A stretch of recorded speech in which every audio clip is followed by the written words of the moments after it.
Honored guests, lend me your ears. Long has our Fevrimon suffered, without a true monarch to guide her and her people. Decades have passed since last His Majesty Erland sat atop the Draken throne. Long have we endured, yet it has not been for naught. At last, the bell has tolled on the age of the Council. At last, we may celebrate the coming of our rightful ruler.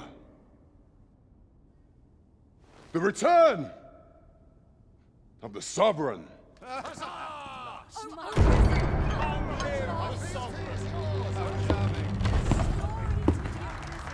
My word! Such an inspiring visage. Your Majesty shall have my eternal fealty.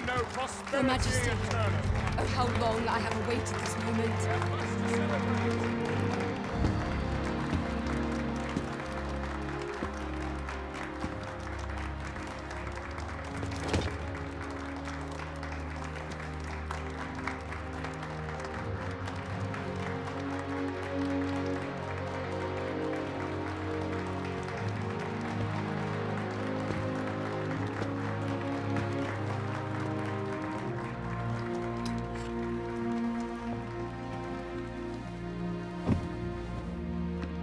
Behold, before you sits the rightful inheritor of the Draken throne, chosen by the dragon as its enemy.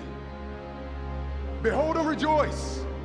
Fortune has delivered us our savior at last! At last! Praise be, for only the Sovereign's guidance can lead us true. All hail the Sovereign! All hail! Let all present pledge their allegiance to the Sovereign. Let us be united in the hope that our liege's reign will ne'er end. Long live the Sovereign of Vermont! Long live the Sovereign! Arisen, thou who wouldst slay the dragon, if thou seekest to behold this world in its true aspect, abandon thy reason. Cast aside thine heart and thy life both. I ask thee to demonstrate thy will, for naught but thine ambition can alter the course of the rivers of fate.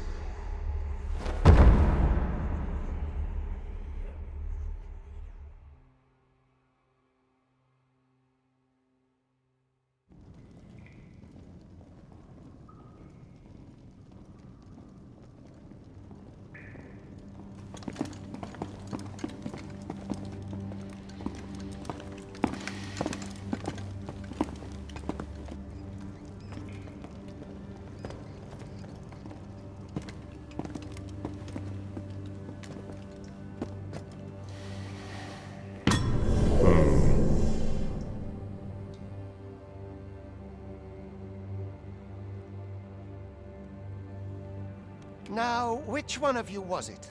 No need to be shy. I've just got to take down a record of your name and face. Come on, step forward. I ill like that look in your eyes. 'Tis queerly brazen for a pawn. Most of your kind have eyes blank as a cadaver's. Mayhap 'tis only natural, seeing as how you rise from the dead. There's aught different about you, though. Could it be that you fear death just as we mortals do? Worry not, vessel. 3 days here, and you'll be longing for death's sweet embrace. Come along, you feckless dullards.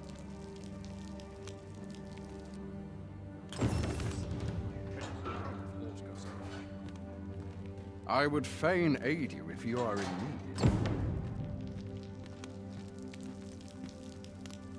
Learn your place, Paul. Don't look at me that way. I've no need of your pity.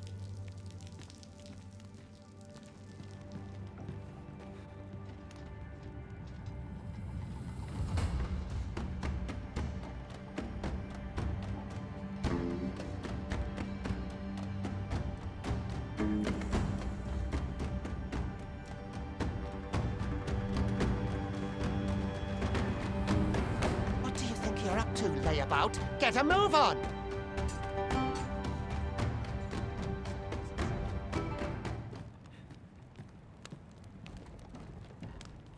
Do your injuries pain you? Pray, do not overexert yourself. This is no place for one of your ilk. 'Tis harsh beyond measure. Even we pawns are pushed to the brink. You ought not anger the Overseer. Let us proceed to the site.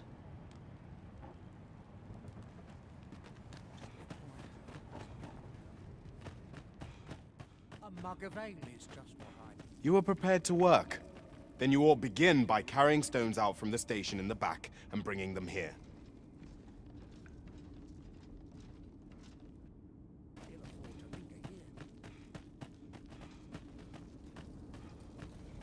I best make myself scarce. A job well done. Now the next step is to...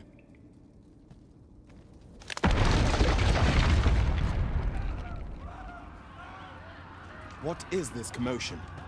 Perhaps we ought to investigate.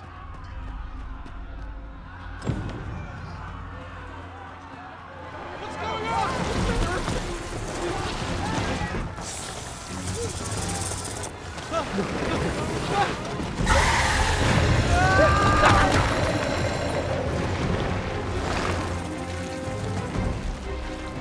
No, the damn thing's been awoken.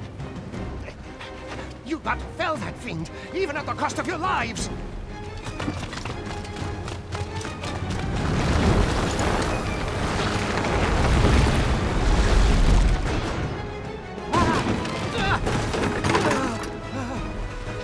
Get me out of here!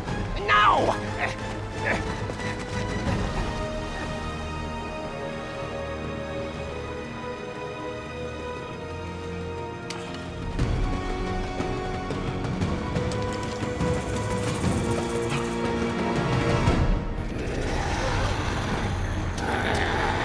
Fundamentals of using a bow are proper distance. Careful.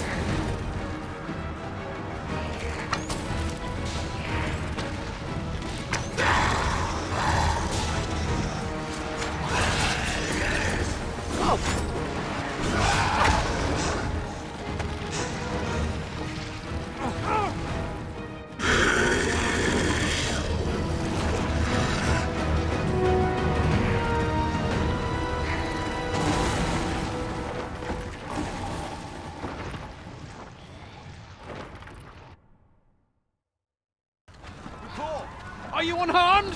Get chase! Make ready. You move to a descent. Consign it! You ought flee while you can. After all, your charge awaits you. You cannot linger in this place forever. You have lost your memories. 'Tis surely the work of a fell curse, but worry not. You need only believe in your own destiny, Arisen.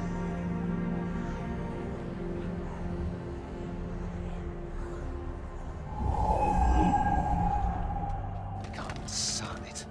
The accursed creature escaped. Oh, you! Get back here! Quickly! This way, Arisen!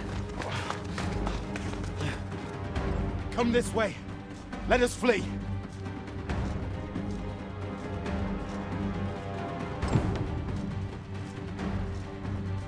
You must jump. That is the only... No one could survive a fall from this height. Not even a pawn.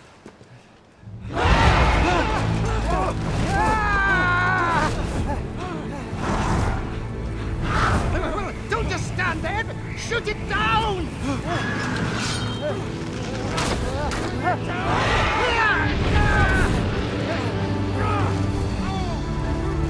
It's getting away! Bring it down! Bring it down! Go now, lost soul. And learn all you can of this world you must protect.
Pray, keep your distance, Arisen.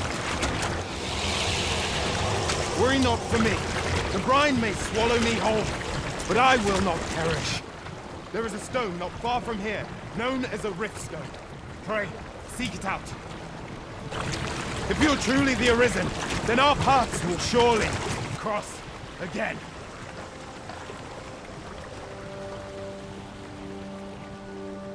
Oi! Are you all right?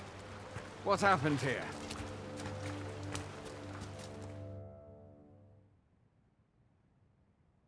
A griffin appears one moment and falls the next. And now you stand before me.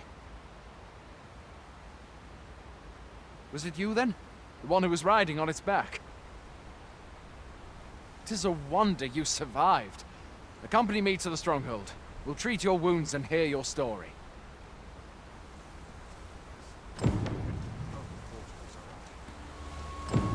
Where exactly is this jail you say you escaped from, anyway? I've never heard of such a place.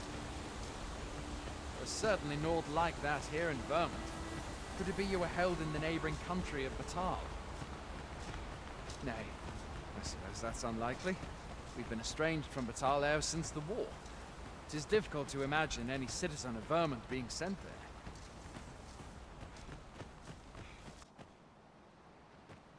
Fie! Goblins! Let's take up your weapons, sir. You'll be needing it. If you find your strength flagging, buy the curative or have a bit of green orange. Make use of the slope. It will give you an advantage against their ranks. Employ guarded attacks to get the enemy to flinch. There are oft items to be scavenged from the bot. Where are you going?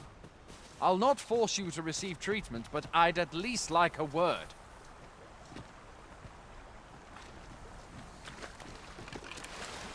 Have you beheld the dragon as yet? I've not, and I count that a blessing. All I know for sure is that 'tis a beast e'er more fearsome than a griffin. One need only look to the miserable state of the village of Mel to see that. We can but hope rid us of ere long.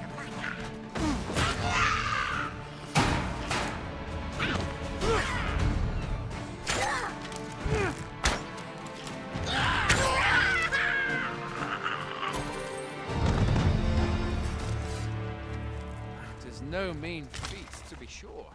But that's the Sovereign's duty, isn't it? When the dragon rears its ugly head, the Sovereign appears among the people and steps forth to challenge it. I dare say Vermund owes much of its prosperity to the Sovereigns who have served it over time. Though...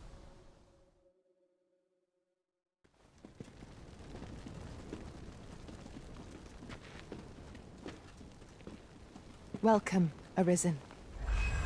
We pawns have long awaited your arrival. What is this? Pawns? They bend the knee to you so readily, but then... No. Surely you cannot be the Arisen. You seek the Riftstone, do you not? We can take you to it.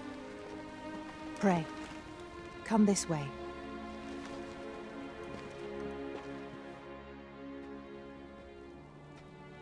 Before you stands a Riftstone.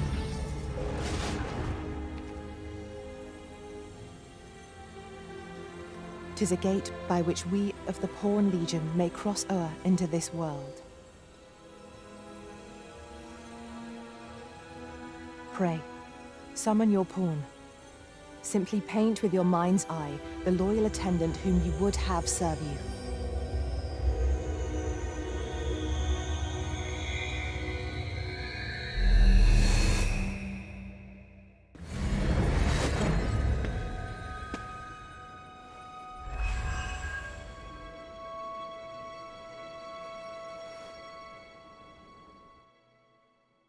Pawns are oft called nomads, for we wander between this world and the many other realms with which we are connected.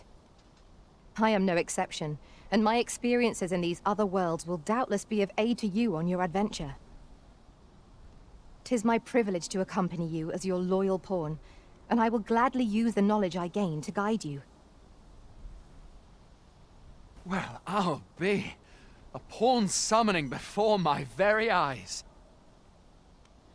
You truly are the Arisen, then? Strange. I thought the Arisen was in the capital. Surely there's only meant to be one Arisen. Fie, this is all beyond my ken. The Watchhead would know what to do, I'm sure. Though, as luck would have it, he's away. I suppose we'll save any further questions till the Watchhead returns. You're free to do as you like afore then.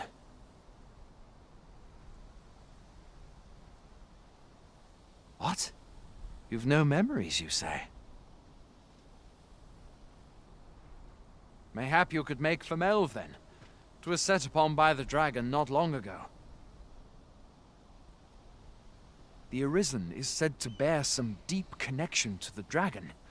Should you be Arisen, mayhap you'll recall aught of import there.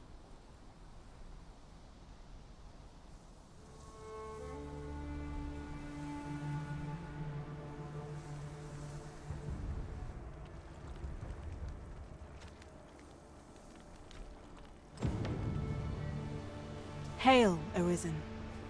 Pray, ask aught you wish to know. I shall answer, if 'tis within my power to do so. Nomads, we are oft called. Born in other worlds, we travel here by means of the Riftstones that we might aid you, Arisen.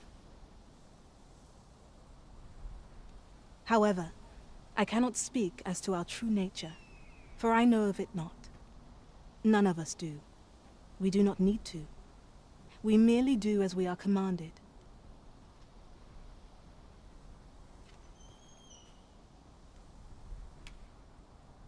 Riftstones are gates that connect this world to a multitude of others. By their power have we crossed into this world. And when our mission is done, by their power shall we return to our own. 'Tis the name given to fate's chosen, those destined to command the Pawn Legion and safeguard the world from the threat of the dragon. Even with your memories lost to you, I am afraid you cannot escape your fate.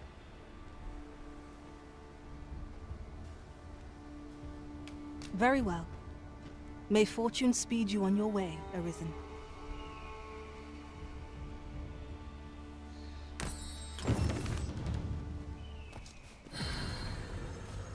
I enjoy tackling fierce foes and prefer combat's thrills to gathering items. I am confident and may act independently.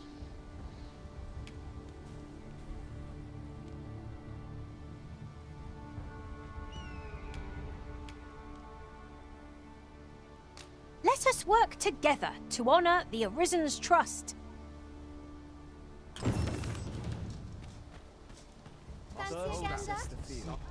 Hail! You a soldier? 'Twould be a surprise to see you arrive in one piece if not. Hordes of monsters have been plaguing this area of late, you see. We've had to start sending out new recruits to cull them. Is that so? Who went yonder? Lachlan. But I dare say he'll fare all right. Aye, I expect he will. Who was sent out that way, then? Ocado. To be honest, sir, I'm a little worried for him. What? Weren't harpies reported in that area? The lad can't handle those beasts on his own. This is the first I'm hearing of it. Fie! I want to go to his aid, but we can't just abandon our posts. Say, you seem stout of heart. Would you be willing to go in our stead? 'Tisn't far, only a short ways out from the main gate.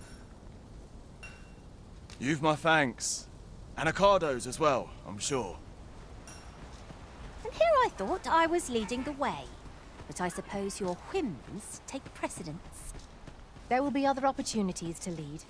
For now. No sense letting the enemy gain the upper hand. The early griffin gets the worm, as they say.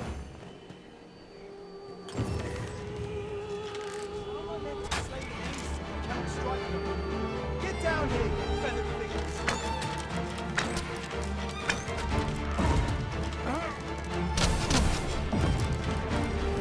Who are you? You come to aid me.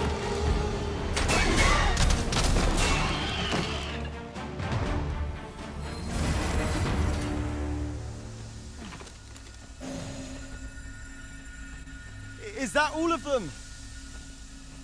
Yeah. You have my thanks. I do not believe for a moment I could have slain those creatures without your help. I've only just enlisted, and when I thought this could be the end of me, I was paralyzed. You saved me this time, but I won't always be so fortunate. I'll have to train harder, till I have the confidence to face such beasts on my own. Well, I'd best be heading back, but I'll be sure to let my superiors know of your good deed. I hope we meet again someday. Shall we report back now?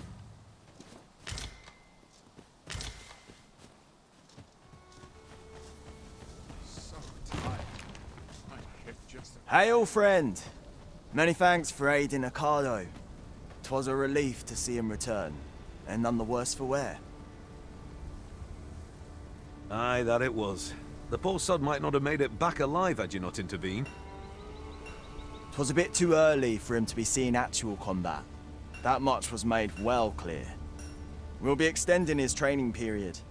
The instructors here are well known for whipping recruits into shape with their grueling regimes. Ha!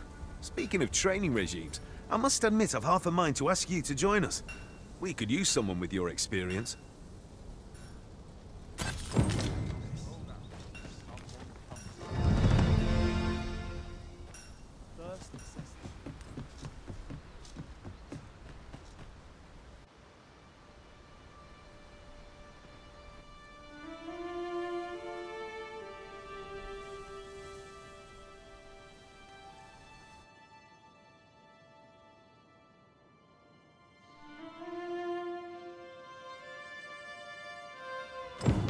So, this is Melv. The scars left by the dragon's assault are plain to see. Mayhap a walk through the streets would help jog your memory. When the Arisen appears, so too does the dragon. 'Tis an immutable truth of this world. Indeed, you are correct.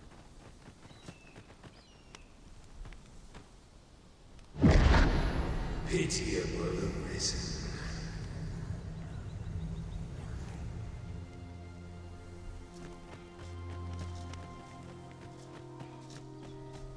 Have you a different destination in mind, Master? Very well. Shackled by a foul curse and robbed of all memory.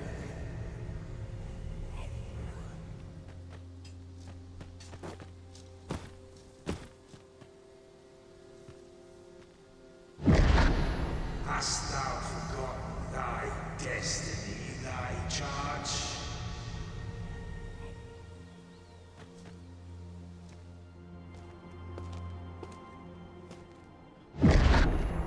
That is most unfortunate. But it doth not release thee from thy fate.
Can you hear me, sir?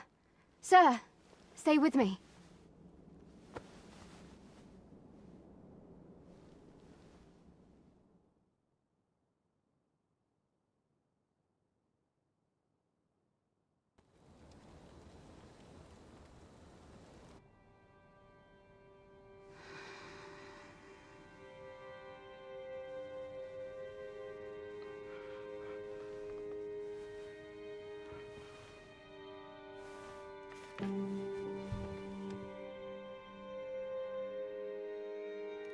Thank goodness. How are you feeling? This is the second time I've watched over you like this, isn't it? You do not remember? Then have you forgotten that you protected me from the dragon's flames? You withstood the fire in my stead and were well and truly charred. 'Twas terrible. I had thought your life forfeit. I could not hear the beating of your heart. But you hung on and by some miracle survived.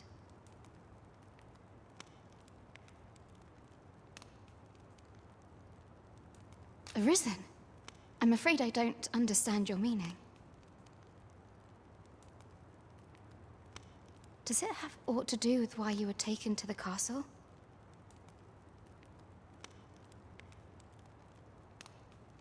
They said 'twas so that your wounds could be treated, though I fear you have no memory of this either. I am of the Border Watch. Someone with Arisen-like abilities came to this village, horn in tow. Know you aught of this? Has he come for you? We are to part so soon, then. Mayhap you will visit me again someday. Till then, take care. Arisen.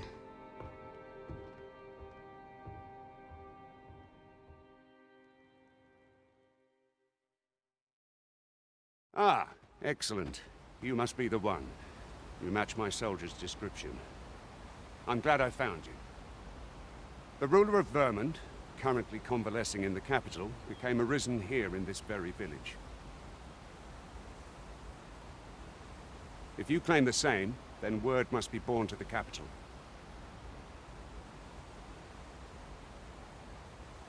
I dispatched a missive before coming here, though I doubt the matter can be settled without your presence. Would you be willing to accompany me to the capital? If you truly are arisen, you will be received with open arms. Oh, but forgive me. I scattered my soldiers in a bid to find you. I would not depart without them. We shall have to wait till they are reassembled.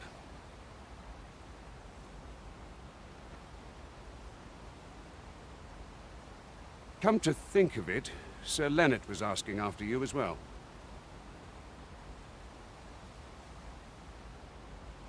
Mayhap now would be a good time to speak with him.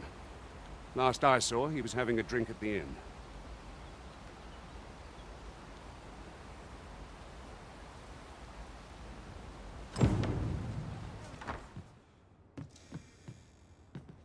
Well met. You're the one who saved Ulrika's life, aren't you? She told me all about it. It was a very brave thing you did. I'm in your debt. Ulrika's as good as my daughter. Here, consider this a small token of my gratitude. Now, tell me, are you registered with a guild? Perhaps you already know this, but registering with a guild will grant you access to specialized training, which comes in very useful when pursuing a vocation. Well now, that won't do. You need only speak with the innkeeper to register. Go on, 'twill only take a moment. If there is aught you wish to know of vocations, mayhap I can advise you. 'Tis a vocation for those who seek to master the sword and shield. Fighters favor a balanced approach, excelling in both offense and defense, and can adapt to any situation. I am a fighter myself, and should there come a time when you impress me with your prowess, I might be willing to impart unto you some of what I know. Naturally, it is a vocation for those who seek to master the bow, an exceptionally useful long-ranged weapon. At close range, however, a bow is nary more useful than a walking stick. Aye, the secret to being a successful archer is maintaining distance between you and your foes.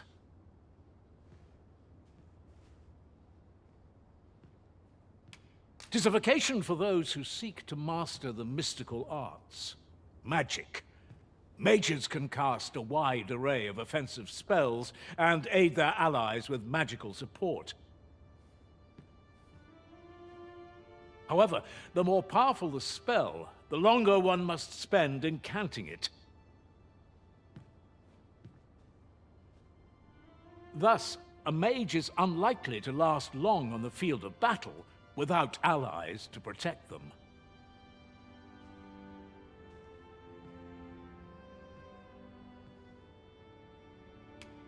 Tis a vocation for those who seek to master the dagger.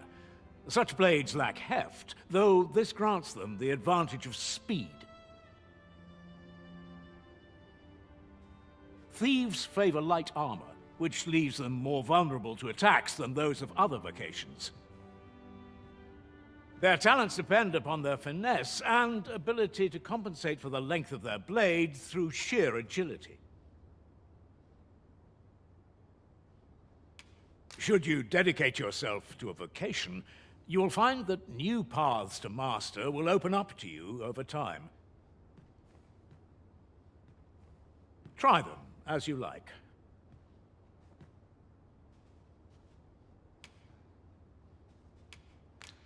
Very well. There is no wrong choice in any case.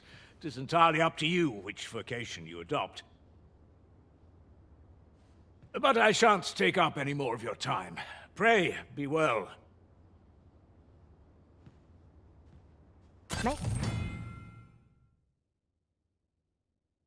Perhaps this ladder is here for a reason. Perhaps new discoveries await us above. Here at the inn, we also offer changes of vocation for those who seek it. I get so few customers, you see, that I can manage both roles myself. But enough about me. Did you need something?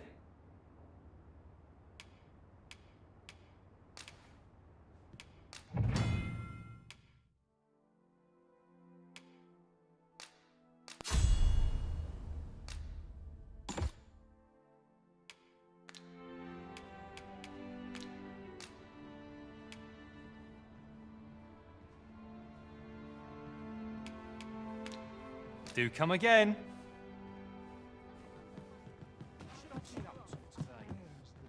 So this is where you've been. Come with me to the village entrance. The Watchhead's waiting for you. Here we are. Ah, you've returned. Good timing, too. I have questions for you. First and foremost, will you accompany me to the capital? My thanks. Are you ready to depart, or do you need some time to prepare? Good. Then let us be on our way.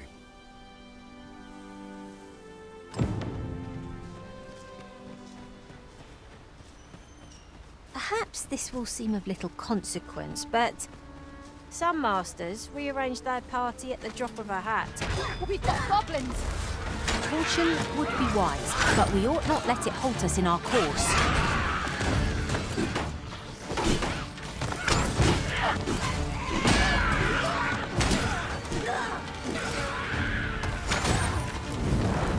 I grant your weapon a magical boon.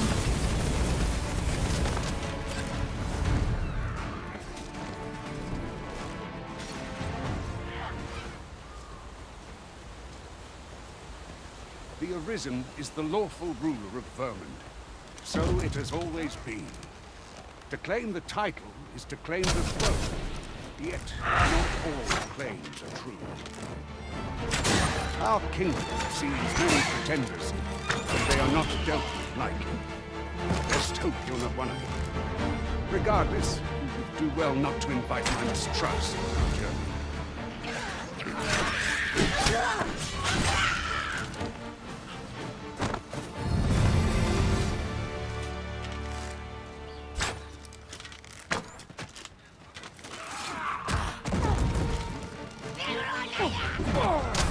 No one can defend themselves when grappled like this. Must admit that it feels wonderful to strike true. I did my best to match your skill, Master.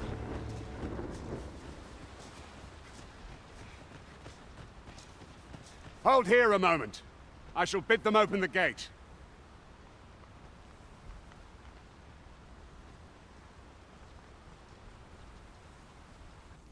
Who's that you've brought with you, Watchhead, sir? An Arisen, by all appearances. An Arisen? Another pretender, you mean? I see the Sovereign's ascension has done little to stop such charlatans from plying their trade. 'Tis uncertain. This one commands the loyalty of the pawns. What? Impossible. You know as well as I do that there can be but one Arisen, and he's up in the palace. I'm well aware of how preposterous the idea is, thank you. However, as I do not believe it my place to rule on such a matter, I will make my report to the capital. If the claim is false, we will be rewarded handsomely for our trouble. If the claim is true, however, who can say?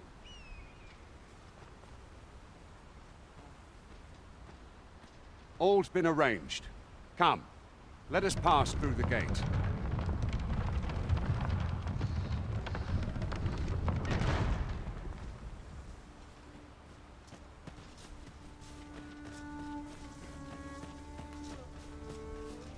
I'm sure we'll find a purpose for it. An ox cart was meant to meet us, yet 'tis nowhere in sight.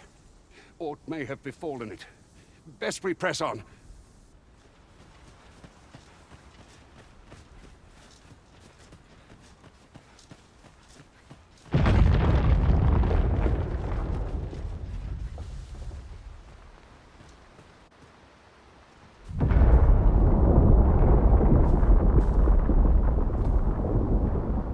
Is everyone all right? More marks of the dragon's fury. Its rampage must have weakened the earth here.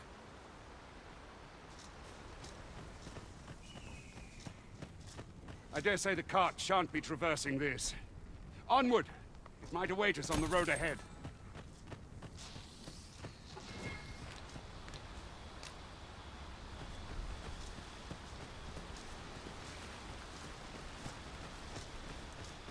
What's this? We're trapped.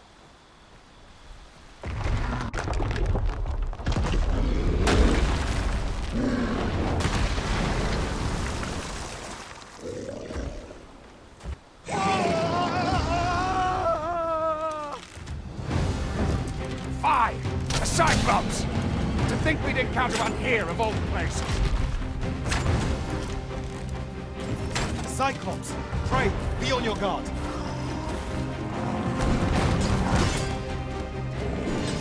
The power of such a torrent is not to be underestimated. Perhaps we could find a way. Aha! I can think of all manner of uses for a contraption such as this. Might we not lay a trap for our enemies? All together now! We attack as one! Strike fast, and our quarry shall fall. No quarrel here. Quickly, Arisen, you must regain your footing. I grant your weapon a magical boon.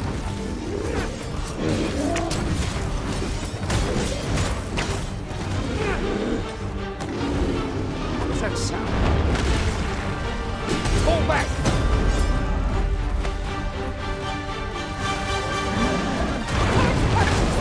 Fall back! Quickly! It's time we move to inform the people of Vernon that the Arisen is... You have my gratitude, sir. 'Twould seem I misjudged you.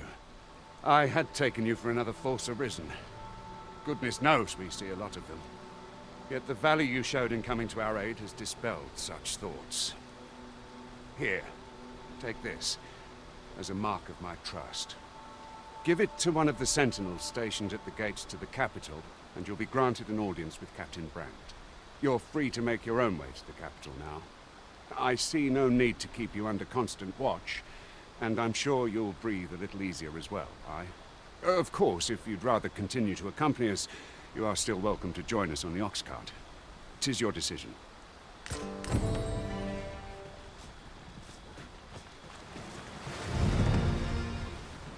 Ah, here's the cart now. Do you intend to join us?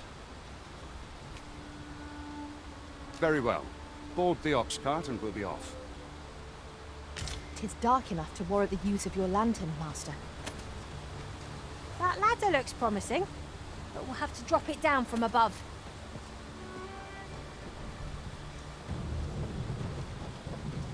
If our destination is a distant one, travel by ox cart might be worth considering. They can be most convenient, though they only travel during the day.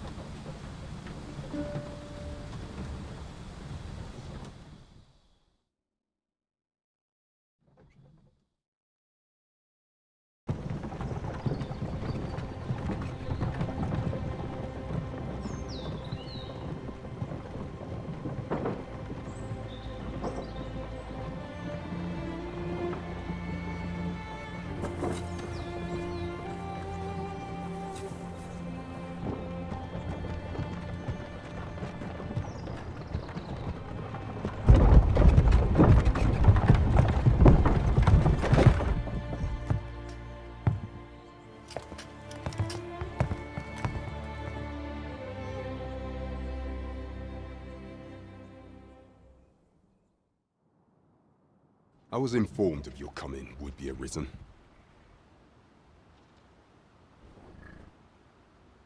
Captain Brandt, this individual summoned a pawn through a rift stone. Several witnesses can attest to it. Though I admit I had my doubts at first. 'Twould seem this is no mere deceiver. This one's not a bad sort. Saved our hides on the way here. As decreed by the great will of our world, there can only be one Arisen. That Arisen now resides within the palace. Indeed, he is our sovereign and the rightful ruler of Vermont. It follows, therefore, that this ruffian before us is naught but a pretender. You must submit to questioning. If you value your life, you will not attempt to flee. I shall conduct the interrogation myself. Stand watch outside.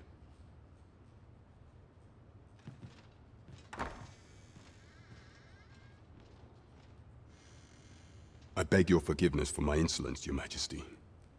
If the Queen Regent had learned of your existence, I fear your life would have been in peril. I had no choice but to treat you as a pretender, lest my actions draw suspicion from watchful eyes. Then you have truly lost your memory? In that case, mayhap I ought to explain the situation before we proceed. You, and no other, are the sovereign, the only legitimate ruler of this kingdom. Some days past, you confronted the dragon in the village of Melv, whereupon you became Arisen. The people rejoiced, for our true liege had finally appeared, ending Vermont's long years of council rule. Yet, not all celebrated your coming.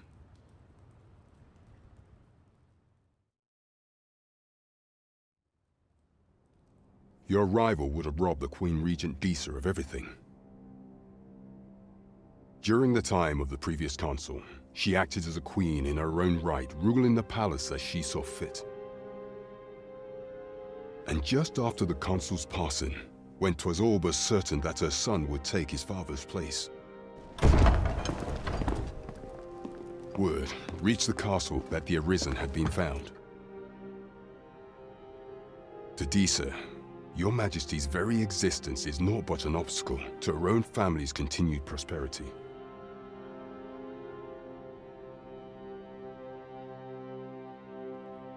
The assassination of the Arisen is an impossible feat for mortal hands. Thus, Disa chose to abduct Your Majesty while you recovered from your wounds, in order to rob you of your memory with a fell curse and sell you to Batal as a slave. Following that, She prepared a replacement to serve as the Sovereign in your stead. A mere puppet. However, with your Majesty returned, I have no intention of twiddling my thumbs as Disa plays her games. I shall devise some plans to further our cause. Pray, visit me a night in the tavern that we might discuss them.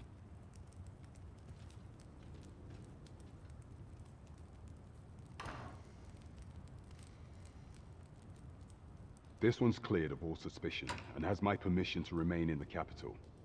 You are to trouble the good sir no further. Are we clear?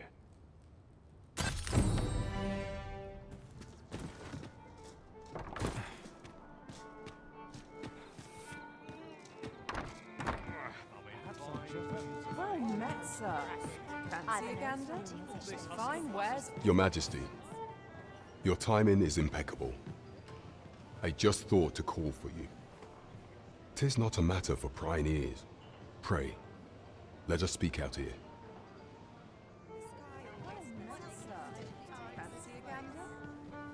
Really now, you mustn't shirk your duty. Lest you forget, 'tis the Arisen we serve here. As I informed you when last we spoke, the palace is filled with the Queen Regent's sycophants.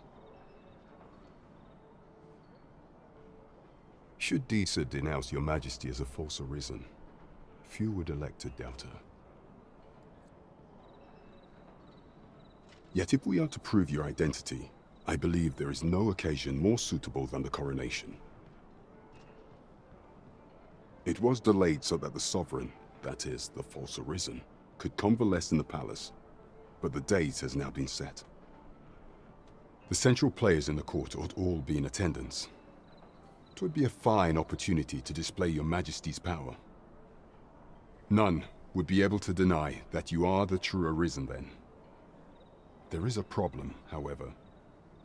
Entry to such an event is limited to the chosen few. Only select members of the nobility and citizens who have contributed greatly to Vermont's continued prosperity will be granted entry. If your Majesty is to be counted among them, you will need to attend to a number of tasks. Pray, allow me to summarize them for you. The citizenry have called upon my soldiers to cull monsters that plague the land. I dare say, 'twould be a fine contribution were you to accomplish these tasks unaided. What say you? Might I ask for your cooperation in this matter? I thank you, Your Majesty. There are 3 locales that have seen significant trouble of late.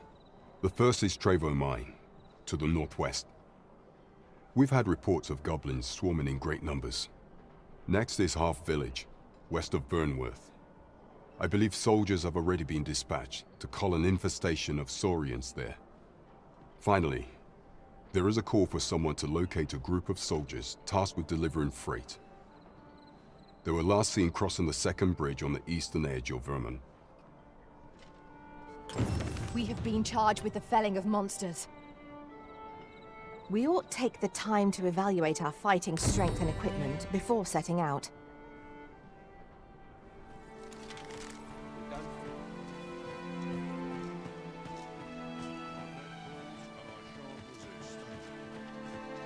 Here we are. Hale, if you've a moment to spare, I'd like a word. As you can see, we're rebuilding, a task that can always benefit from another pair of hands. What say you? Would you be willing to help? Excellent. You're a good sort. I'll not soon forget this. Here's what I need from you. A bask of saurians has made their nest outside the village. Though they're yet to cause any harm, their proximity makes the villagers uneasy. I'd like to enlist your aid in driving them away. I've prepared some explosive casks and left them by the village entrance. Use them to send the saurians scattering. Saurians are Aye, what can I do for you? Ah, a letter from Lady Margit, you say? 'Tis a fair way you've come, then. My thanks. She's a kindly sort, I must say. We met when I worked with her husband, Sir Gregor, on one occasion. Now she's taken to inquiring after my health at the turn of every season. Shall we report our results?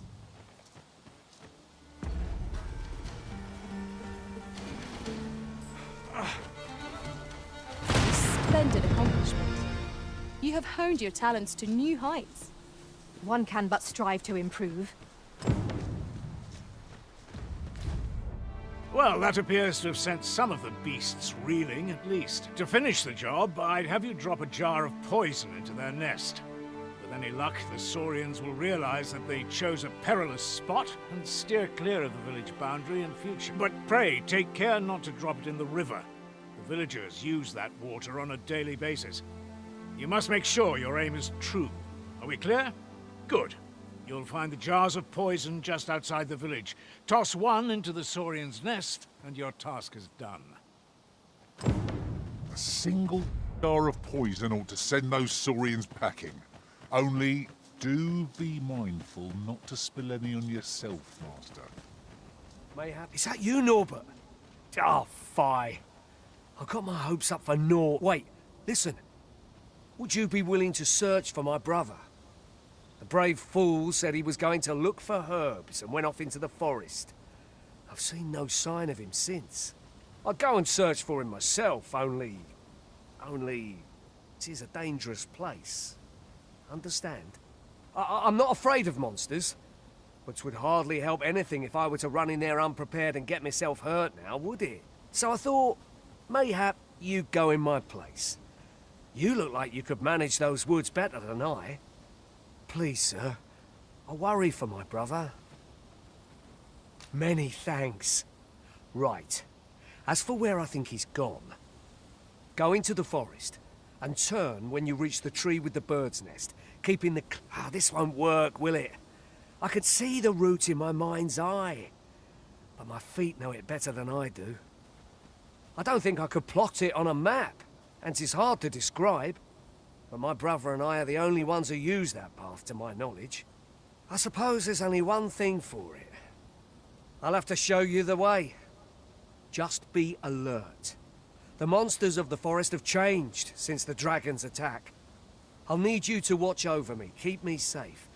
You will, won't you? Right. In we go, then. My life's in your hands, friend. We have been called upon to render aid. Let us make haste.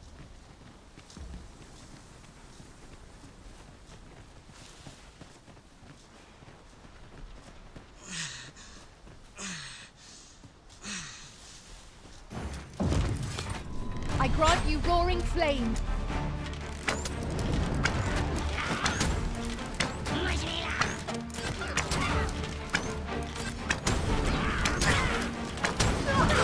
Fine display of skill. Come, follow my example. I concur. Now, there's a novel idea. I've never seen my own master attempt such a feat. Now that is a surprise.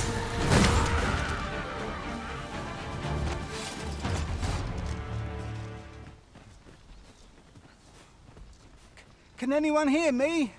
Please! I need help! Have at me! I'll gladly take on any number of foes. We fight. To arms. It's easily done.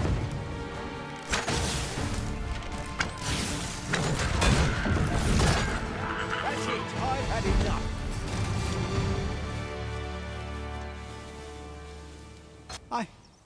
I thought I was done for. It was a near thing. How are you feeling?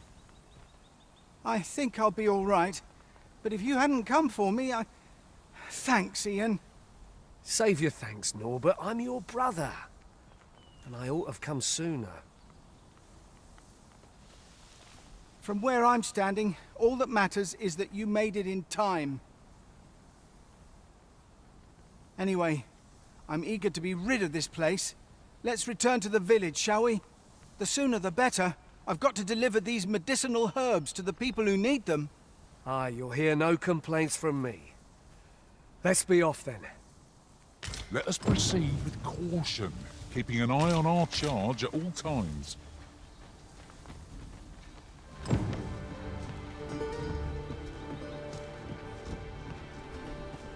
Back at last. That was an ordeal. Aye, I'm exhausted, but I can rest after I've delivered these herbs. I'll be back soon. Good on you. Just take care, all right? You wonder why I don't follow him? So long as he stays away from that forest, he'll be fine on his own. When my brother told me he was going to fetch those herbs, I refused to join him. Said it was too dangerous. What with the monsters acting strangely of late. And I was right. But mayhap none of this would have happened had I only gone with him. My brother is always the one taking the initiative. While I stand, but today's misadventure showed me that the path forward is the one with fewer regrets. Even when you can't be sure where it leads. We managed to save Norbert. And perhaps that's all that matters. Still, I can't help but wonder if I couldn't have spared him some of the pain and fear he suffered. If I'd only steeled myself sooner. So from now on, I'm going to trust in my own instincts. Ne'er again will I let fear stop me from doing what I know to be right. With Sir Norbert safely returned, Melv shan't lack for medicinal herbs. 2 good deeds in one, you might say.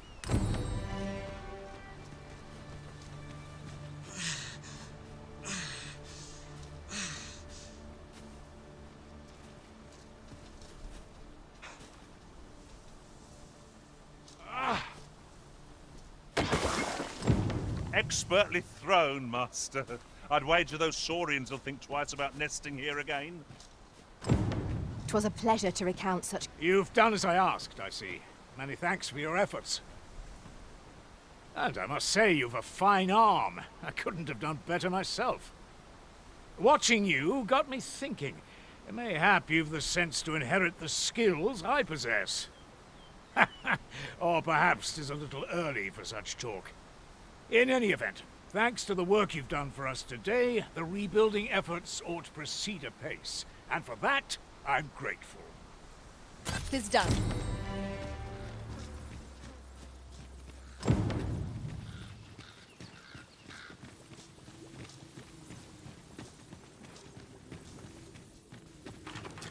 The cave. Shall we proceed into the depths? Narrow passages may await us. Keep on your guard. Understood.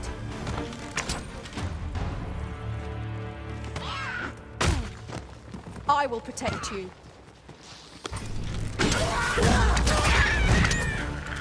Poison is a nasty affliction.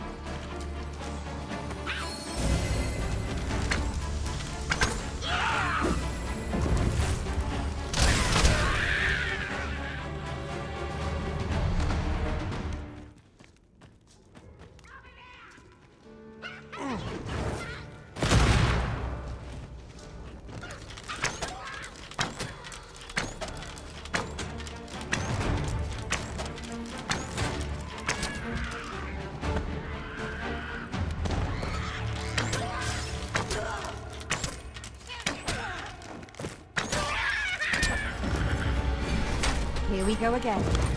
If battle cannot be avoided, 'tis fight or die. By your leave. One of us has been poisoned!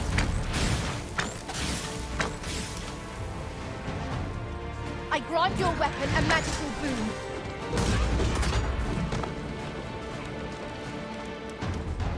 It's convenient. Another destination we were bound for is not far from here. We shall have to decide which is the most pressing. What?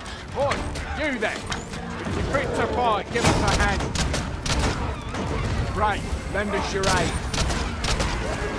We're in your death. Scatter the goblin! One of us has been poisoned! Let my magics grant you an elemental boon.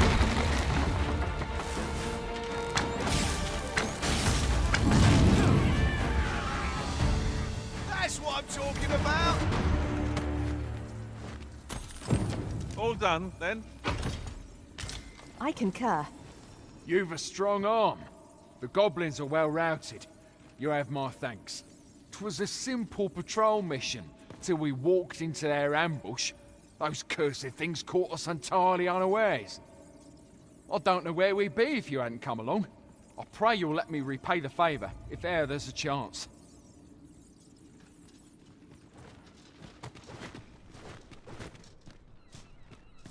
Oh, you've come to a dangerous place.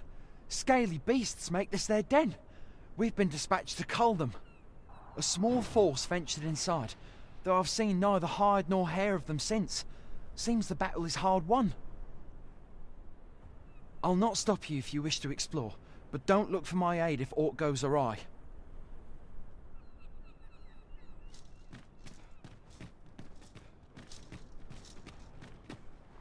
If you're intent on entering a monster infest... We would be ill-advised to proceed without light.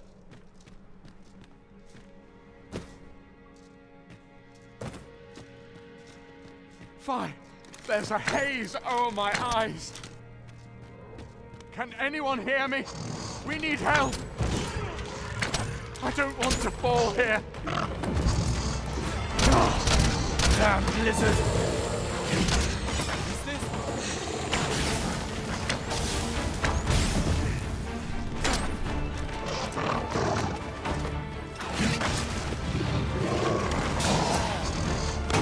You'll not live to regret this.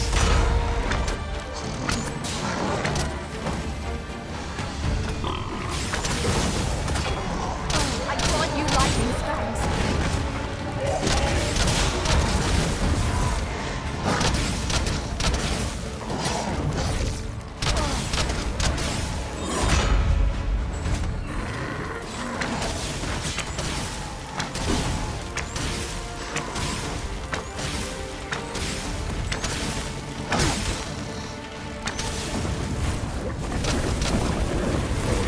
Prison has been drenched.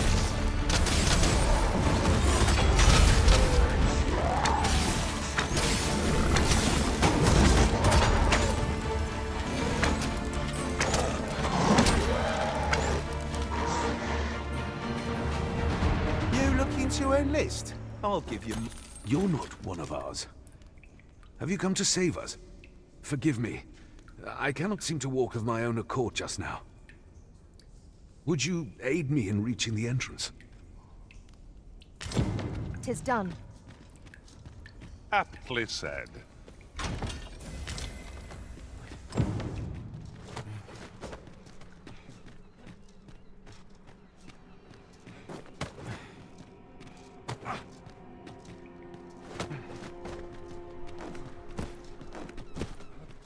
You went in there to save my fellow soldiers. I underestimated you, friend. I shall send word of your deeds to the captain. You've done well this day. I thank you.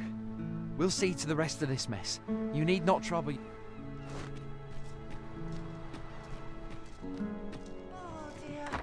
What am I to do? Hail, friend. Have you a spare moment?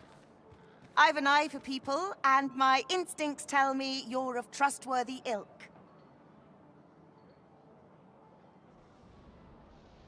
I'm in a bit of a quandary, you see. I'm to be gone for a week, with no one slated to mind the house in my stead. Fear not, I only ask your name to list as a tenant. You needn't bother yourself with the cleaning, and I don't expect you to stay cooped up in there, neither. I'd be much obliged if you'd simply consider my home a waypoint on your travels. Sound appealing? Then come on by and have a look-see. I've taken the liberty of marking the location on your map. I'll feel a sight better once I've had my dinner. You've come. Glad to see you, friend.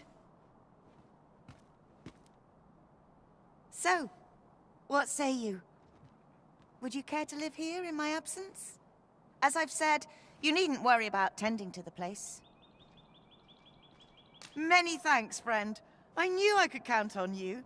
I'll stop by again in a week's time, but till then, farewell.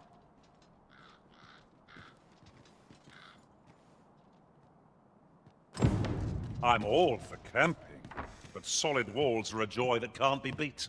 And ours for a full week at no charge. What a steal. Indeed, you are correct. Waiters above. Greetings, Your Majesty. Have you a moment to speak?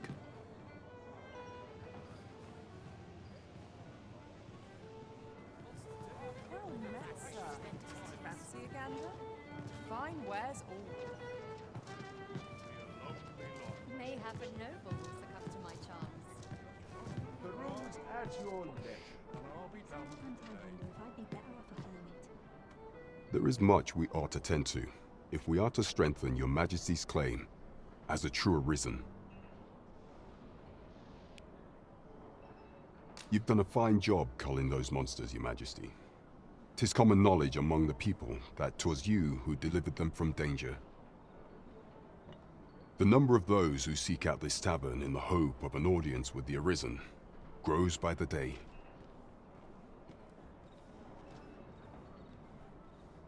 Should you continue to display such valor, the day will soon come when Disa can no longer deny your presence. And ere it slips my mind, pray, take this.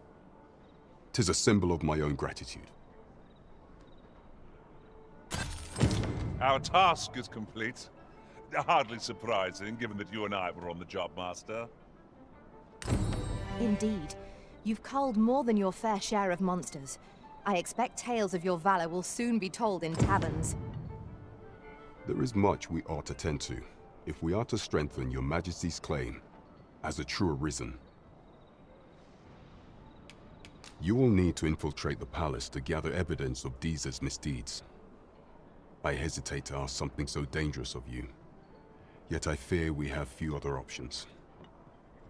I have attempted to do the same through my own channels afore now, though I have yet to uncover so much as a whisper of her plots. Would that I could undertake the task myself, but my station prohibits me from reckless action. What say you, Your Majesty? Might I ask this task of you? I shall ensure that the door to the Queen Regent's office is open between midnight and dawn. Pray use that time to conduct your investigation.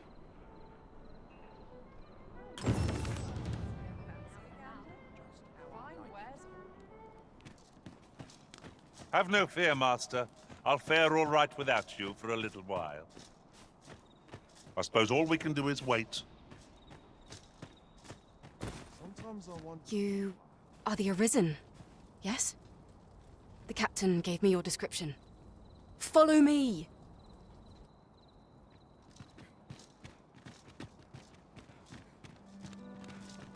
I'd not mind lingering for a spell.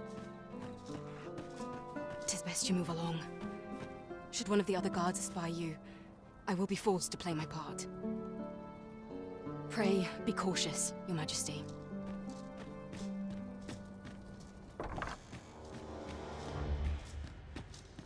Sometimes I wonder if I'm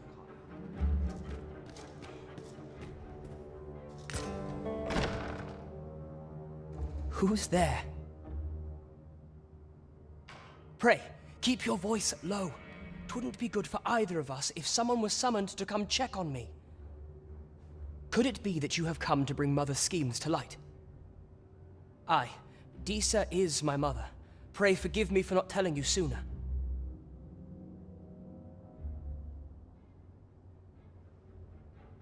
'Twas never my intent to deceive you. I simply feared that if I spoke the truth, none would wish to involve themselves with me. But that is no longer a concern. 'Tis clear that we are allied in purpose.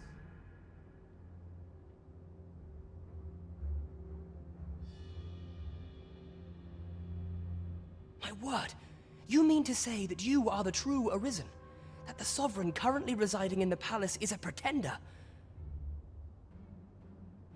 Could Mother have had a hand in that as well? Regent Kin Sven appears to be missing from his chambers. Have you seen him? Me? No, sir.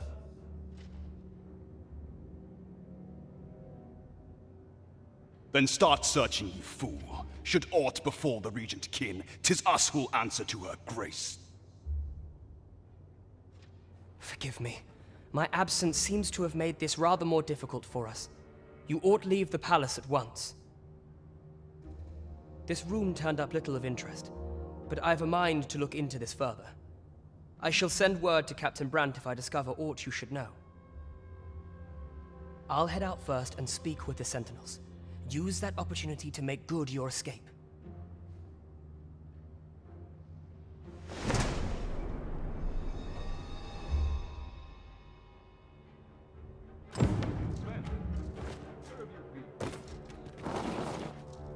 Forgive me. I couldn't sleep. I thought the scroll might clear my head.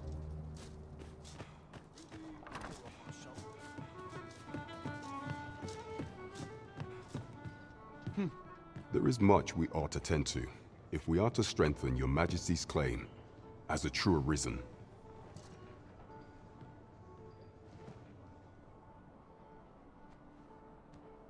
How fared your mission? Was there aught suspicious to be found in the Queen Regent's office?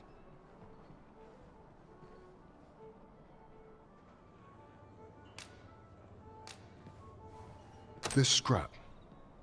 'Twas part of a letter, and from Batal no less.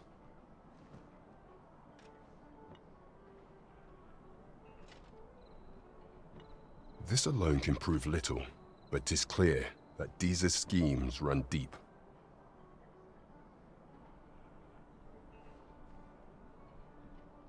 To think, Deeza's actions have weighed even on the mind of her own son. 'Tis a surprise, but a welcome one. Deeza is the doting mother before the Regent King. If Regent King Sven is willing to aid us by drawing Deeza's focus, we may be able to get... You have done well, Your Majesty. Though I am limited in the aid I am able to offer, I bid you. It seems we were right to suspect the Queen Regent. We ought to keep an eye on her in the days to come. I know not what to make of this. Queen Regent Deeza appears to be working in concert with this Phasus fellow, but what precisely is their aim? There is much we ought to tend to, if we are to strengthen your Majesty's claim as a true Arisen.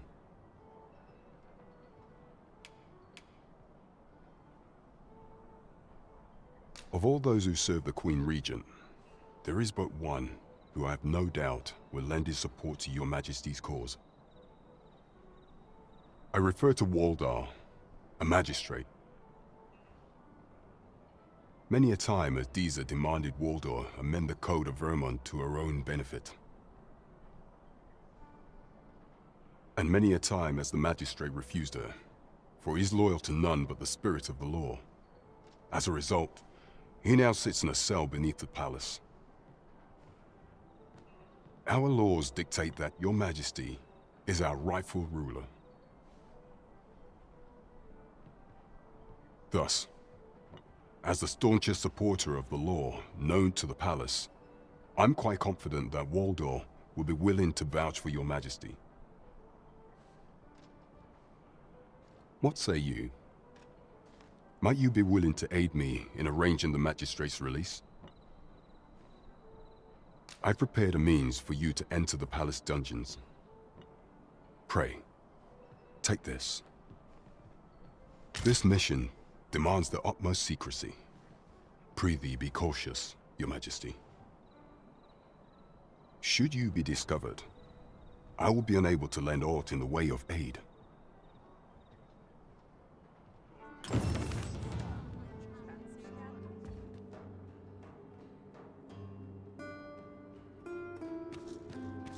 Have no fear, Master. I'll fare all right without you for a little while. 'Tis not our place to hurry the Arisen.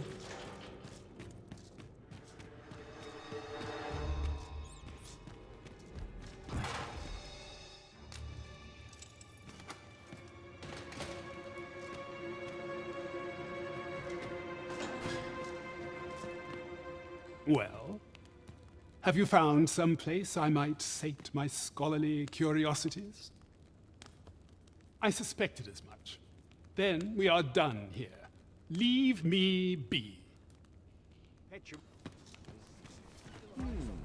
Well met, Sir Arisen. Might I trouble you for alms for the poor?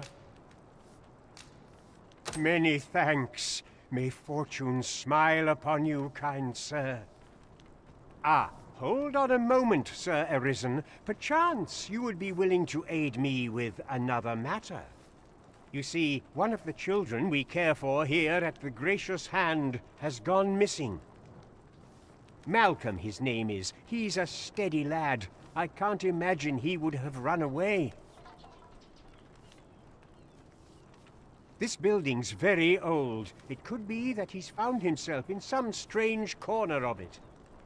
Might I impose on you to search for him? I suppose it goes without saying. Malcolm's been really into exploring of late. Just the other day, he was going around telling anyone who'd listen about how he was an ox hair away from making some big discovery.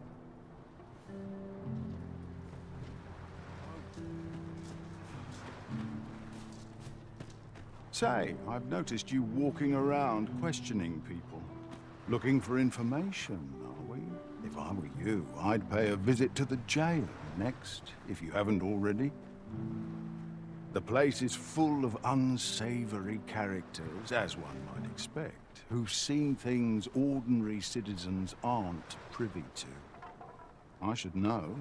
I was among their company till just recently.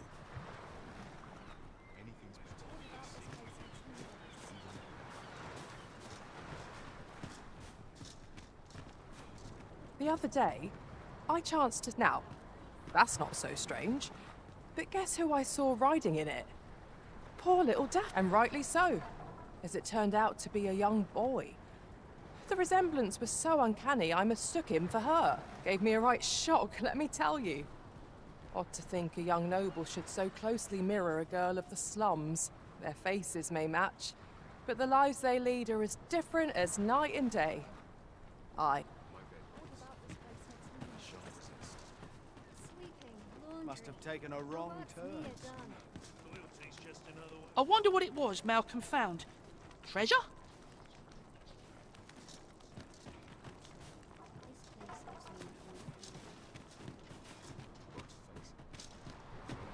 Malcolm? All he's doing of late is picking through rubble. Don't know why he bothered.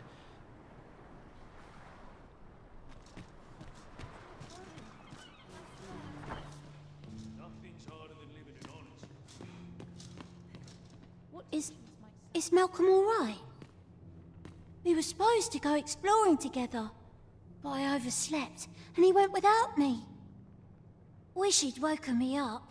I was really looking forward to going down into those vaults. Oh no, I wasn't meant to tell anyone that. Don't we have a report to make, Master?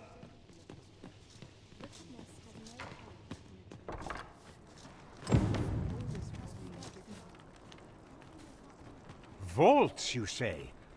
By my knowledge, they were sealed off. Ah, but you mentioned rubble, aye? Then perhaps the lad found a way through. Come, I fear there's not a moment to lose. Pray, follow me, and quickly. Let me get that. I believe this is the place to which the children were referring. Look, there, a hole. Could he have passed through here? There is naught to be done but have a look for ourselves. The passage ahead looks small, but we may be able to squeeze through. Let us make haste.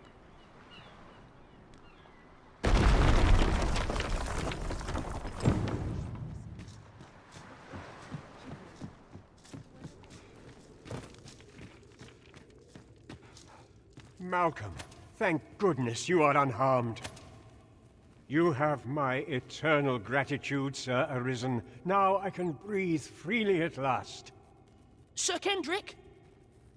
You'll never believe what I've found. It's just up ahead. Books, sir. Books, books, and more books. It's like some sort of secret workshop. Truly? Perhaps we ought to take a look. Shall we follow, Master? True enough.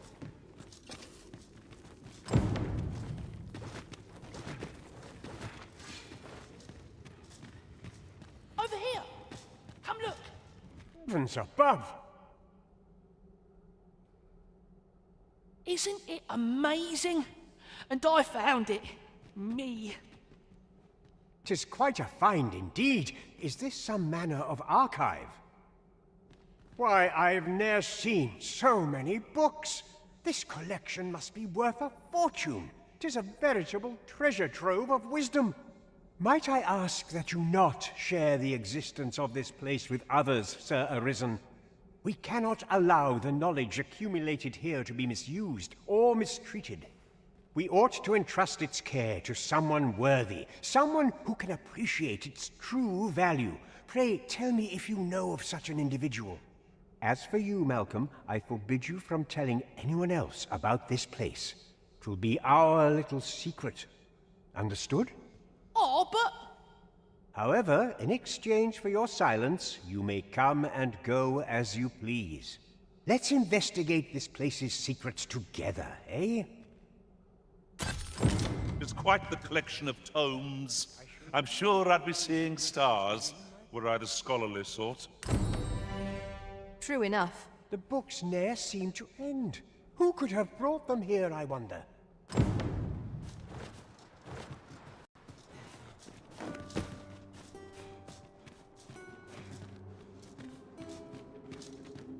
Do you know how long you'll be? I only ask so that I might adopt the most effective stance to recuperate my strength. I suppose all we can do is wait.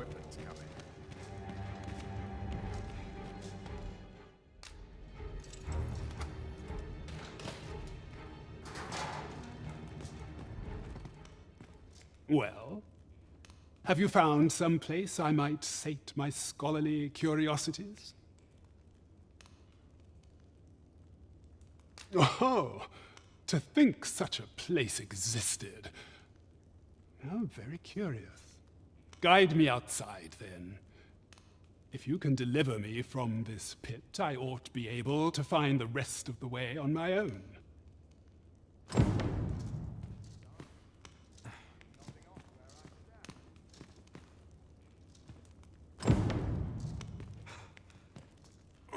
Soon as mine is done, I'm off to the tavern.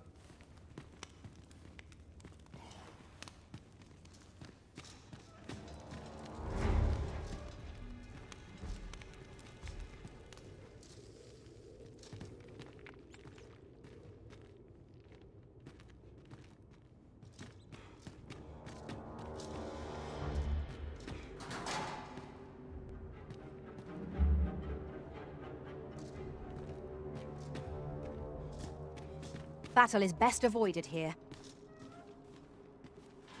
Aye, this should be far enough.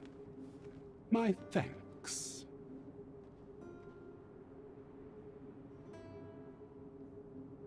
If you truly are Arisen, then I swear to someday repay this debt I owe. Words may be wind, but there's naught else I can offer you at present. Pray visit me if you've the time or inclination. Mayhap the knowledge I've gained reading tomes of Eld could be of some use to you.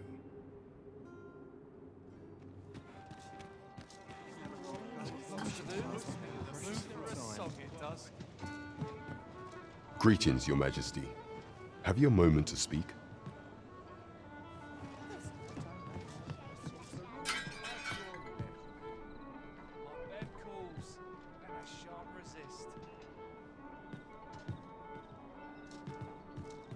There is much we ought to tend to, if we are to strengthen Your Majesty's claim as a true Arisen.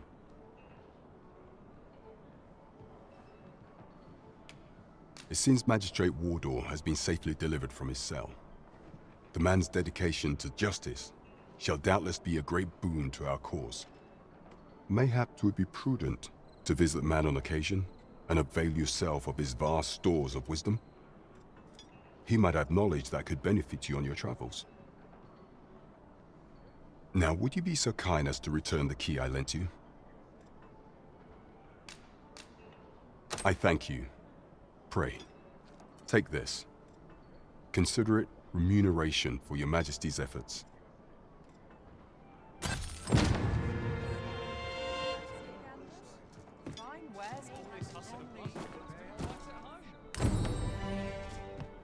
There is much we ought to tend to, if we are to strengthen your Majesty's claim as a true Arisen.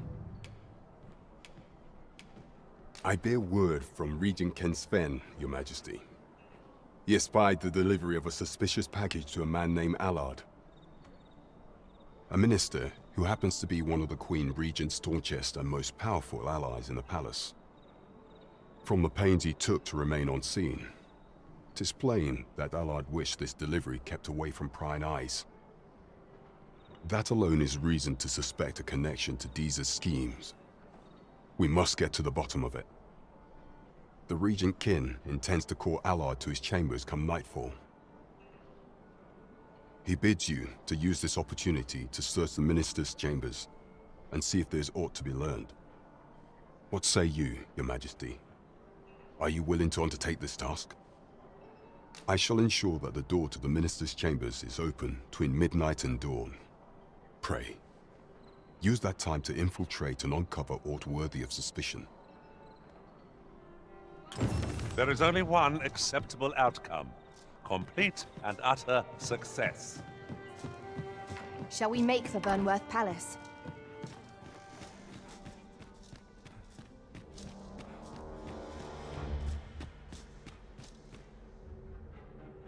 What business could be so pressing that I must be summoned at this late hour?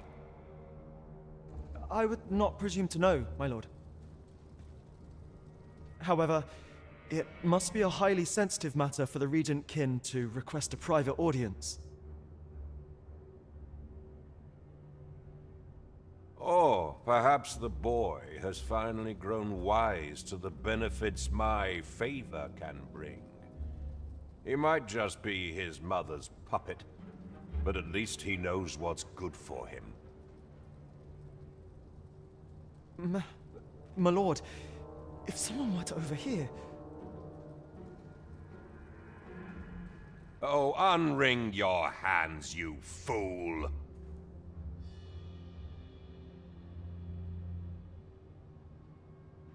As if anyone in this palace would dare say a word against me. Now, if Wilhelmina calls, tell her to await me in my chambers. I will return presently.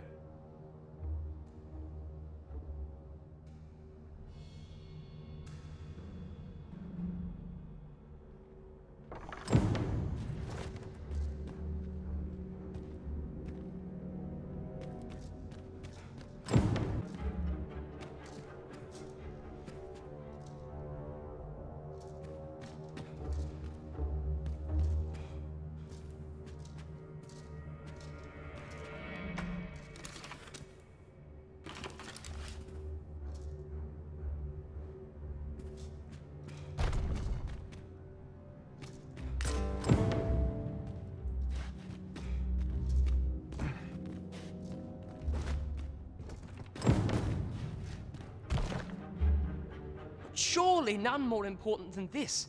I speak of the ascension of the Sovereign. Indeed. But that, Your Grace, would be better discussed in the presence of your mother.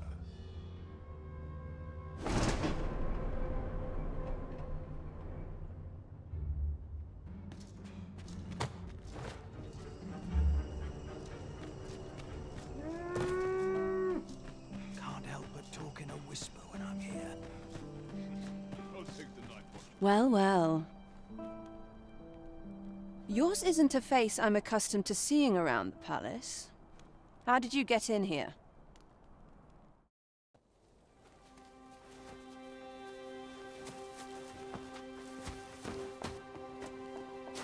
Oi! Who goes there? Who's there?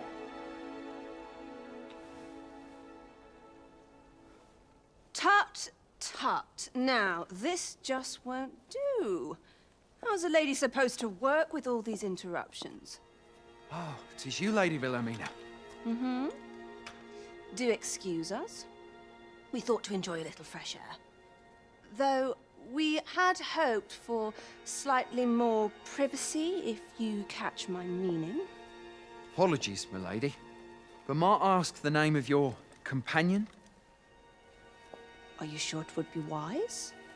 Such knowledge has been known to cost a man his head. Understood, milady. If anyone asks, I shall say I saw naught.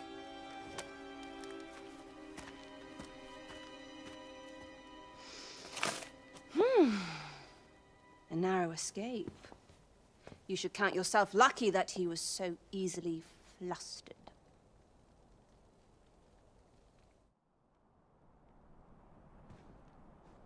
I don't appreciate having my motives questioned. I did as I saw fit. Need I say more? Still, you are welcome to come calling, should the fancy take you, and should you have the gold for it. Off you go now. If you wish to speak further, 'twill have to wait. This is neither the time nor the place for it.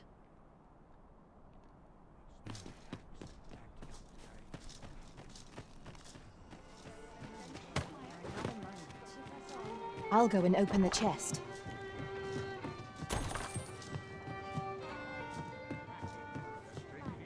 There is much we ought to tend to, if we are to strengthen your Majesty's claim as a true Arisen.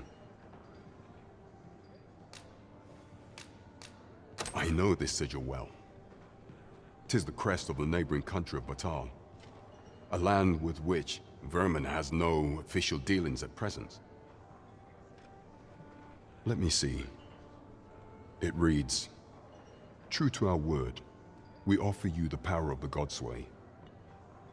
Pray make haste in securing Melv, that all might be made ready ere our plans are set in motion." A meager clue, to be certain. Though, 'tis clear that the Queen Regent conspires with Batal. This does not bode well at all.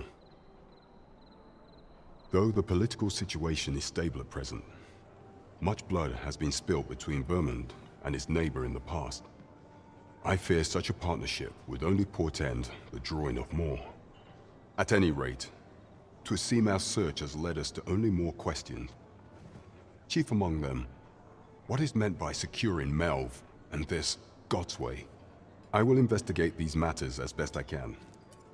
In the interim, Your Majesty, should you have time to spare, might you make for Melv?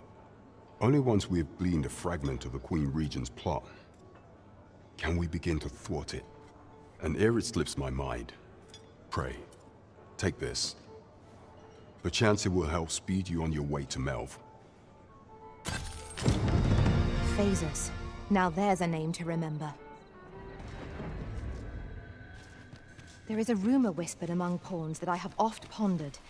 The gist of it is, when pawns travel beyond the rift, we can contract a peculiar illness that imperils the lives of those around us.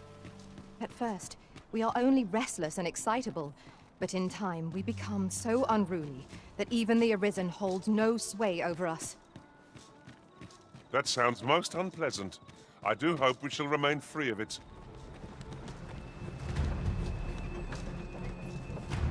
Oh no!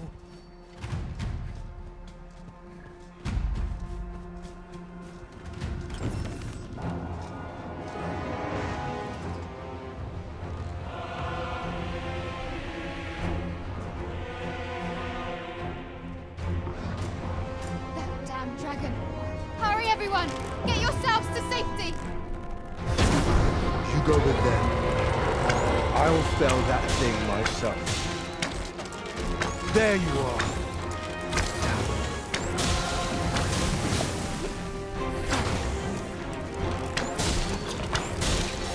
We're to have any hope of victory, we must employ every tool and tactic at our disposal. I think I get the idea. Jump on, and I'll launch you into the sky! So close. Next time for sure.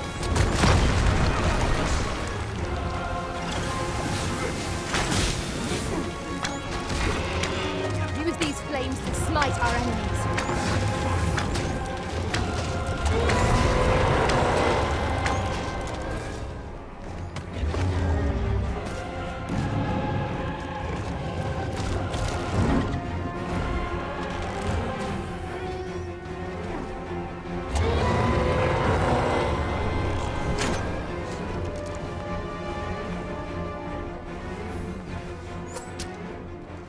Show yourself! 'Twas a lesson in determination.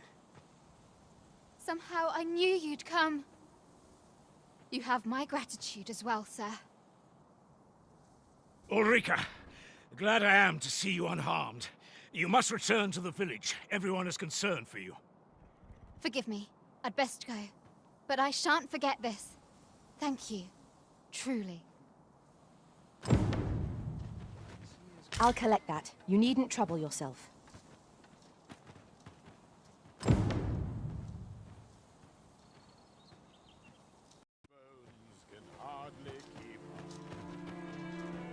We're saved. I haven't the words to thank you. I doubt we would have pulled through if not for you.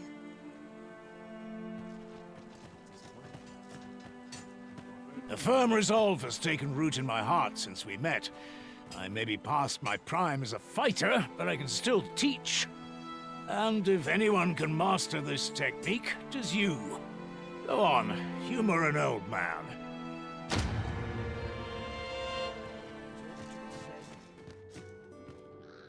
Good tidings, friend. How have you been keeping? As for me, I made the most of my week-long sojourn. One might even say I enjoyed myself overmuch. You see, I grew so fond of the destination my feet carried me off to, methinks I should like to live there. And that's when I thought, mayhap you've grown just as fond of this dwelling. Fond enough to purchase it from me? I can't just give it to you, mind. I've my relocation costs to consider, but I'd sell it to you cheap as I can afford. Well, friend, what say you?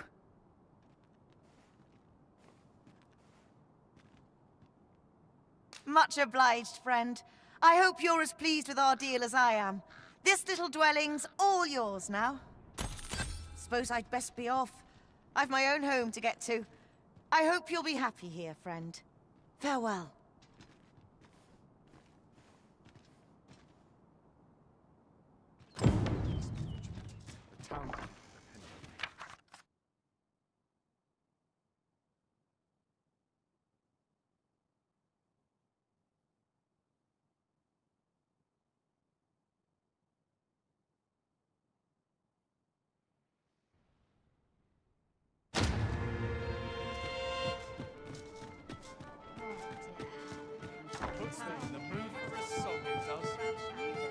Welcome.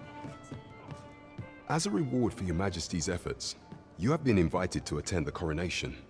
'Twould seem congratulations are in order. You will, of course, require raiment befitting of the occasion. I would ask that your Majesty return once you've procured such attire.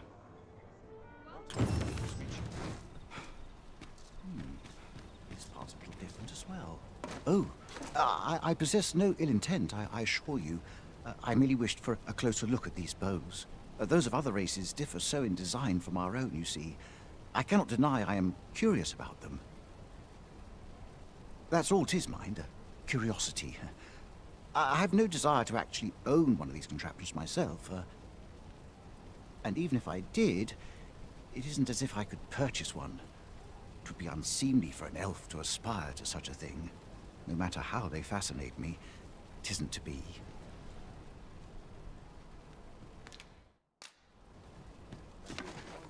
The goblin... I hope you can reclaim aught from the fiends. 'Twould bring me peace of mind.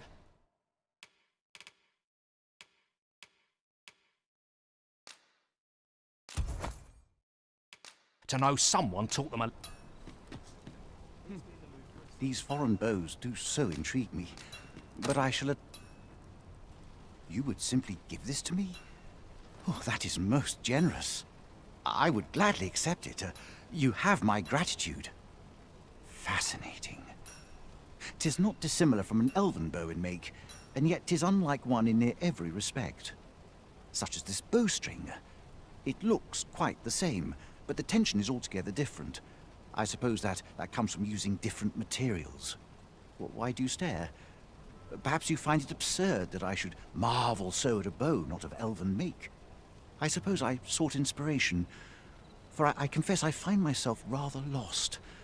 My aim has suffered of late, such that my wayward arrows simply will not strike true. The timing could not be more unwelcome, as my skill with a bow is to be put on trial anon. Forgive me. I should not expect you to know of our ways. I speak of the trial of archery, a time-honored elven custom. Every elf undergoes this trial when they reach maturity. Till we succeed, we are not considered to have come of age. I have been training most diligently, yet my skills ne'er seem to take shape. Indeed, I fear my aim has only worsened with each new failing. I grew so vexed with myself that I sought to learn a foreign form of archery rather than master my own people's. Thanks to you, I now have the means to do so, though I dare say I shan't make any headway on my own. Say, would you be willing to give me a demonstration? It might be just what I need to find my aim. Please, sir, you gifted me this bow. I only ask that you show me how to wield it. Many thanks. I'm indebted to you twofold, but this is no place to practice. Would you be so kind as to meet me by the ruins north of Trevo Mine? That's where I train, you see. I'll be able to concentrate on your display of bowmanship much better there. I do hope you'll join me. For now, I shall bid you farewell.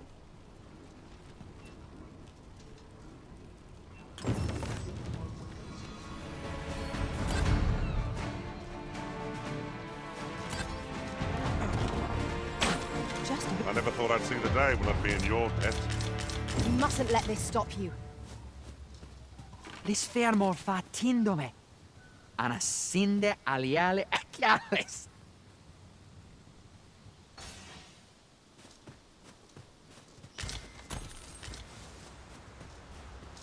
Right, just follow me. So we've finally arrived. I thought we'd never... Oh, true to your word, you have come. Let us begin at once. I should like to observe your form first and foremost. So stand here and take your aim at yon targets. I'd wager there's aught to be found here. Let us ponder how best to proceed. You have my gratitude. I learned much from you just now. In fact, I have made a discovery. Unlike those of elven make, bows crafted by other races are designed for keen aim. Is that not so? But I can see this is no revelation for you. I expect you thought this design common to all bows, yes? Not so for those of elven make, however. Our bows are crafted to guide not the hand, but the heart. Mayhap you will find the sentiment strange, but such is the perspective of elven kind. We are taught that arrows loosed with proper form will strike true, as if 'tis all a matter of poise. I admit, I find it rather baffling myself. Perhaps that is why my bowmanship has failed to improve. Yet with this bow, I begin to understand. Let us see if I fare any better now. Huzzah! What a feat! I can hardly believe it. Every last arrow found its mark. Dead center. This marvel is nothing at all like an elven bow. The design allows for ease of aim and steadfast flight of each arrow. To think that I should feel such a difference. Mayhap I am more suited to a bow of foreign make than one of my own people's. 'Tis a strange thought, but how else to explain it? My arrows have not soared so true in all my days. I'd nearly given up on myself, yet 'twould seem I am not without talent after all. My performance with this bow has divested me of such doubts. But the ingenuity of this design, if only my people would take heed. 'Tis all very well to talk of honing one's form, but why should we not perfect the tool so integral to our customs? I am decided. I shall take this bow back to the arbor. With this as my weapon, I have no doubt I shall pass my trial of archery. It seems Sir Glyndor's doubts no longer plague him. May his newfound confidence see him through his trial of archery. True enough.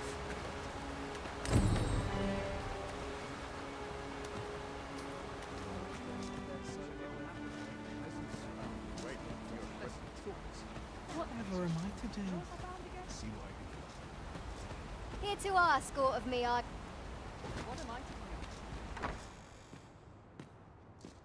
E'er since the reign of Rothaeus, the founder of Vermund, the village of Malv has played an indispensable role in the defense of our kingdom against the dragon.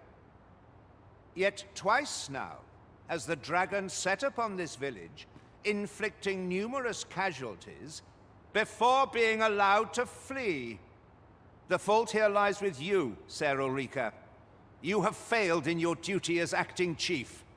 With all due respect, Sir Martin, our village has dispatched many of its young hands to the northern stronghold since its completion.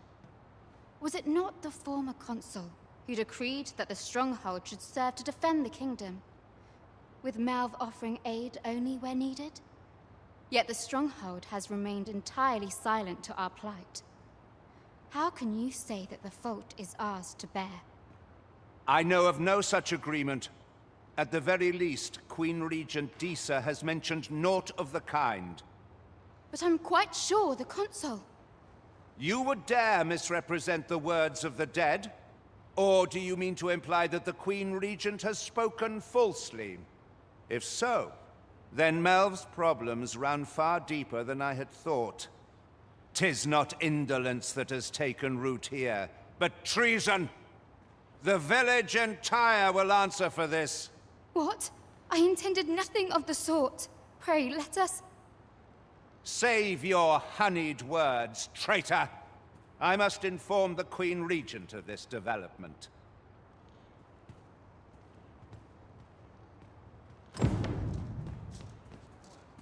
You came to see me? Forgive me, I've much to ponder. Still, how would you like to stay the night? I've yet to repay you for aught you've done for me. A small show of hospitality is surely the least I can do. 'Twas by your godly efforts that Malv escaped the worst of the dragon's assault. The people of this village are more precious to me than life itself. To lose them would have been the end of me. You have my earnest gratitude, friend. I wanted to tell you that, if naught else. Now, 'tis time we slept. There is much to be done for the village, and I shan't manage it without a good night's sleep.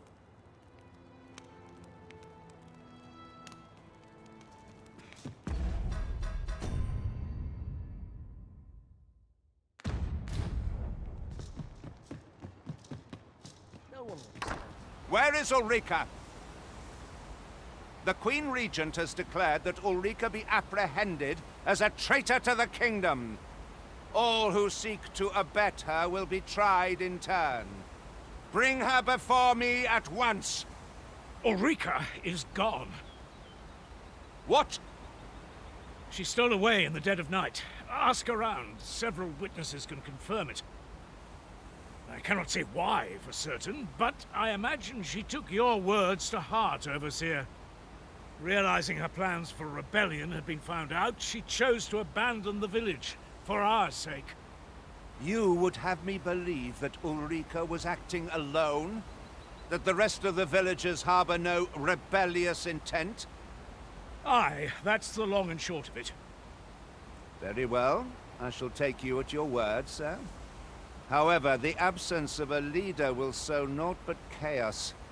For the time being, your village will be in our hands. If 'tis as you say, I do not expect there will be any objections. Ah, you've heard she fled the village, aye? Though that is the case, she would never truly abandon it. She left the village that she might fulfill her charge, protecting Vermund against the dragon. But as for where she went, I do not know. 'Twould be unwise for me to go looking for her, lest I draw the eyes of the Overseer's troops. However, should you happen to find her, would you tell me where she is hiding? I can only pray that she does not fall into the Queen Regent's clutches.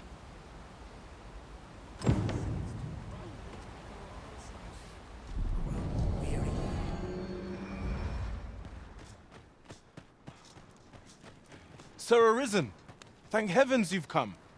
Saurians have claimed the village yet again, if you can believe it. Just when almost all of the villagers had arrived as well. Oh, why must these scaly fiends beset us so?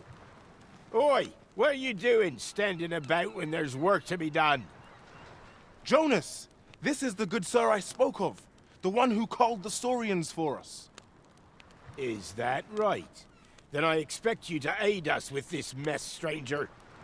You did it once afore, eh? Only natural you'd help finish the job. My apologies for the chief's temperament. Yet he speaks truly. We have need of your strength. Pray, cull the beasts as you did before, sir. I dare say you are the only one upon whom we can depend. More Saurians. Let us deliver them a swift end and ensure the village's safety. We must remain vigilant. Well done. Use these flames to smite our enemies.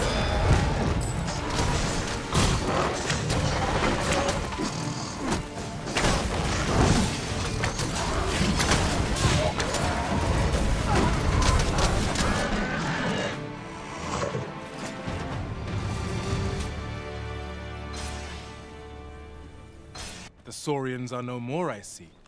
That's twice you've come to our rescue now. You're more than a friend to Har Village, Sir Arisen. You are a hero. Truly, we cannot Here he is! I found our troublemaker! Jonas! What is the meaning of this? This blasted beastren went and ventured into Stormwind Cave! How many times have we said none are to tread there? But he just had to poke his nose where it didn't belong. There can be no doubt he's the one who incited the Saurians' attack. Forgive me. I never meant for any of this to happen. Trust a beastren to muck things up. Jonas! Surely there's no need for such talk. You would say that, wouldn't you? Seems to me beastrens go causing problems, and we humans are lumped with the job of cleaning up after them. Jonas, please! You're being ridiculous. There! I do apologize. 'Twould seem things have turned rather uncomfortable. But we mustn't let this sour your triumph. You came to our aid when we needed it most, and for that, you have our gratitude, Sir Arisen. I do hope you shall visit us again anon. 'Twas a rotten note to end things on. I do hope Sophia... To think I would meet you here. Or were you searching for me? I cannot return to Malv. Not till my name is cleared. Not till the dragon is found. This village also suffered the dragon's attack in the past. I intend to stay here and investigate its whereabouts. Pray, give my regards to everyone back home. Tell them that I swear to return as soon as I can.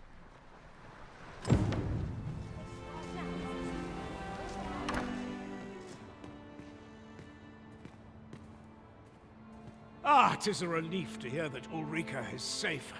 Mayhap there is aught I could do for her, pervasive though the Queen Regent's influence has become. My humblest thanks. You've proven a friend to Melv and me as well.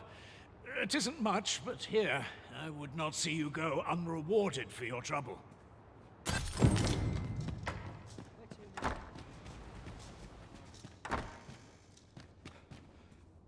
Hail, friend!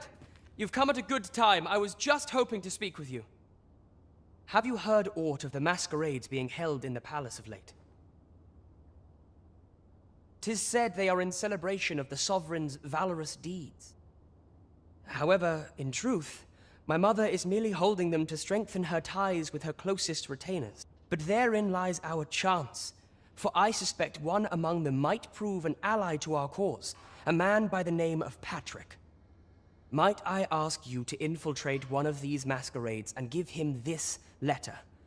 I imagine that's the most prudent way to go about this. You have my thanks. I would handle this matter myself, but I am afraid I cannot attend the masquerades. Mother refuses to allow it. I will speak with a sentinel I trust and bid that he ease his patrol on the evening in question. Pray, make use of this opportunity to slip into the venue. Patrick will be wearing a mask without a mane, and a blue cape, I believe. Hopefully this information will be enough for you to seek him out. Come to think of it, there has been tell of some important figure from a neighboring country being invited as well. I've not been told much, but any guest of my mother's is bound to be the mark of much attention. Mayhap 'twould be best to stay away from this figure, lest you attract unwanted notice. You should be going now, friend. You're not meant to be here in the first place.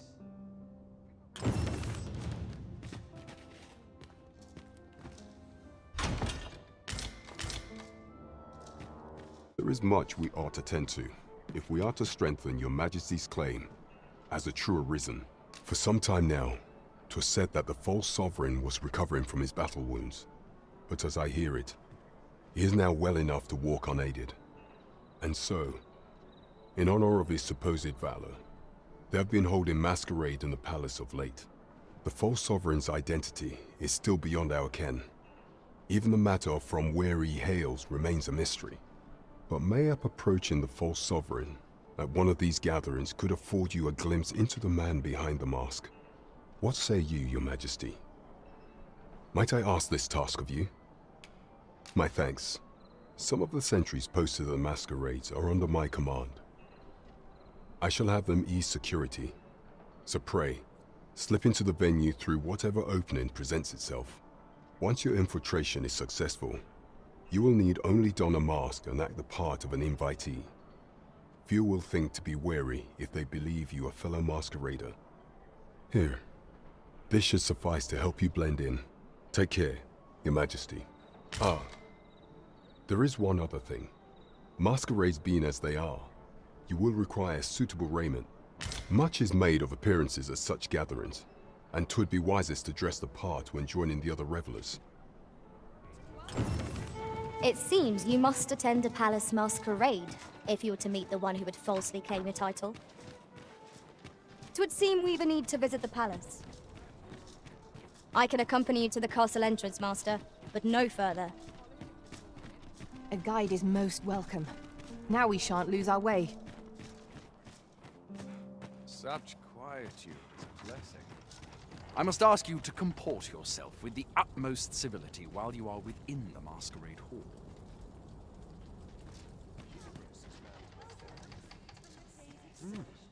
You're far from your station, are you not? I was bored out my skull guarding the palace. At least here I can listen. Well, I ought to find someone to buy me a drink. Would that all my days were so tranquil. I must get a move. Our first sovereign.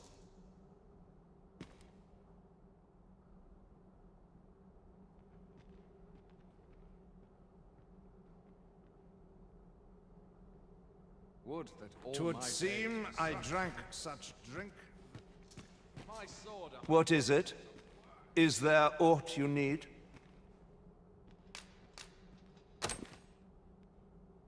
Ah, I see. Thank you for giving this to me. I shall pen my answer anon, behind closed doors, naturally. Another fancy party hosted by the Arisen. Why, you're... No. Pay me no mind. We who are gathered here are naught but nameless nobles. 'Twould be uncouth to inquire after another's identity.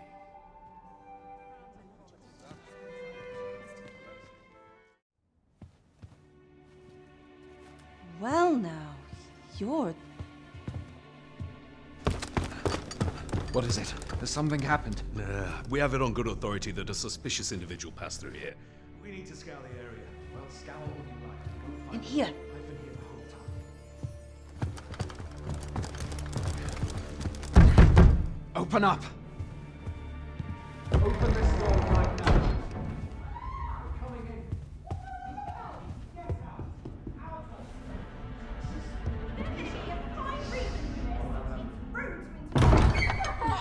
You're dressed rather austerely for a patron. My humblest apologies, Lady Wilhelmina. We've had reports of an unseemly character in the vicinity, you see, and... Preposterous. I was out front till but a moment ago, and I did not see so much as a shadow. Be that as it may. You are excused. Leave this place, ere you invite our noble host's wrath upon yourself. I will summon you if aught is amiss. Pray forgive the intrusion. And what business have you here? In the nobles' playground? Hmm? You've the face of someone in search of a juicy morsel. Would you be looking for this, perchance? Come on, then. Keep pouring. Do you take me for some green lad who can't handle his cups? I'm your damned king, and a king deserves royal treatment. Of course, Your Majesty. Tell us, Your Majesty, would you prefer more drink, or shall we find some other way to amuse ourselves? Aye. Let's change things up. Oh. I believe I cautioned you to keep your drunken revelry in check.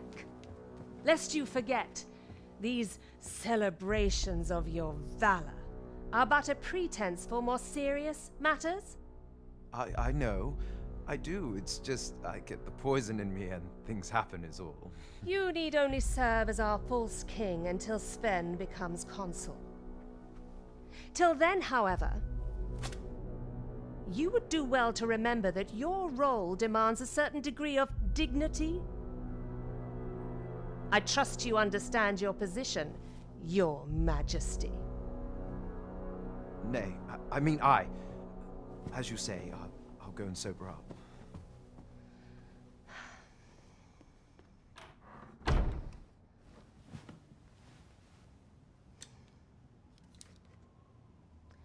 Why not remove yours as well?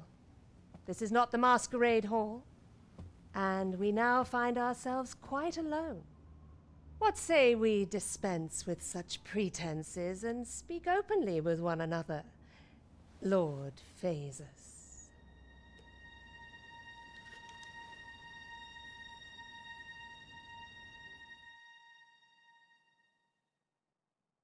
That will do. If you're discovered, yours won't be the only head that rolls. What is your purpose here, I wonder? If you came to learn of the Sovereign, then 'tis as you have seen. The man is naught but a ale-swilling pretender propped up by the Queen Regent. Of course, that begs the question. If he's a mere mummer, then where might our true Arisen be? You'd best go. I'll do what I can to help you make your escape.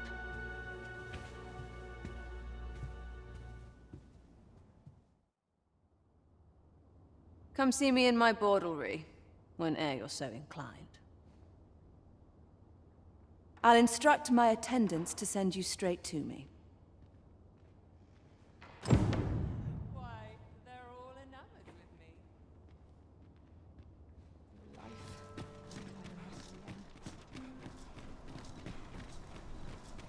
It seems you have obtained information regarding the false sovereign. Captain Brant will be eager to hear of it, I'm sure. Now to report to Captain Brant. Allow me to guide you, Master.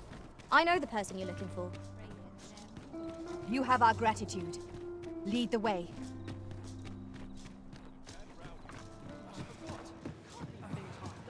We have reached our destination. There is much we ought to tend to, if we are to strengthen your Majesty's claim as a true Arisen.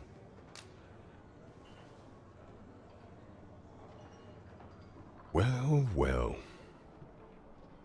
He is merely Disa's puppet, then. 'Tis likely that he knows naught of her schemes. Even were he to be removed, I suspect some other would simply be made to take his place. But if there's aught that compels my attention, 'tis this other man you mention, Phasus was it? He seems a man of import, and yet, I have never heard of him. Pray, allow me to investigate this matter further. You've done well, Your Majesty. Queen Regent Disa appears to be working in concert with this Phases fellow. But what precisely is their aim? That's odd.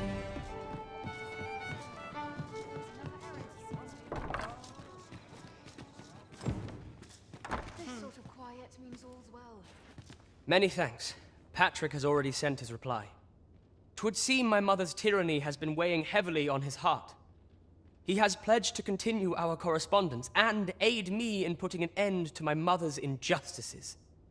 This would not have been possible without your assistance.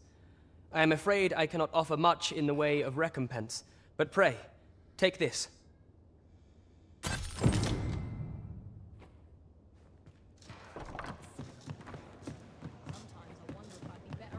There is much we ought to tend to, if we are to strengthen Your Majesty's claim as a true arisen, while examining the palace ledger for evidence of the Queen Regent's misdeeds. I made a curious discovery. For some time now, it seems, she has been diverting a veritable mountain of gold to the daily purchase of sweet crownflower. What's more, this inexpedient spending habit is recorded to have begun the very day on which Arthur, the would-be arisen, appeared on the scene. This cannot be mere happenstance. I can only conclude that these sums are passing into the hands of Arthur himself. Yet 'tis strange, for sweet crownflowers only grow on the eastern edge of Vermund. I dare say 'twas not an item chosen idly. Mayhap this knowledge will guide us in our pursuit of the false sovereign. 'Tis a frail hope to be certain. Yet all the same, I would ask that Your Majesty venture to Vermund's eastern edge and probe into this young man's origins. I am glad to hear it, for I cannot shake the feeling that uncovering the identity of the false sovereign is the key to unraveling Disa's scheme and securing your enthronement.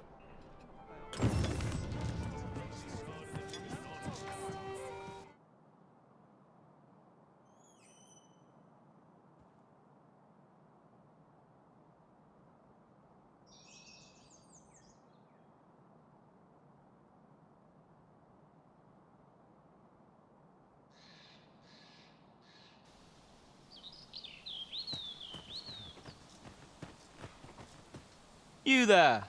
Are you looking to enter the village? You'd best go elsewhere, friend. What's wrong about this place? There's no business to be had here, that's for sure.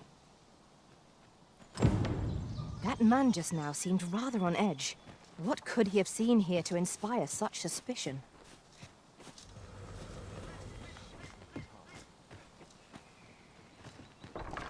Ah, you must be the visitor I've heard so much about. Have you some business here in the village? You would know of our village? As you can see, 'tis a simple place, tucked away on the eastern edge of Vermund. Is there aught else I can help you with, sir? Arthur. 'Tis a name unfamiliar to me, I'm afraid. At least, no one by that name lives here, sir. As you like, sir.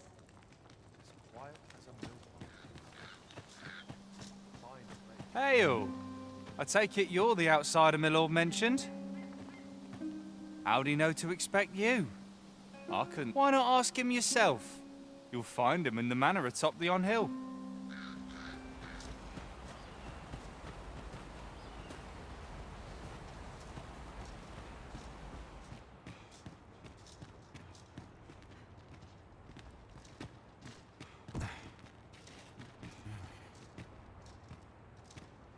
Greetings. I must say I'm impressed by your intuition, sir. You found me out far sooner than most.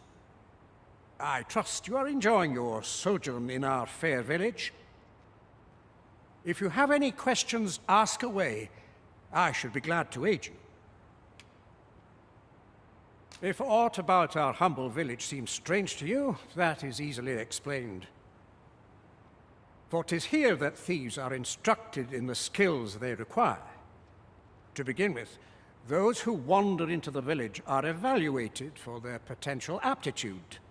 Of course, you are no exception. That you stand here now is proof you were deemed a worthy candidate. Which is to say, you have my approval as the Thiefmeister. Is there aught else you'd care to ask? You're curious what I know of you? Quite a bit, I should think. Naturally, I'm not the only one. Our village has its own network of spies and informants, you see, and your title tends to make you stand out among the rumors we collect. You're the second Arisen to come to Vermont, and you've allied yourself with Captain Brandt against the Queen Regent. In response, she's... Oops. I mustn't say another word. Don't misunderstand. I'm no ally of the Queen Regent. I merely strive to maintain neutrality in political matters. Those who deal in information must ne'er align themselves with a particular power. Such is our village code. Is there aught else you care to ask? Arthur, you say? I've lived in this village many a year, but I can't say I've heard of someone by that name. My apologies. Is there aught else you care to ask? Take care. You, sir, are worthy of inheriting my ultimate technique. Once mastered, 'twill allow you to fell all foes, both minuscule and mighty. Take it.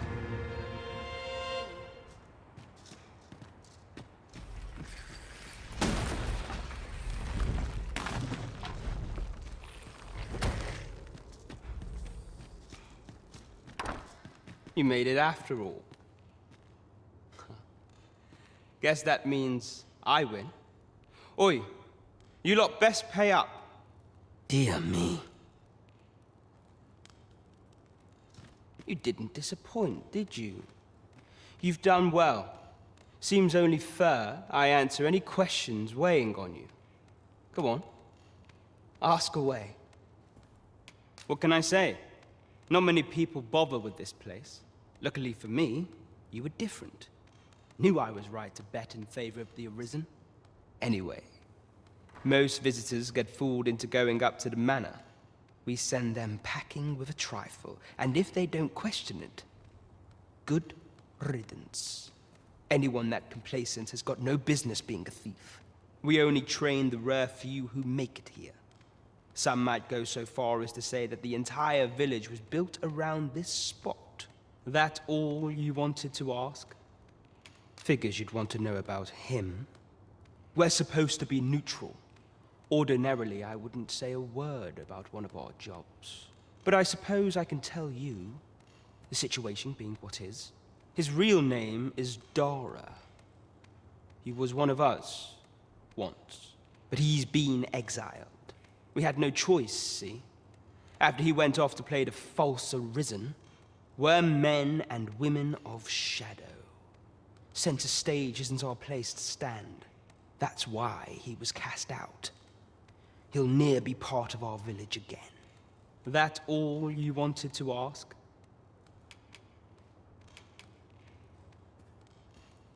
For all this, Dara was in line to become the next Thiefmeister. But he failed. Took a massive injury to the chest during the trial. So the title fell to me. That's when he went off, saying he used the scar in his chest to pose as the Arisen. And what a scheme that turned out to be, eh? Now he gets to sit pretty on the best seat in the kingdom. Still, you'd have a hard time proving that he's not who he says he is. He's a wily one, that Dara. Always was careful not to leave behind a shred of evidence. But we can't have him thinking that he gets to go off and enjoy a peaceful life in a lap of luxury after breaking our code. Methinks he needs something to remind him of the debt he owes us. Here, this should do the trick. Now, as to the Maester's teaching, not sure you'll be able to use it to its fullest potential, but I'll show it to you.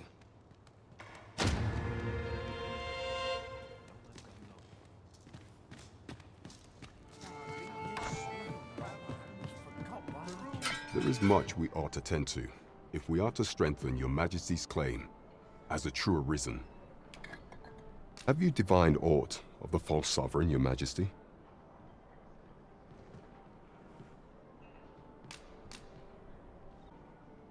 This appears to be a bill calling for the arrest of a man named Dara. But hold a moment. Does this man's countenance not bear an uncanny resemblance to that of the false sovereign? I see. If your Majesty is certain that the two are one and the same, then I am convinced as well. However, I'm afraid this paper alone does not constitute sufficient proof. Ah, but of course. I surmise your Majesty intends to post the bill and invite suspicion. A clever plan. The Queen Regent will be forced to deny any connection to our new sovereign, yet will be unable to remove the bill from the public eye.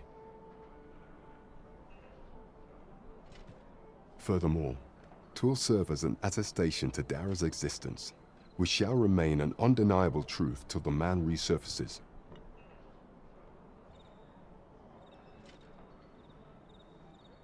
And all the while, the doubts lurking in the hearts of the citizenry will continue to deepen. A clever ploy indeed. I shall attend to this matter personally.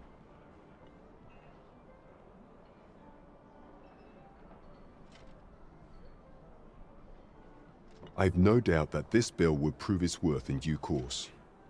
You have my gratitude, Your Majesty. Your aid has been invaluable. So, the false sovereign operates at the behest of Queen Regent Disa. The spider has woven her web rather carefully. What am I to do? No! I'm not sending anyone into that cave! But Jonas, isn't it your duty to aid our people? I've held my tongue till now, but no longer. You would leave one of your own to die. This is impermissible. A village is nothing without its people. Sacrificing that poor soul amounts to cutting off your own arm. As Half's leader, you ought to strive to do whatever you can to bring him back alive. Can you truly say this decision benefits your people, Jonas? Who are you to question me? I'll suffer none of your impudence, outsider! Be gone from our village! I, Jonas, I am an outsider, and therefore have no reason to heed any commands you would give.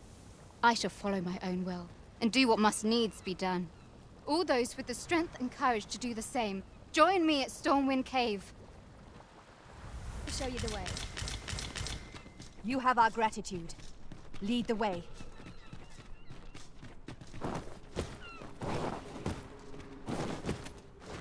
A cave. Shall we proceed into the depths? Narrow passages may await us. Be on your guard. Of course.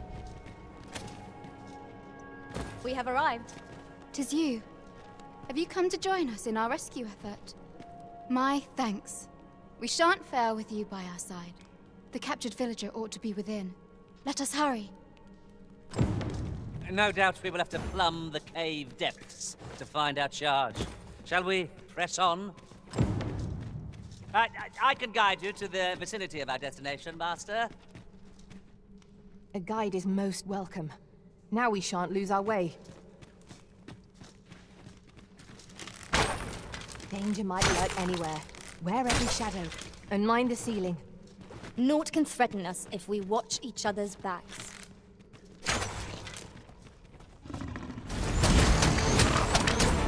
Target the tail! Try to get behind it to improve your aim!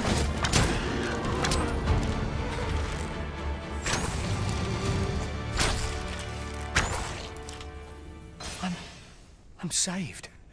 Thank you. Thank heavens you yet live. Let us be on our way. The other villagers shall be thrilled to see you in good health, I'm sure. Shall we report our results?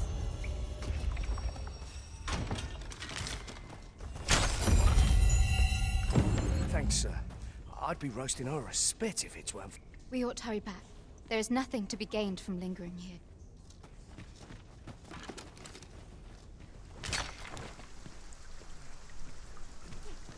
Yon path leads not to our destination.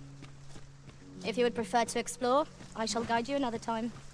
There will be other opportunities to lead. For now, let us follow. You have returned triumphant, I see. Oh, what a relief. Indeed. And now that the task is done, I shall leave Har village, ne'er to return. In exchange, I beg you to forgive those who joined me. I incited them, and so I alone ought to suffer the penalty of exile. Yet I will go forth from this village with my head held high, glad in the knowledge that no lives were sacrificed under my watch. There'll be no need for that, Ulrika. In light of your good deeds, all shall be forgiven. After you left, we who remained discussed that which our village treasures most. It is as you yourself have said, a village is nothing without its people. We ought to have learnt that lesson well after the dragon chased us from our homes.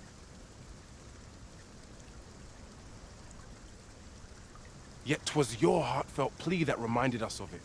Ulrika, would you honor our village by becoming its chief?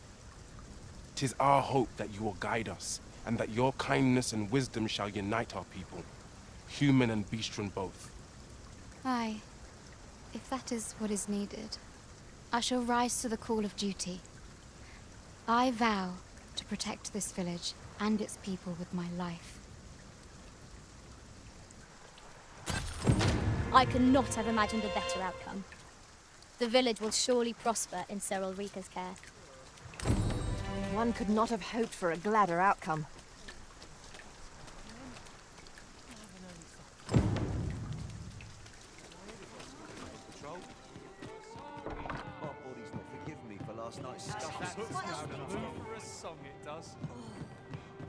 There is much we ought to tend to, if we are to strengthen your Majesty's claim as a true Arisen. Aught shall change once we have attended the coronation. If your Majesty has any unfinished business to attend to, 'tis best you do so afore we depart. Very well. The coronation is to take place on the morrow. We shall depart early in the morn, so your Majesty would do well to get a good night's rest.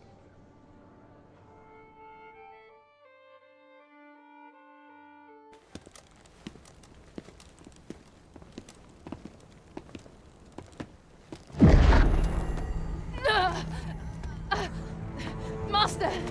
Pray leave this place. My body, it refuses to obey me. There is a voice within my mind. It commands me, sways my very will. Sways your will? Could it be that the gods sway? We must quit this place, your Majesty. I fear our plans may fall to naught. Let us return to the tavern.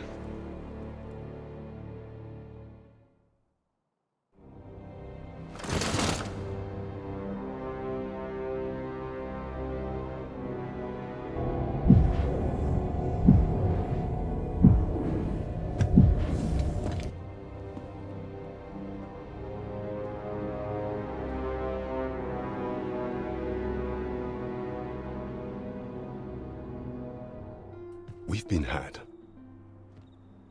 The false sovereign commanded the pawns at the coronation, proving his own power as Arisen. According to Regent King Sven, the pretender was wearing some sort of lavish necklace at the time. I imagine this artifact is the Godsway mentioned in that letter. Perchance 'tis a tool that grants power akin to that of the true Arisen. 'Twould do much to explain the events that we have beheld afore now. Alas, unless we find some way to unmake this Godsway's power, proving your Majesty's legitimacy shall be difficult indeed. Pray, allow me time to search for a way forward. I shall inform your Majesty when I have prepared a plan of action.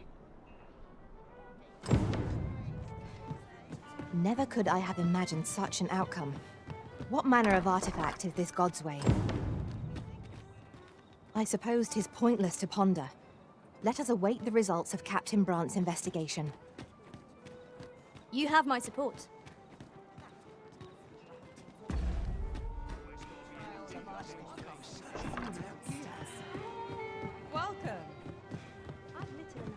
There is much we ought to tend to, if we are to strengthen your Majesty's claim as a true Arisen. Regarding the matter of the Godsway, I fear there is naught to be done, save for your Majesty to venture to Batal, where you might uncover the false sovereign's secrets directly. The sigil upon that letter from some days past bore the crest of the Batali Palace. Surely this ought to be found therein. Yet official dealings twixt Batal and Vermund are suspended, passing through their fort with such hindrances in mind. I thought to prepare this. Pray, take it. Few may pass through Batal's fortress, save Beastren merchants. With some coin, I was able to convince one such merchant to grant us that entry permit. It ought guaranteed passage through the border checkpoint, but alas, 'tis intended for a Beastren. You shall have to act the part. But as to how that should be done, I'm shamed to say I do not know. 'Twill depend upon your Majesty's ingenuity.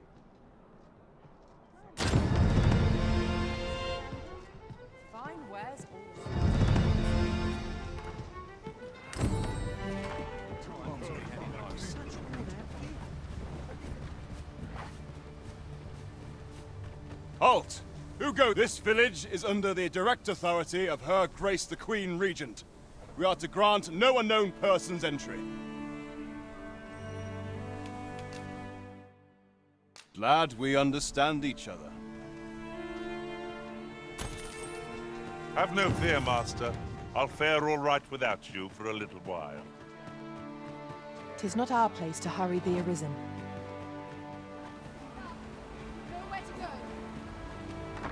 Well met. Glad to see you in good health. The tyranny of the Queen Regent's faction knows no bounds. Passage into and out of the village is restricted, and we're being treated as slaves. I had intended to endure it till Ulrika returned to us, but I fear the villagers have already reached their limit. I'll be honest with you, as you've earned my trust. We've a mind to leave this village for good. The Dragon's Flame has devastated the land here. Many of the villagers question whether it is worth attempting to restore it. When I mentioned as much in a letter I had smuggled to Ulrika, she told me that the village she's staying in would be glad to take us in. Only problem is how we're going to get past the soldiers. They've confiscated all weapons to forestall our escape. Perhaps if we could reclaim the stolen weapons, or find a means of procuring some anew, we could force our way out through strength of arms. Alas, we villagers are kept under constant watch. It would be unwise for us to attempt aught on our own. You are our only hope in this matter. Pray, lend us your aid.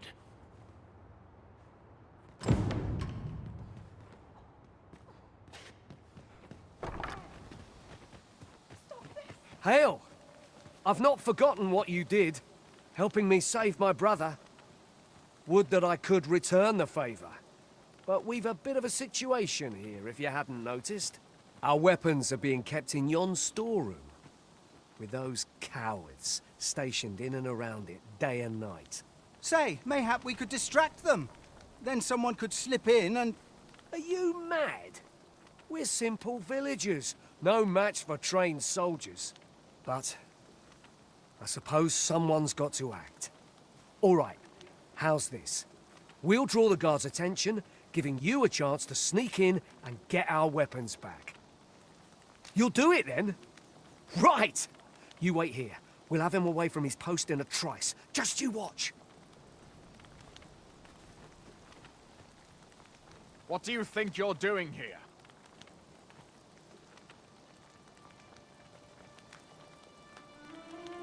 Halt!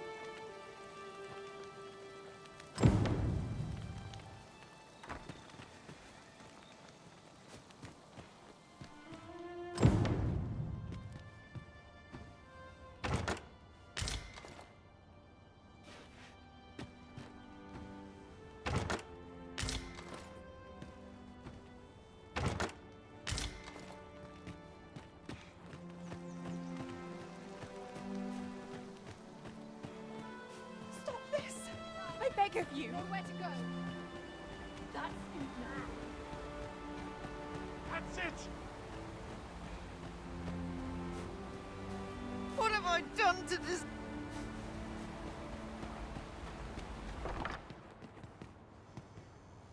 How are you faring? Have you been able to procure any weapons for us?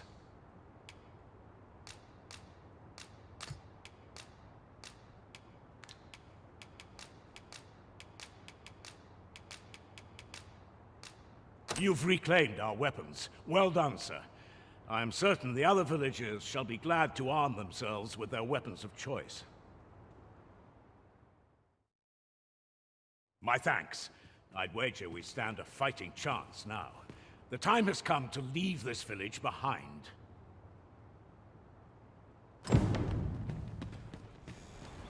I've got you cornered, rat.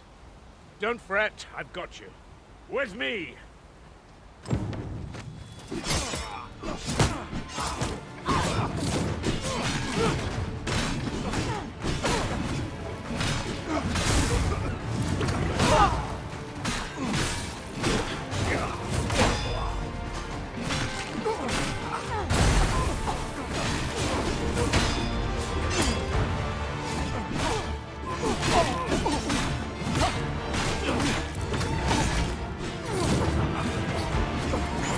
This cannot be! Retreat! We must withdraw and regroup! You have my gratitude for all you've done on our behalf. We'll make for the village Ulrika staying in on our own from here. If I were you, I'd leave this place afore reinforcements arrive. At any rate, this is where we part ways.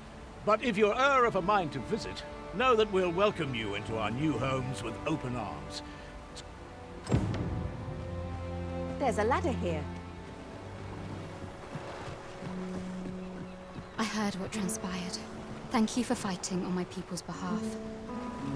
You cannot imagine my relief when I beheld that everyone had made it out unharmed. Say, would you visit me again once night has fallen? There's aught I would show you.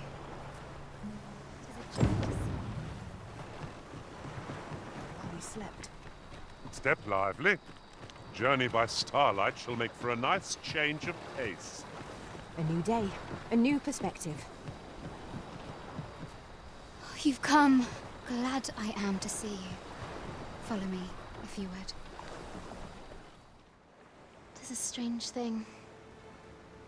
I ne'er knew how vast the sky was, till I left Mel behind.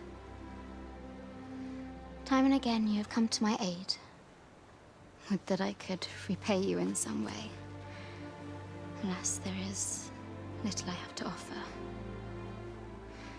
Yet, if your heart e'er aches for a place to call home, then may this village... No, not the village. If e'er you're in need of a hearth to return to, then let it be mine.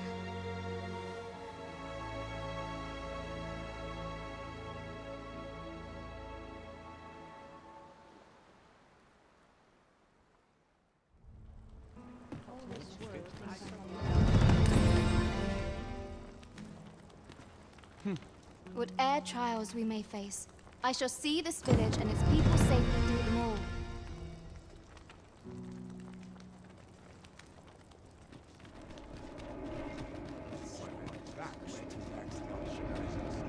Mayhap this ladder is here for a reason. Ah, excellent find.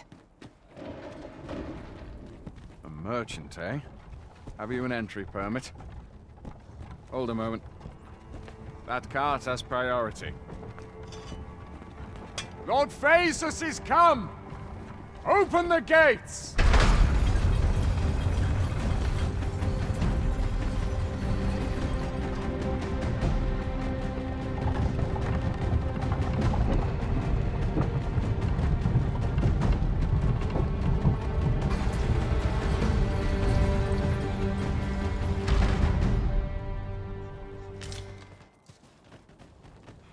What was it I Well, come, if you think me a liar, then buy something and see that.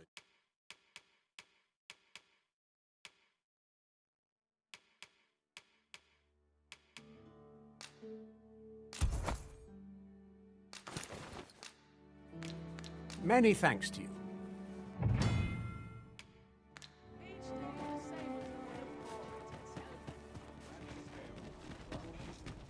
So, you seek to enter Batal, I presume? I'll have to check your Go on through.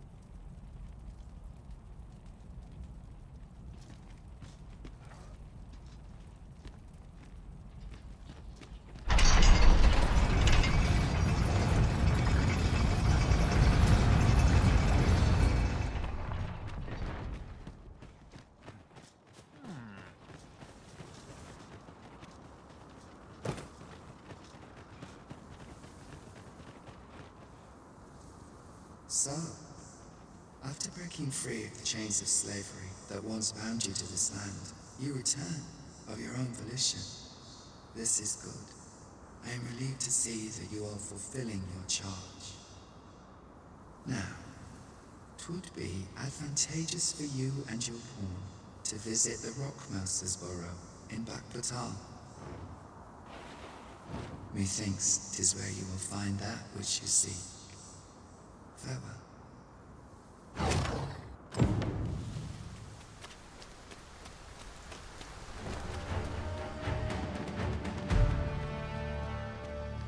That was hard won. We ought to consider this a lesson. This is what befall— Well met. Does that make you the Arisen? Be at ease. I bear you no ill will. My name is Manella, and I have the honor of serving as a go-between twixt Her Majesty and the Guard. Come, let me buy you a drink. We've much to discuss, and I don't fancy standing round all the while.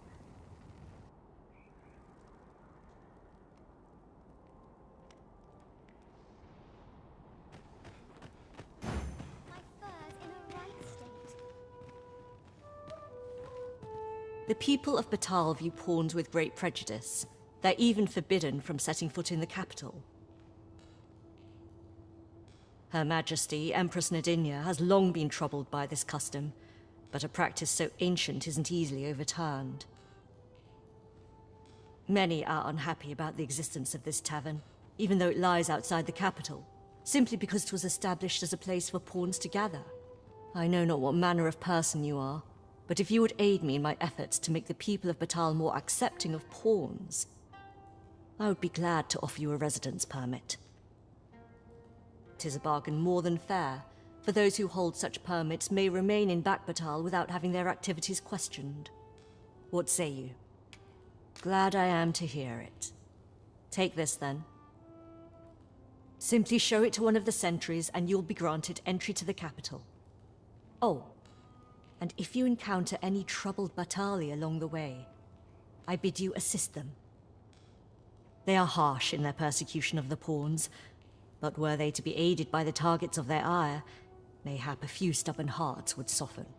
A simple plan, I know, but 'tis the only one available, or so it seems to me. I bid you good fortune, Sir Arisen. How might I be of service? I'm dead on my feet. Mayhap you will think this a trifle, but the events of the coronation are as vivid in my mind as if they occurred only yesterday. All knowledge of this, God's way, stems from the forbidden magic research laboratory, which can be found here in Batal. However, you would do well to first travel to the Alta Batal coast and seek a man named Ambrosius. For as a researcher of this laboratory, he will doubtless be able to answer many of your questions.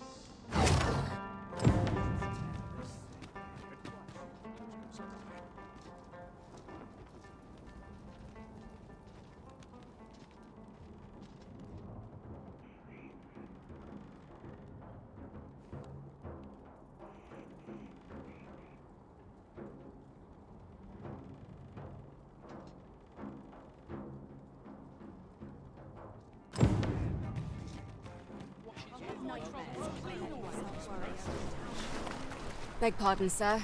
I mustn't...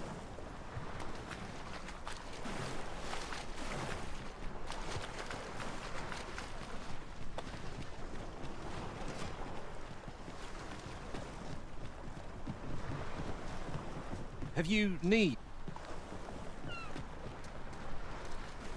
An appropriate choice. Who are you? No, never mind. 'Tis of little import. I'm searching for blue crystal shards. Find any, and I'll pay you hand.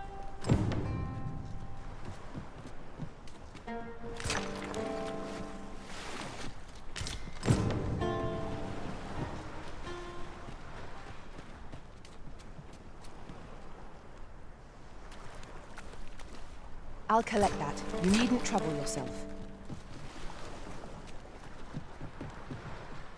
Well, have you found any blue crystal shards? Is that all? Tiny fragments such as these aren't nearly good enough. Still, I expect I'll find a use for them. Here, take your coin and... 'Tis a god's sway. Well, to be precise, the crystalline substance from which 'tis made. By refining such crystals, anyone can attain the power of the Arisen. The power to command pawns, that is. However, small fragments are meaningless. They cannot contend with the Arisen's power, you see. Speaking of which, should you find any large fragments, bring them to me, won't you? Though that might be difficult, it is possible larger shards may have been mistaken for jewels and carried off by scavengers or collectors or some such. Mayhap one such as the Oracle or the Dragon Forged would be able to aid you in locating them. I can tell you no more than that.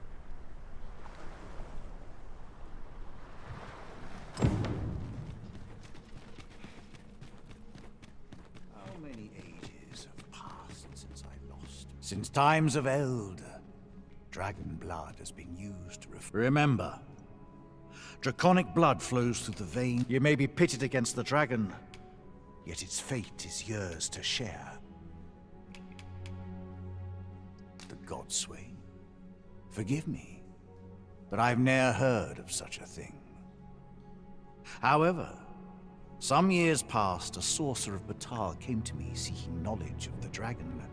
Just as it appeared his intent was to alter the will of the world through mortal means. Perhaps there is some connection. The dragon is the embodiment of destructive force, though this does not mean that it is evil. Understand this. The concepts of good and evil are mortal inventions, and thus cannot be applied to the dragon. It is a being of a higher order, as are ye.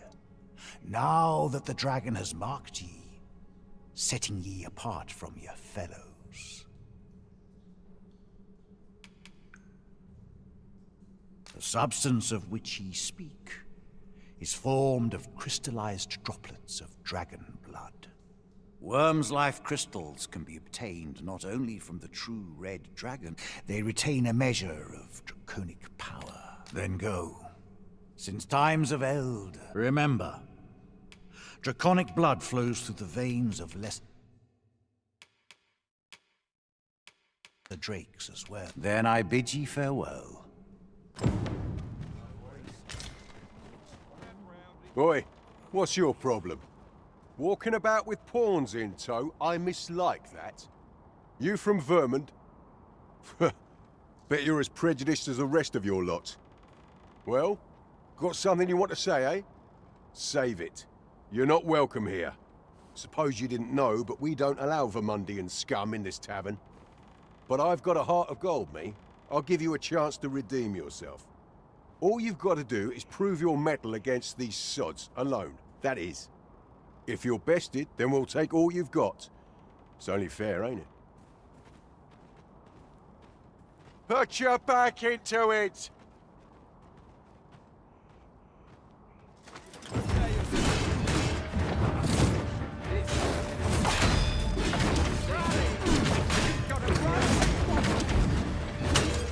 I shan't let you get away.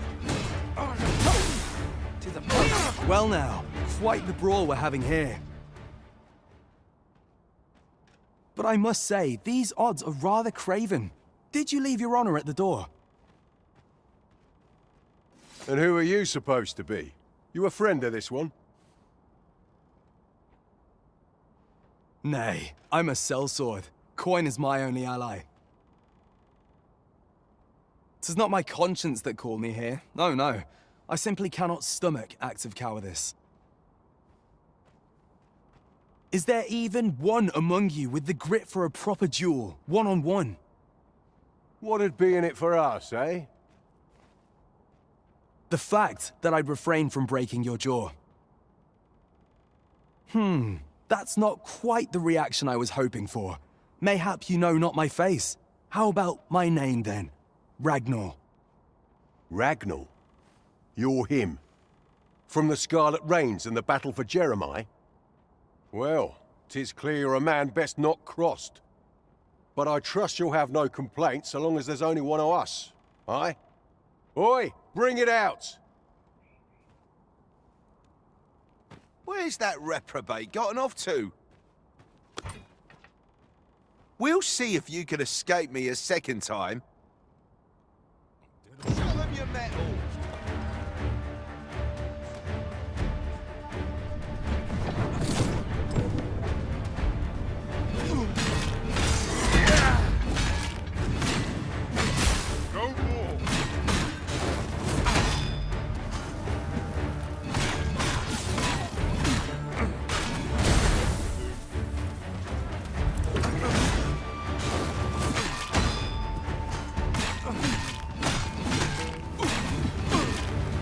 Just give the order and I will join the fray.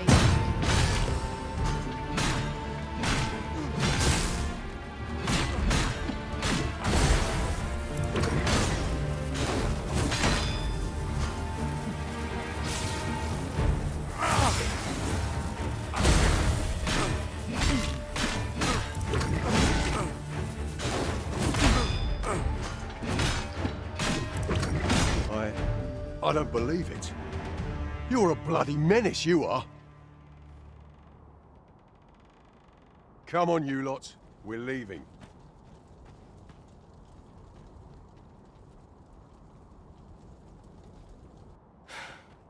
Fine work, that was. Pray, save your thanks. I've no need of it. After all, judging by the skill with which you won that duel just now, I dare say you'd have bested those louts even if I hadn't intervened. I suppose that coward knew he was no match for you in a fair fight, so he had that beast take the beating for him. At any rate, 'tis safe to say you've piqued my interest. I hope our paths cross again someday. Of course, I can't promise I'll be as amicable then. As a sellsword, 'tis my policy to let my employer decide friend from foe. I'm sure you understand. Till next time. One cannot help but wonder about that Sir Ragnar. Who is he, really? I have no answer to give.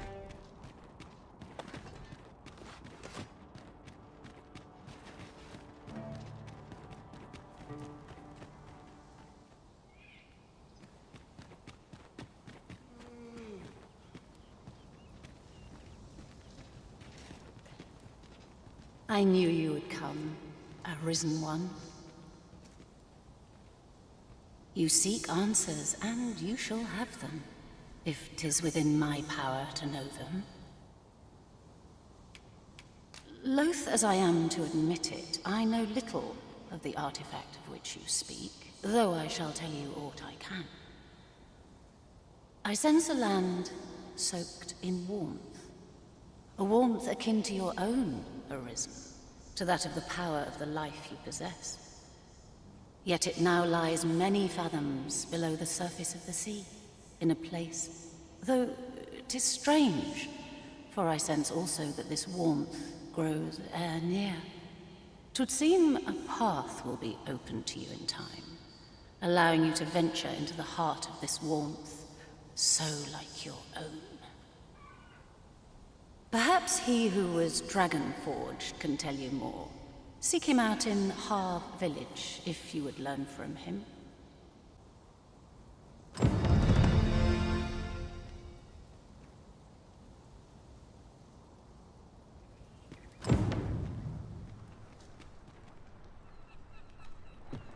About time you came along. I've a special tale to share with you today. Or so I'd like to say, but it is getting rather late. Best spend the night. We can talk again come the morn.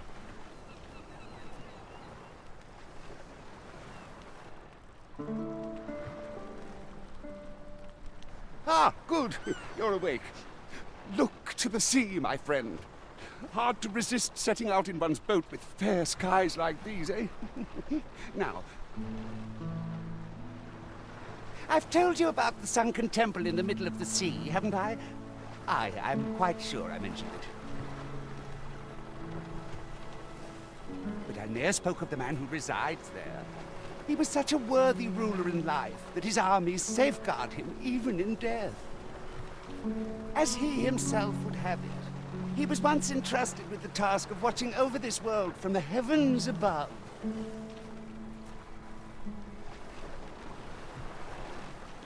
Yet he tired of his duty and abandoned his perch in the sky in favor of founding a small kingdom on the ground.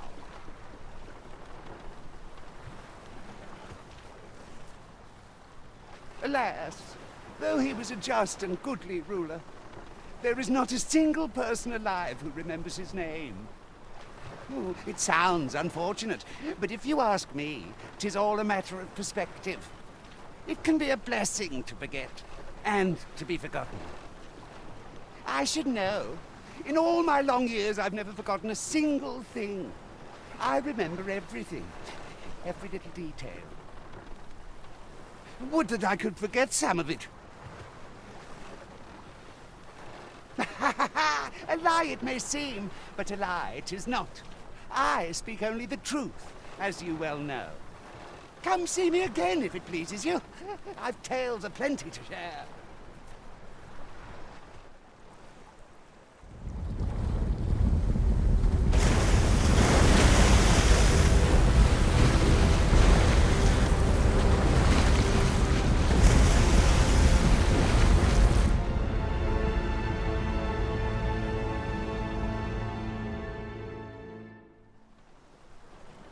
Heavens fend, I'd ne'er seen the like.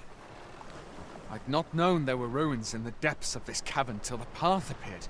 'Twas magic, methinks.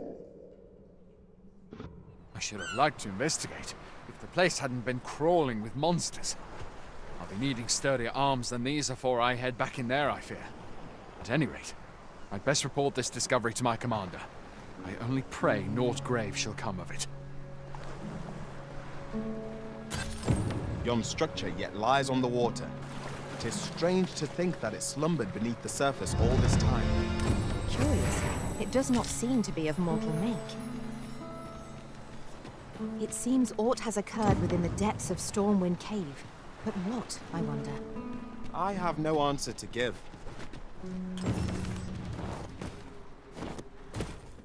We're unlikely to find any warm hearths down here. Proceeding ill-prepared invites an early grave. Understood.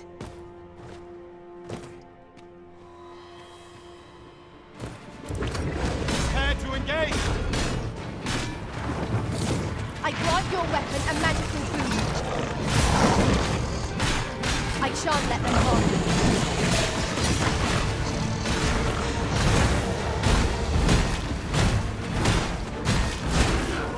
I see you've been drenched. Dry off as soon as you can.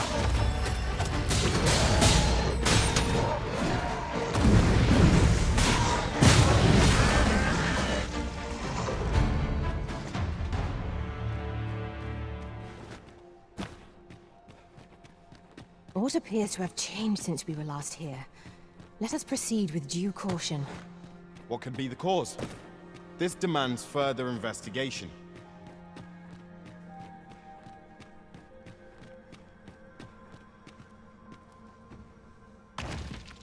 Having more of these to hand ought serve us well in battle.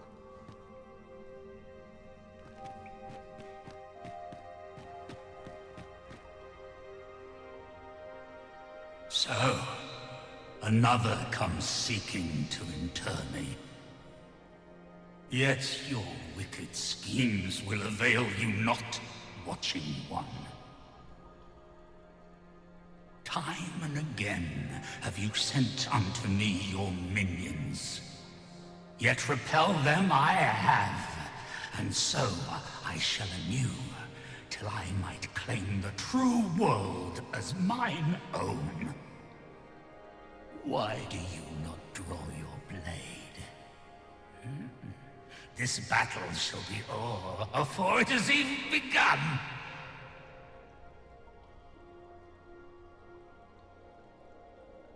You seek not my death. Then you are not of the Watching One. I am Rothas, founder of the Kingdom of Vermund. And you appear to be arisen. Tell me your reason for coming here. God's sway. Speak you of those trinkets conjured by the wizards of Batal? E'en from these depths I have beheld the Batali scuttling about, gathering their fragments. 'Tis a baleful, maddening act to transmute the fractured souls of Arisen into such frivolous baubles. Aye, that which you seek is a soul much like your own. Yet rarely will you find one intact, for splinters are all that remain of those pitiful Arisen who obey. The flesh may rot, the soul fragment, yet power. And 'twould seem the Batali seek to augment this power through their perverted arts. Yet 'tis folly, the frolicking of children. Such a trinket could ne'er hope to fell the dragon, let alone the Watching One. I know little of your intent, but I sense in you a powerful will. A will that urges you towards fulfillment of some great feat. I shall grant you this blade. It too is the soul of an Arisen. Mine own, in fact. Refined in purest dragon blood. Alas, the ages have taken their toll. 'Tis as withered as mine own flesh. Yet, mayhap, the Batali's profane magics would be capable of drawing forth its latent potency. If that is what you seek, Arisen, then go on to their stronghold. I believe 'tis there you shall find the means to achieve it.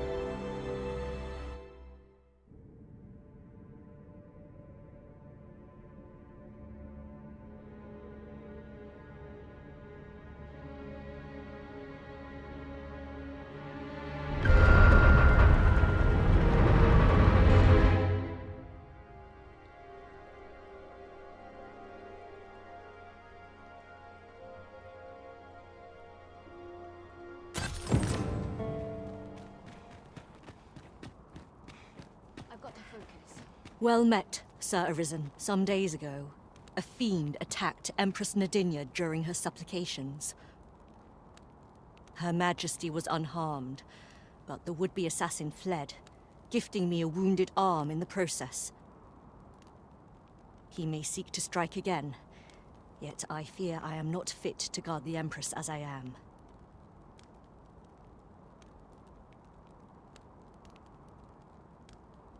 And so I turn to you, Sir Arisen. Will you catch this villain in my stead? My deepest thanks. Her Majesty will next begin her supplications in Flamebearer Palace. I would use this opportunity to lure her assassin from the shadows. Empress Nadinia's life is in your hands, Sir Arisen. I trust you understand the gravity of this task. It seems we must part ways for the time being.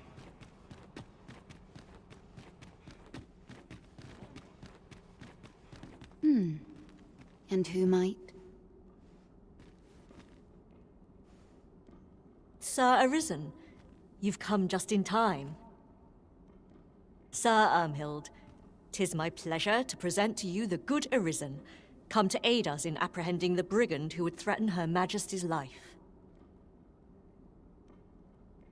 Well met. Your assistance is most welcome. Without our Empress to guide us, Batal has no future. Her Majesty cannot be allowed to come to harm. Indeed. We are well glad of your aid. May it prove unnecessary. Ere Her Majesty's supplications begin, I shall give you a description of our target. Pray seize the rogue should you espy him. We would, however, prefer that this affair be kept quiet. Be not reckless in your decision, lest you apprehend the innocent. Empress Nadinia shall commence her prayers any moment now. I would ask that you safeguard her with your life, should it come to that. O lambent flame, we offer thee these words of prayer on behalf of our people.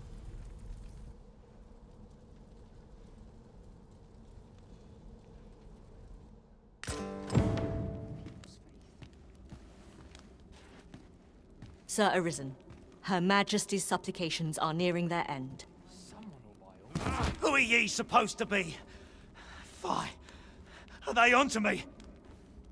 Ah, sod it! Apprehend him at once! That man there is the assassin. Nicely done, Sir Arisen. Let us inform Sir Ermhild of what has transpired.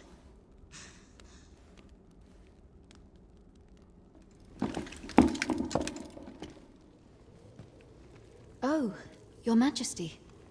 Full glad am I to see you unharmed. The brigand has been captured. The chaos of the past few days ought to be behind us now. We owe this outcome to you, Sir Arisen. You cannot know the depth of my gratitude. Ah, yes, of course. Batal is in your debt, Sir Arisen. The same is true of you, Sir Manella. Your efforts were most admirable, considering your wound. Now that a measure of peace is returned to us, however, you ought to devote yourself to convalescence for a time. You may. The curative hot springs on Volcanic Island are said to be wondrous for healing. Go there to recuperate. Very well, my lady. I shall leave presently, and return when I am fully recovered. Grateful are we for your most valiant efforts, Sir Arisen. I should be glad to talk. Ah, that's right. I must fetch those papers. Anyone gives me something. Perhaps the still. No, this is all wrong. What use of pitiful fragments such as these? What we have achieved is sufficient to sway the pawns. But when the time comes to fell the dragon, I fear it may not be enough. Lord Phasus insists we shall succeed, and yet...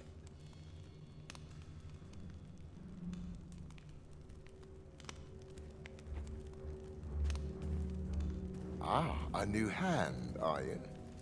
Have you some business with me?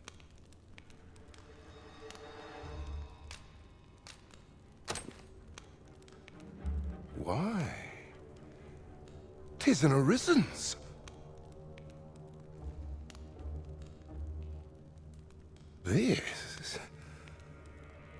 This is incredible. I've never seen such a luster. But why do you possess such a thing? Where did you obtain it? No. Never mind. 'Tis of no consequence. All that matters is this. With this alone, I shall be able to craft a superior godsway, the finest of all created to date. I must make haste that I might deliver it to Lord Phasis even a moment sooner. But wait, no. I have not the Worm's Life crystals to restore it. Confound it all!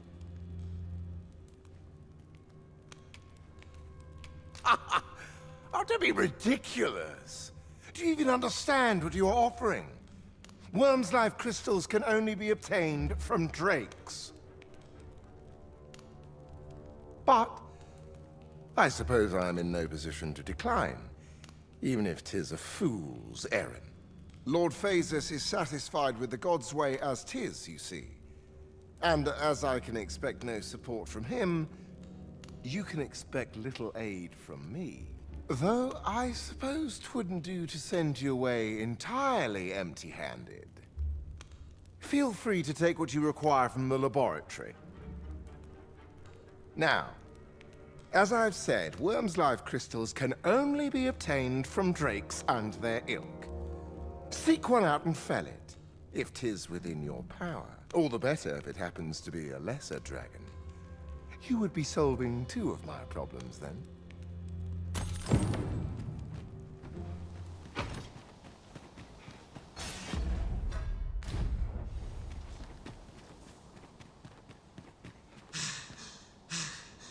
Tis clear to me that my fate is to aid you. Ah, but which dragon do you seek? The dragon that stole your heart shall appear before you when the time is come. If instead you seek the so-called lesser dragon, you would do well to pay a visit to Dragon's Breath Tower. When you find your quarry, mayhap this time you will bring it low. If 'tis yet another dragon you seek, then perhaps you ought to search for it yourself. Your feet will guide you no less ably than any revelation on my part.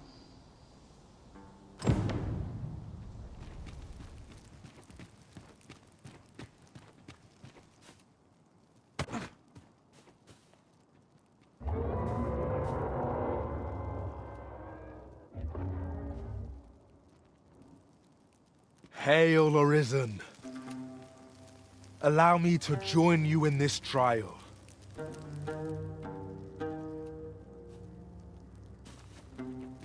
I can't imagine we're in need of a campsite just... Though you wouldn't know it, to look at me now.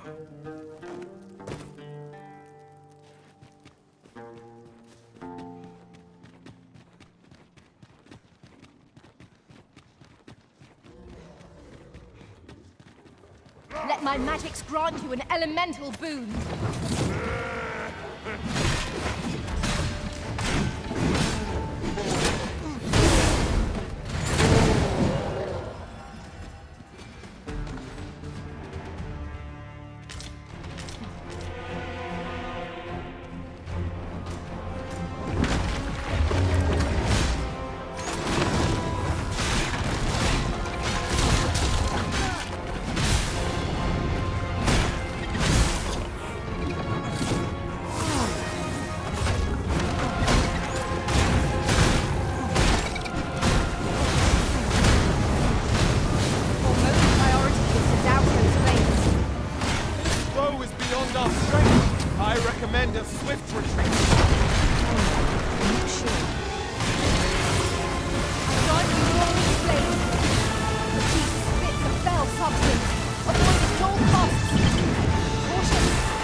did my best to match your skill, Master.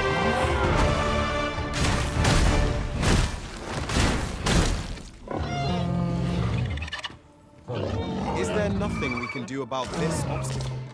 If a ranged attack is needed, you can count upon my aim. Might I be of assistance?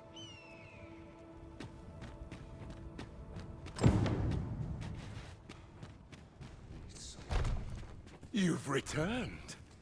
Have you obtained any worm's life crystals?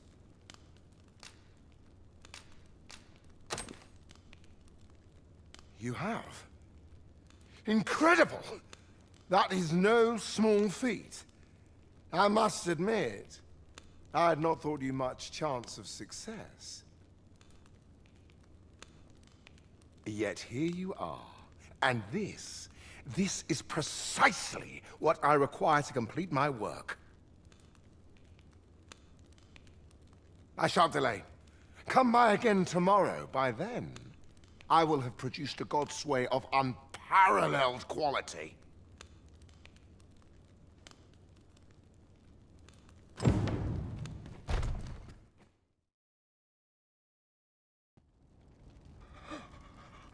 Oh, it is finished. The result is even more sublime than I'd hoped. I must deliver it to Lord Faesus at once. Though, mayhap. Now, I cannot leave this in your hands. I may not be fleet of foot, but only I can do this.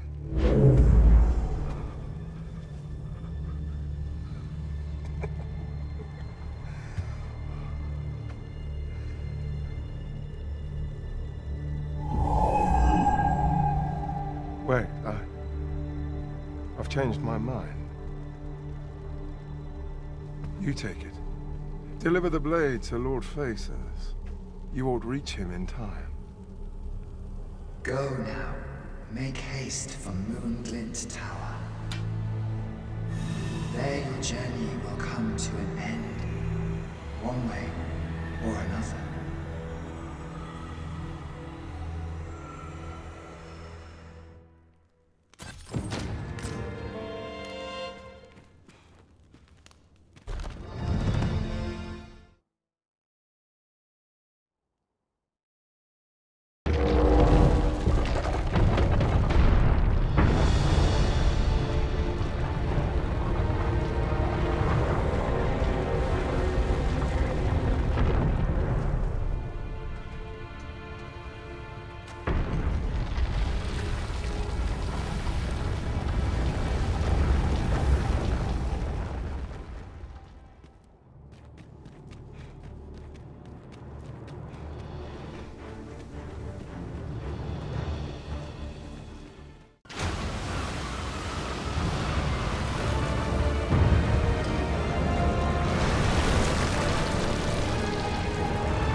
To think it slept beneath the sea all this time! I should like to know its purpose. Where is it headed? I only pray it steers clear of settlements and causes no destruction.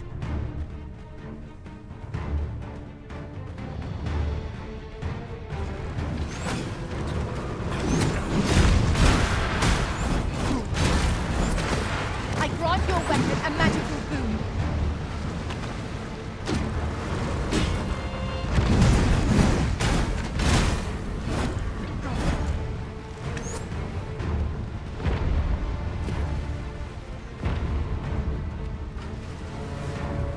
Master, watch out!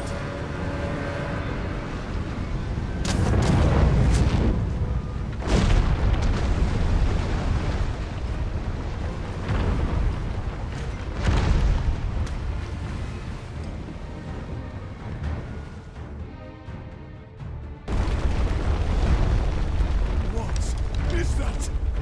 It cannot be! If we do not retreat soon, I fear we are all lost.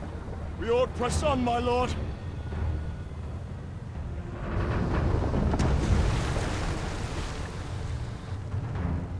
Mine's not the stone puppet, then. We move. It arose from the sea. What could have summoned it?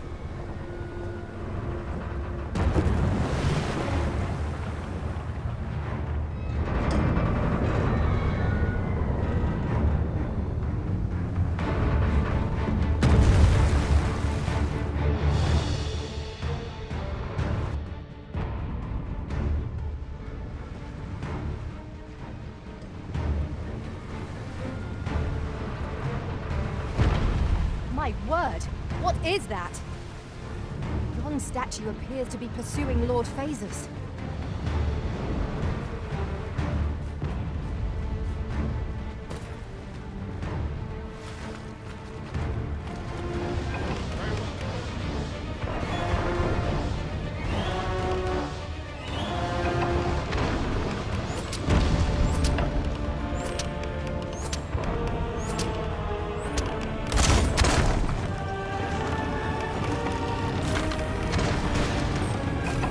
Let my magics grant you an elemental boon.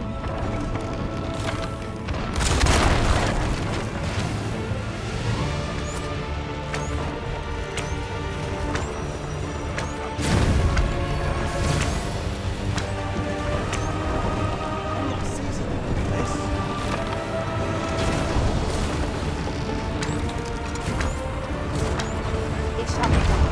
I am here to aid you.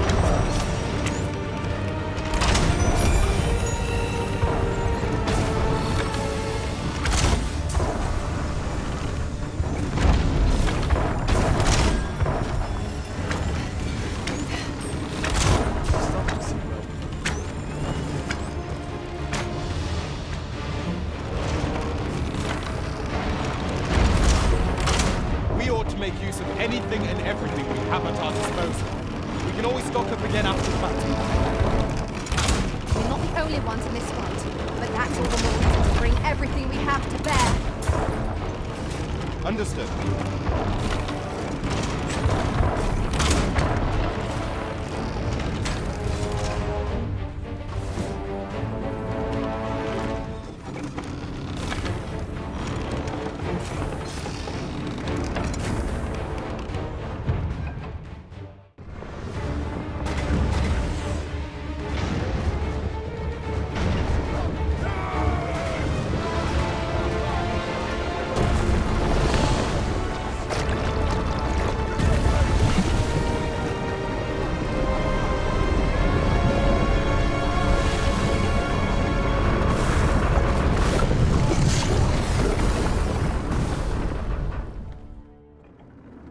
The Gigantus appears to have fallen. Let us hasten to Moonglint Tower. True enough.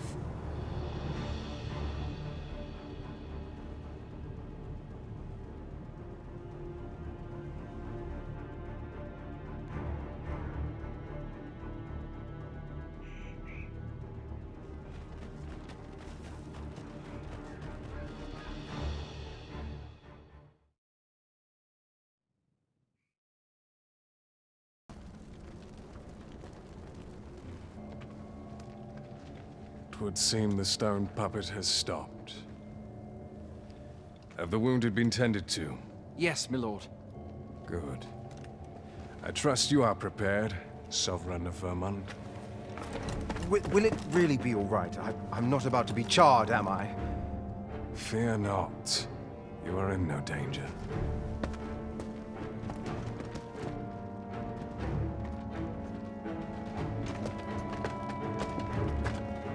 The dragon shall be under my control when it appears.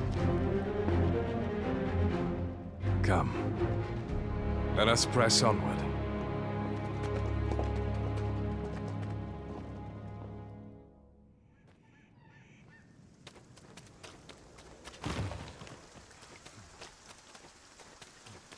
I'd hasten home to get discipline.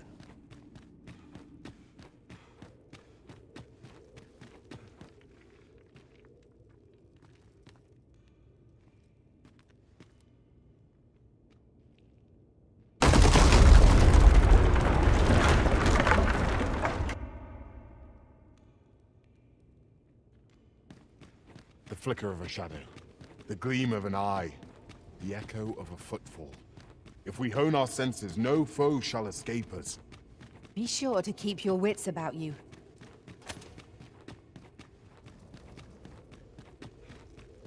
A contraption of some kind. I know not what to make of it. How shall we proceed with it? We all will be ready to respond, whatever the outcome.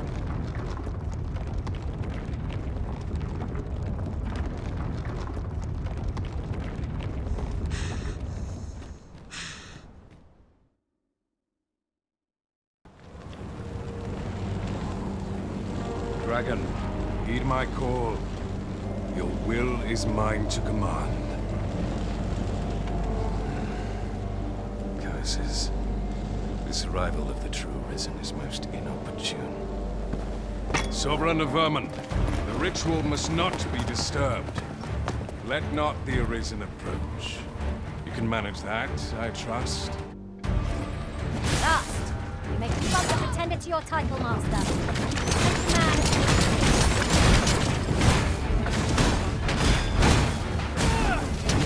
My curative magics are at your disposal.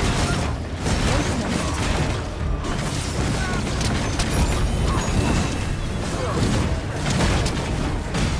Let my magics grant you an elemental boon.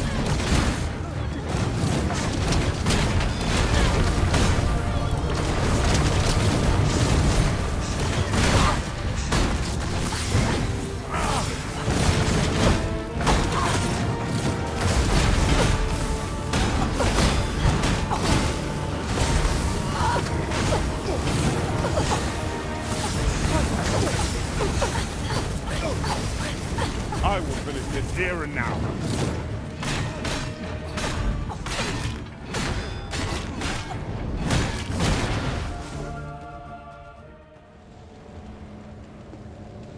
Your efforts are for naught, Arisen.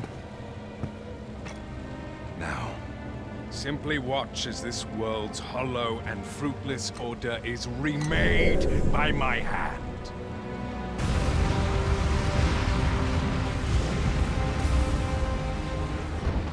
The ritual is complete. The dragon comes.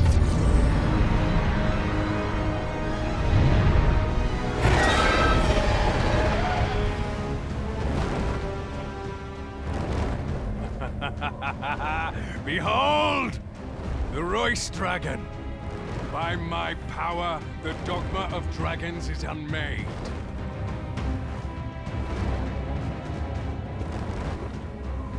You could ne'er understand, Arisen.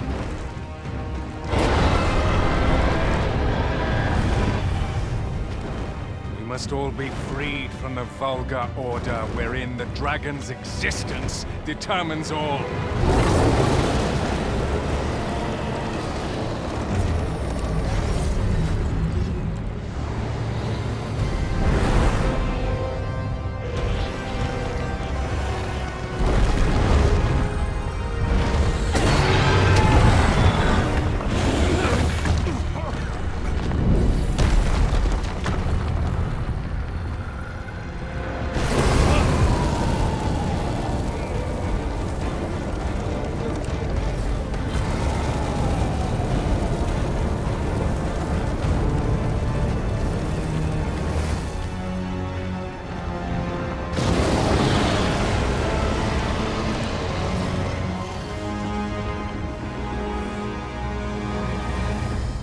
It's not enough. Cursed Arisen. You've doomed us all to the cycle. Anew.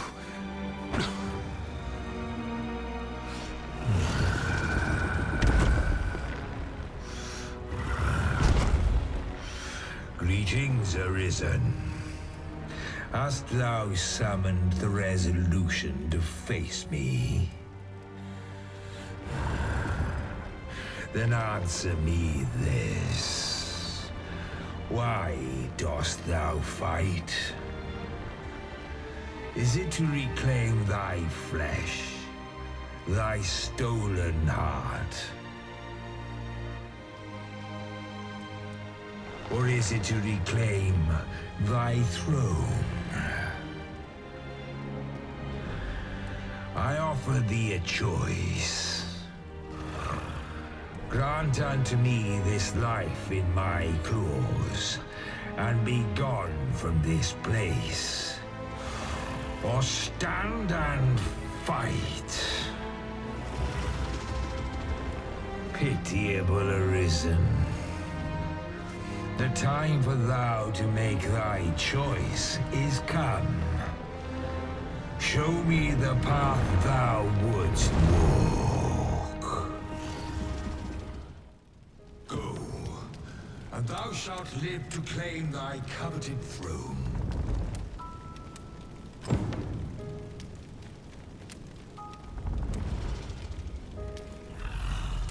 Fight and thy life is forfeit.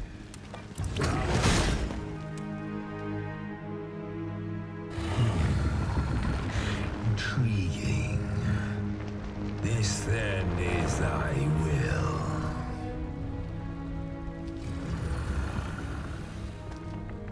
Our parley is done. We must fulfill our charges. I, as the dragon, and thou as the Arisen. Climb upon me.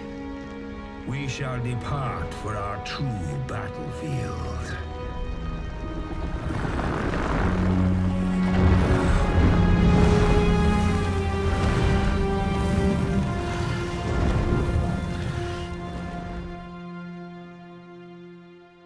Thou wishest to dismantle the world's will, just as I do. Yet dost thou know what awaiteth the world, should it meet such a fate? 'Twould become a fleeting, fragile, vacuous thing, bereft of the cycle. Naught would be born into its safe chaos, great and terrible. Surviving in such a world would be no simple matter. The world shall not change with my death, nor shall it change with thine. Consider, Arisen, how it is thou came to be here. How have the once closed paths before thee come to be cleared? Think well, Arisen, but rest not. I will know thine answer through the strength of thy will. Thou shalt cut a swathe through the false benevolence enshrouding this world.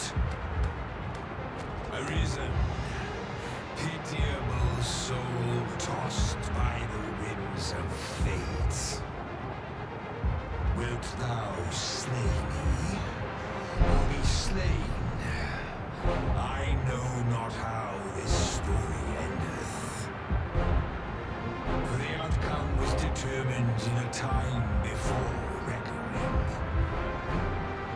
And yet, Arisen, born of a hapless fate though it may be, perchance 'tis thy will, and thine alone, that couldst contest the great will of this world.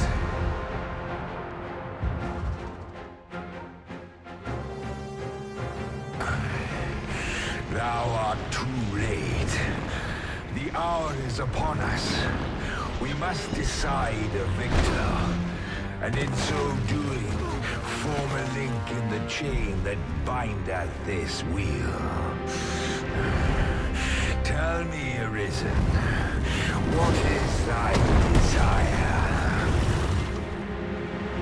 Is it to slay the dragon, thereby living darkness? Or dost thou merely seek conflict with a common foe?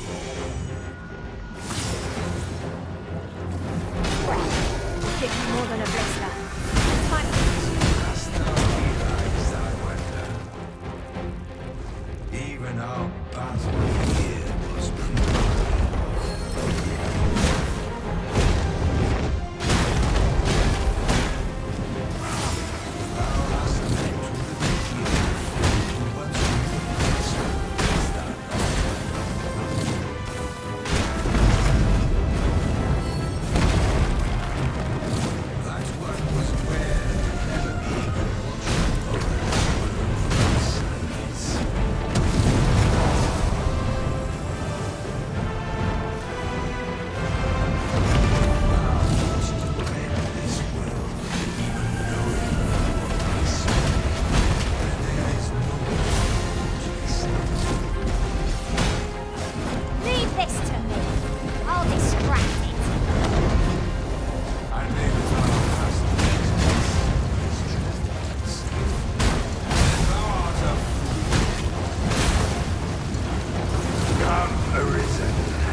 But heed this, Arisen.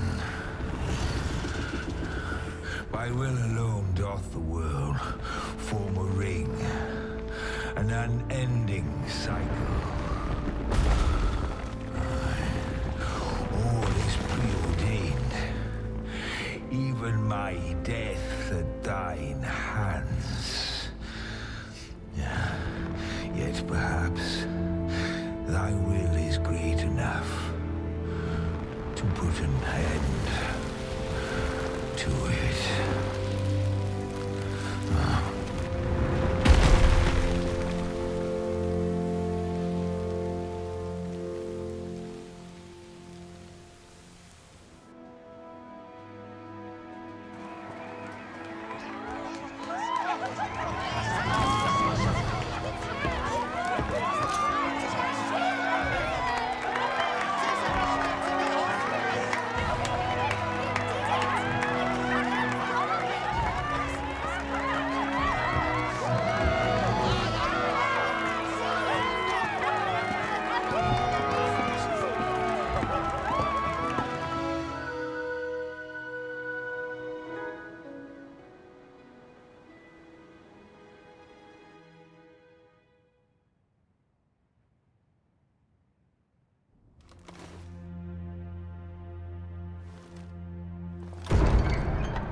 Why do you pursue me, Arisen?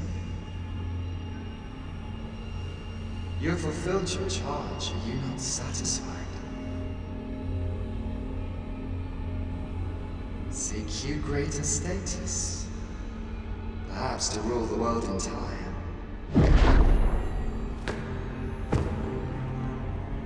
This power you desire, you need merely spy out the path.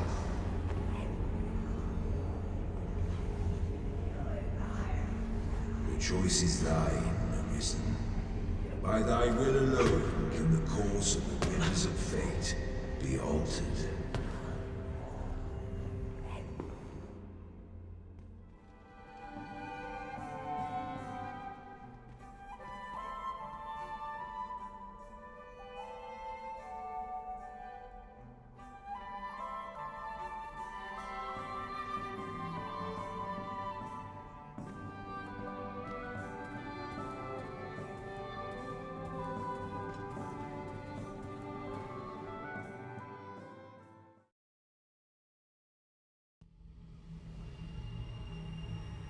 You would still resist your fate.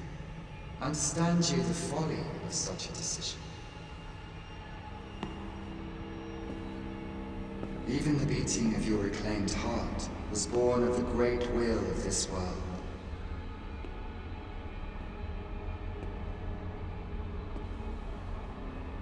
Yet you would abandon it. Everything in this world, all that you have come to know as reality, is the creation of the Great Will. Should that will be lost, no mortal being could survive.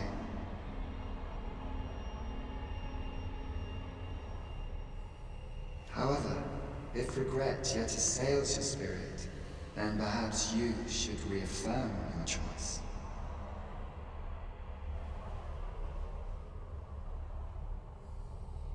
Witness with your own eyes, or through the eyes of another, the fate of this world.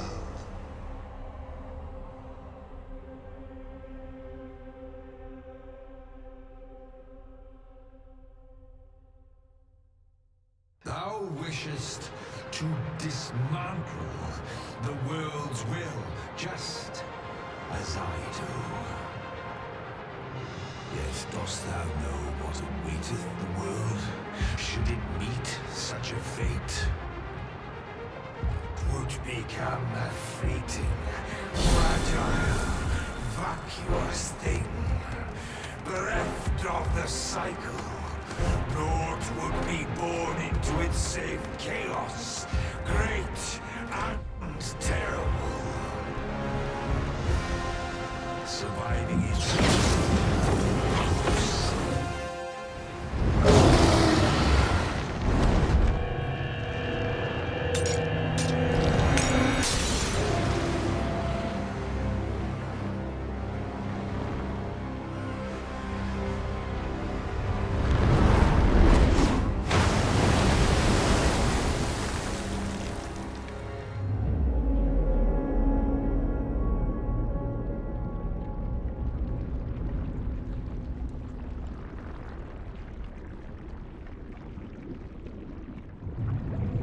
No, stay away.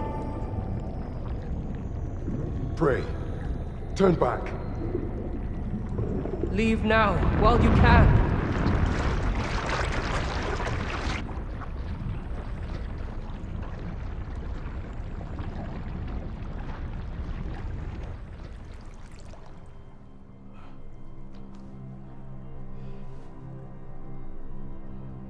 You have strayed, Arisen.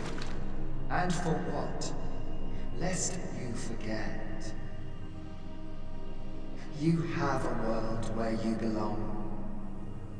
There, you are to fell the great evil in your path and rule the people as their sovereign. For that is who you are. And it is my wish that you should live out that life of purpose. The time has come for you to return. Go. My children shall see you there safely. Let us go home. Together. To a world under your rightful rule. To a world all your own.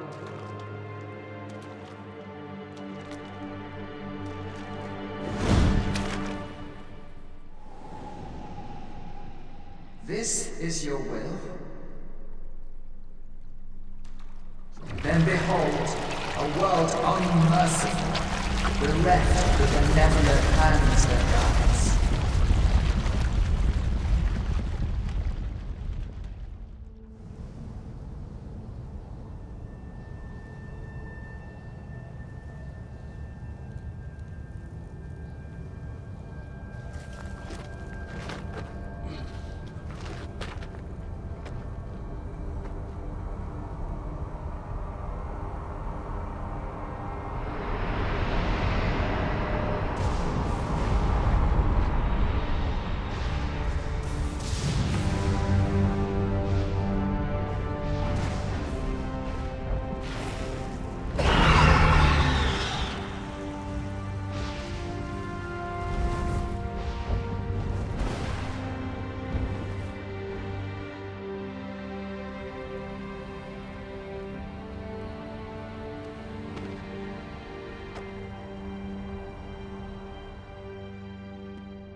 You find it strange.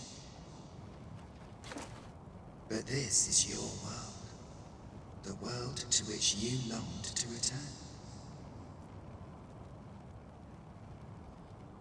Alas, if only you had chosen to become sovereign, At the end of your travails, you could have ruled over these lands in perpetual peace. Yet that world of limitless possibilities has ended. You stand now upon its remains, the vestiges of a world that could have been so much more. Innumerable wills have served to deliver this world from extinction time and time again.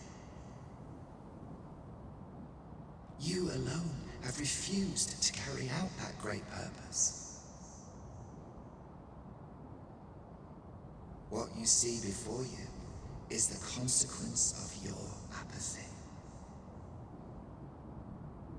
Behold.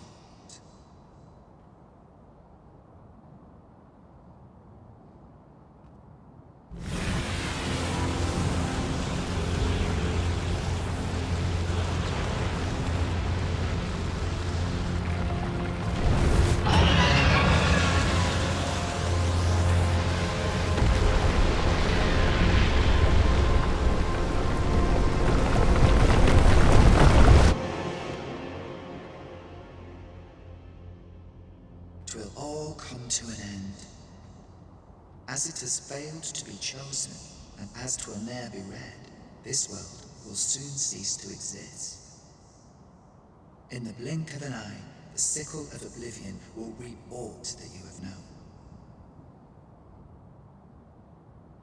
I would advise you not to waste these last moments. Explore the remnants of this world while you can. Perhaps, in doing so, you shall come to see the truth, and know the wretchedness of a world unworthy of being chronicled. How shall you fare, I wonder? Will you endure in this world, abandoned and unprotected?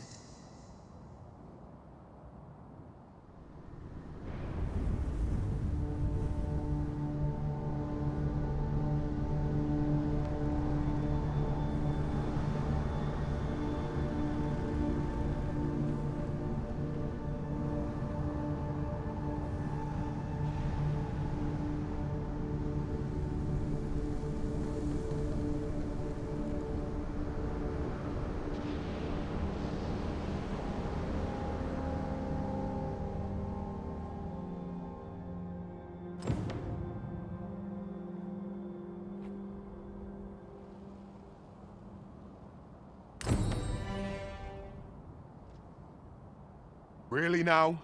You mustn't shirk your duty, lest you forget 'tis the Arisen we serve here. Ah, Arisen. You yet live. I suspected as much, given that your pawn still remains. One might hypothesize that your pawn is sustained by your vital essence. Or perhaps something more. In any case, we ought to apprise one another of the situation. Is there aught you would know? Ah, yes. I trust it has not escaped your notice that the end of days is upon us. After you vanished, together with the Red Dragon, the seas rose to swallow the skies. 'Twas perhaps a month from that evil day when a new calamity befell us.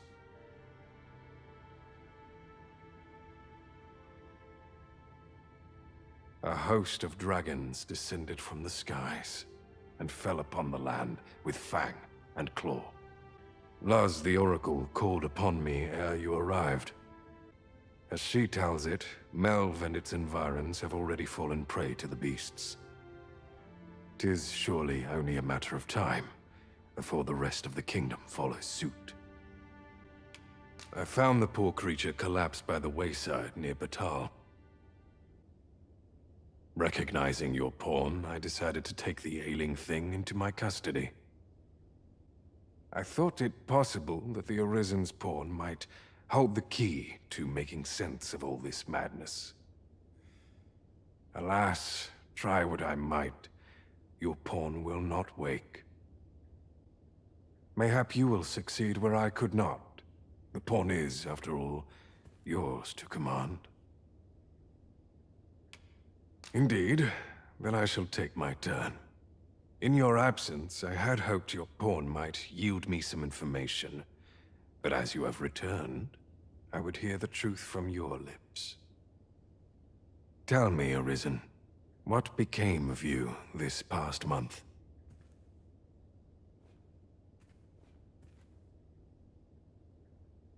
So, following your plunge into the sea on the dragon's back, some mysterious presence reached out to you. Could that have been the World Forged? Yet why would such a being linger in those fathomless depths? I can only speculate. And speculate I shall. This ought to prove a fruitful avenue of investigation. For that, I thank you. Now, if you can find a way to end this interminable slumber, your pawn is, of course, free to rejoin you. Oh, Master. How long I've slept. Far too long, it seems. But worry not. Now that I am awake, I shall follow wherever you lead. Your diligence has borne fruit at last. There's no discipline that steadfast devotion cannot teach.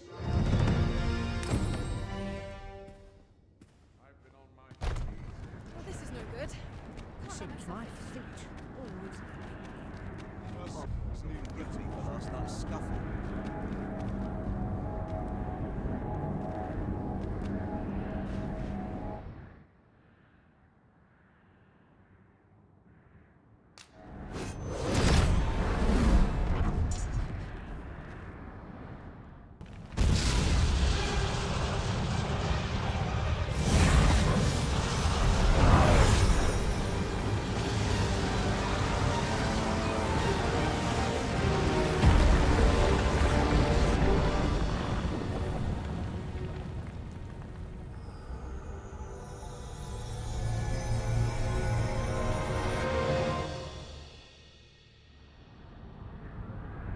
You saw the sky fall, I trust. I doubt you could have missed it. And wherever the sky falls, a dragon soon appears to lay waste to the land. Or so I had assumed, after what befell Melv. Yet aught here appears to be different. Has our ruin been forestalled, or merely postponed? I must examine that creature. It may well be the key to unraveling the origins of this cataclysm. The direct path through the gap in those rocks is obstructed. We shall have...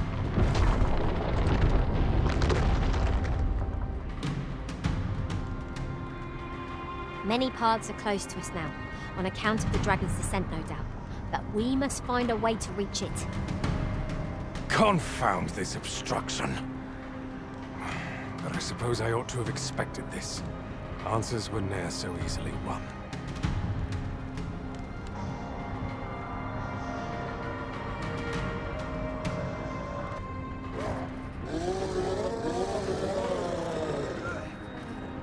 Monsters! Summoned by...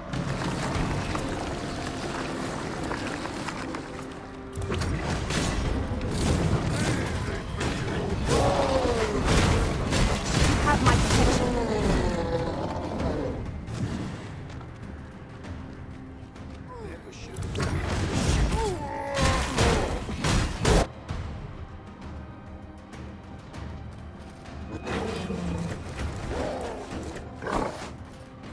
Huzzah! Them right where you want them.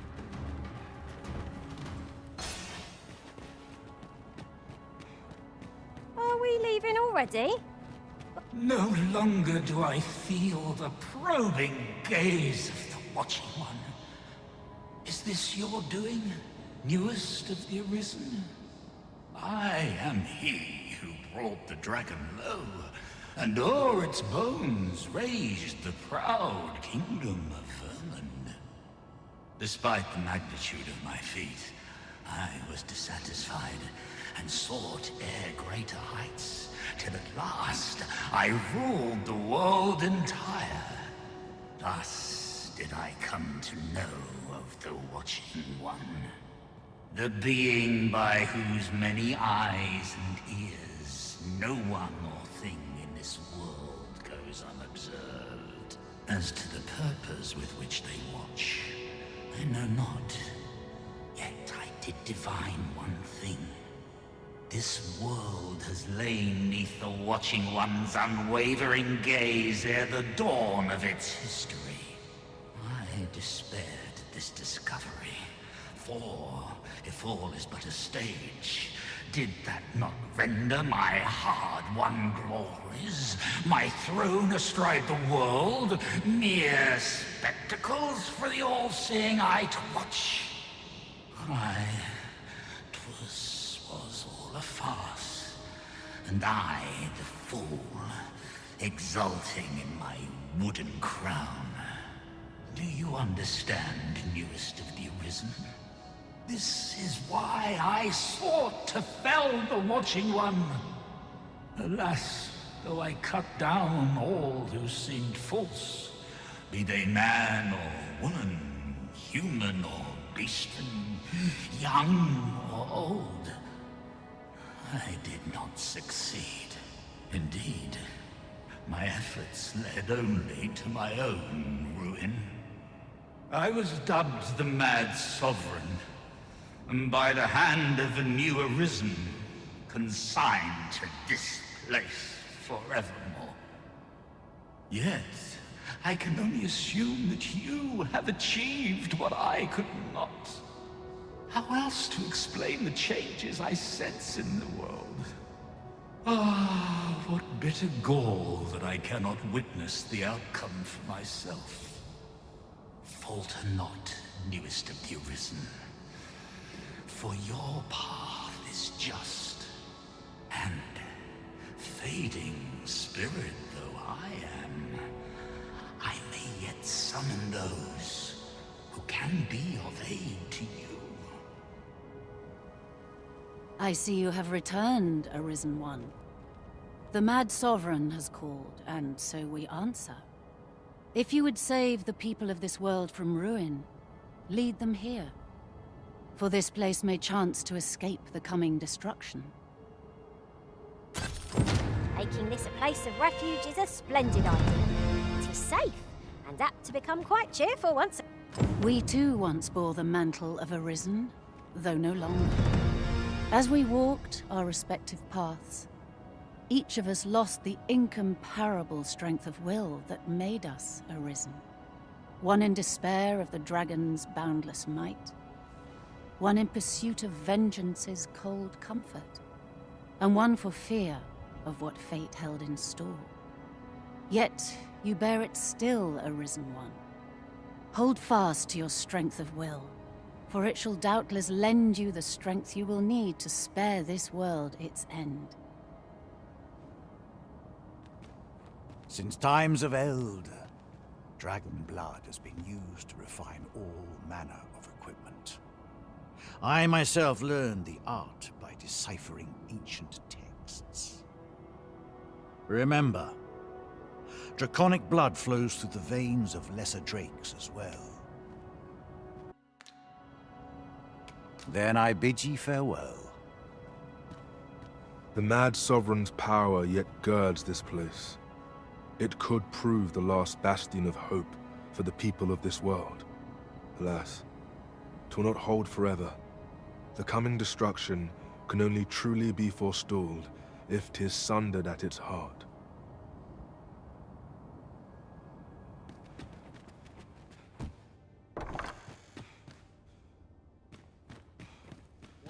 Ah, my friend. Full glad am I to see you safe. All the more so in these calamitous times. If you have come on pressing matters, might I ask you to first bring them to Captain Brant? I have come to depend upon his counsel, truth be told.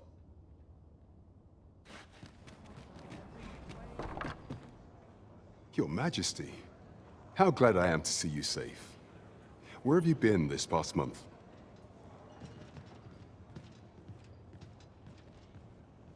The end of the world? Are things truly so dire? Though, I am aware of the dragon attack on Melv. We received word that naught but a smoking ruin remains. 'Twas a tragedy, and I would not see it repeated. However, without a clear path, we in the Guard shall be hard-pressed to forestall the impending crisis. You would have me evacuate the city? I see. Mayhap 'twould be for the best. Ever since the fall of Melv, the citizens of Vernworth have lived in fear that their homes are next to be assailed. If there is safe harbor to be found elsewhere, I believe we have naught to lose by seeking sanctuary. But I doubt I could convince the people of this city to abandon their homes, however terrified they may be. Methinks your majesty would do better to ask this of the Regent King. After the false sovereign vanished and the world was altered, His Grace has been the one keeping order here in Vermont. If the people will heed anyone, 'tis him. Maintaining order in Vermont must be quite a burden upon the young Regent Kin. Let us aid him however we may. 'Tis easily done.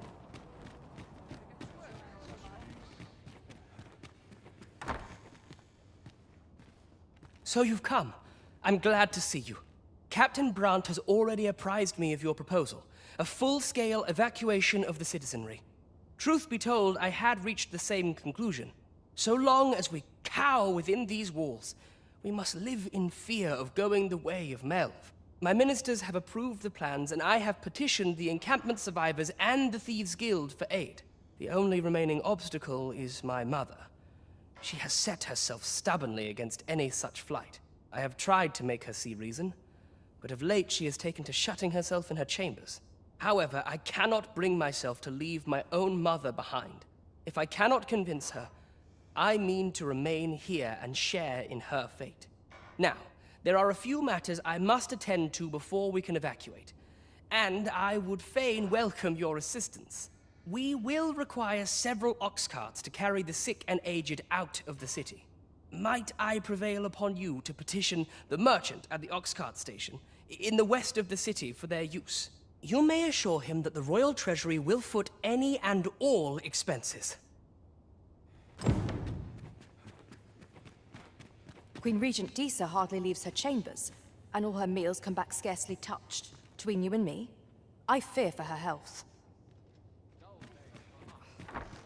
Have you come to claim my life, Arisen? Well, but I shall go to the grave with a smile on my lips, for I have no regrets. All I did for my darling son. So do as you will. I have no intention of begging for mercy.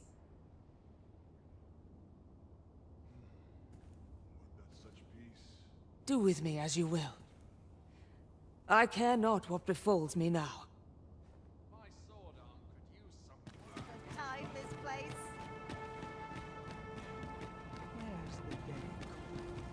Begone with you, ruffian. These carts are mine. I paid good gold for them. And if you think I'll surrender a single one, you'd best think again. I require the use of all of them to transport my wealth to safety.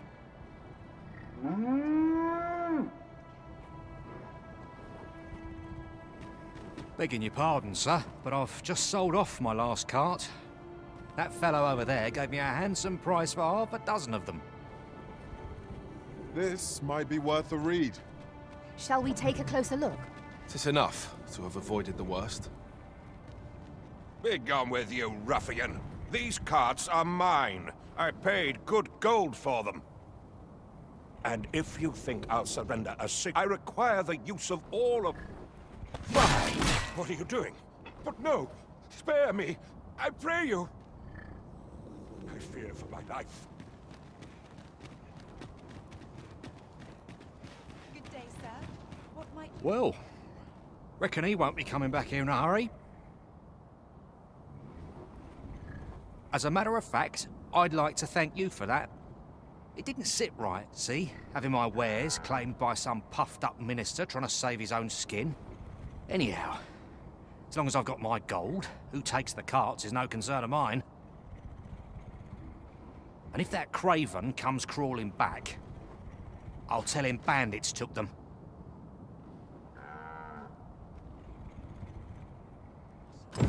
They say a crisis reveals one's true character. But that man was no less miserably selfish than he always seemed. True enough. Sometimes I wonder if I'm... Ah, you've returned. How fares your procurement of those carts?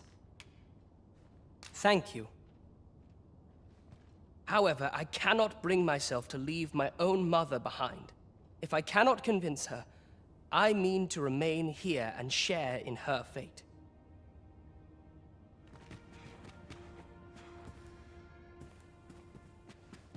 I fear you loathe me. What are you doing? Unhand me at once! Guards! Help me!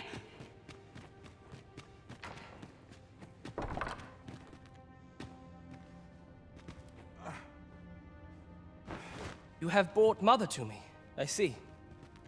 My thanks, friend. You have done me a great service. Sven. You may leave us. Now that we can speak without a door twixt us, I am confident that I can persuade her. Mother, I beg you, join the evacuation. You need not fall with this city.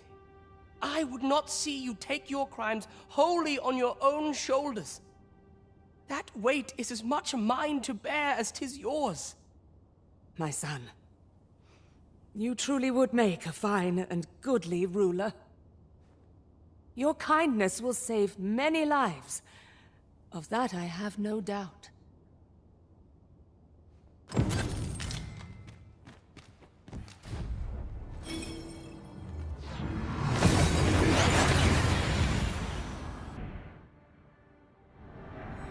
We seem to have arrived without issue. But are we safe here? You've pushed your luck too far. I'll not take that from you.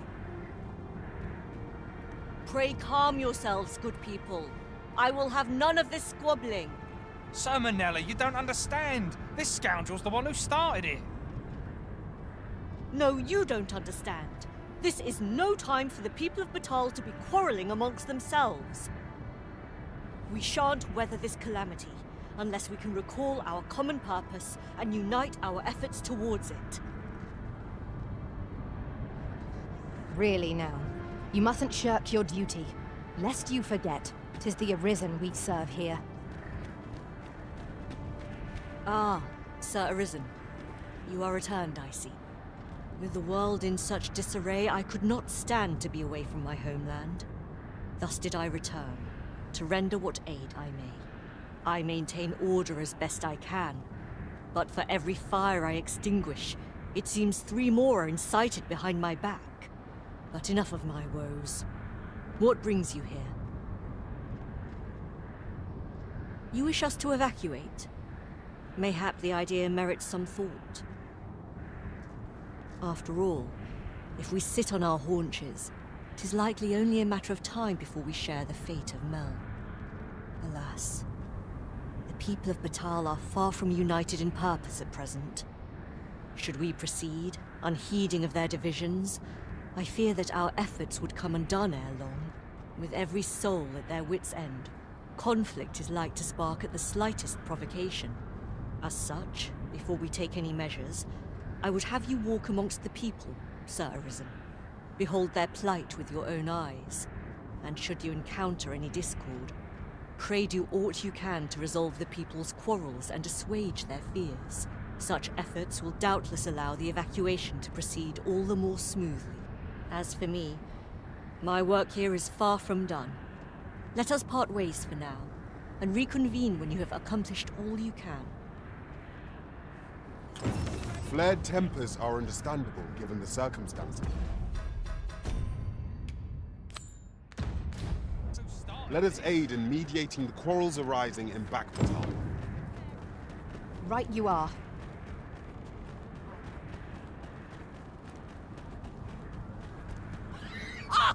You're just riding on your father's coattails.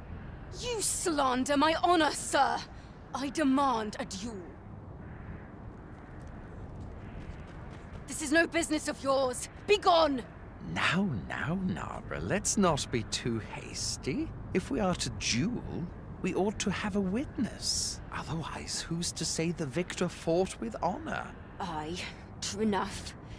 Without a witness, either of us could simply kill the other, then disavow the use of any underhandedness. Well, sir, what say you?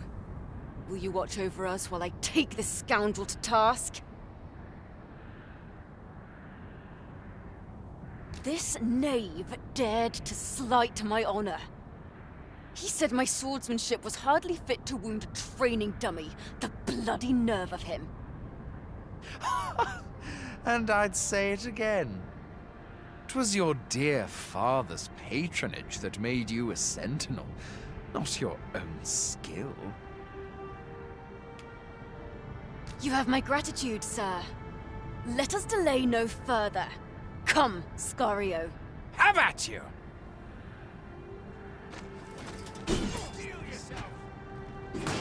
Stay back. There's no caught in the fray.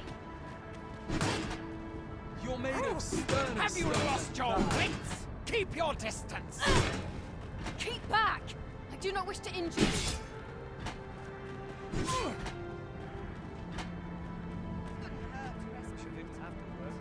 This can't be right. This can't be right. You're made of sternness. The so-called Forbidden Magic Research Lab appears to have been constructed rather recently. I admit it. I underestimated your skill. The loss is mine. Nay.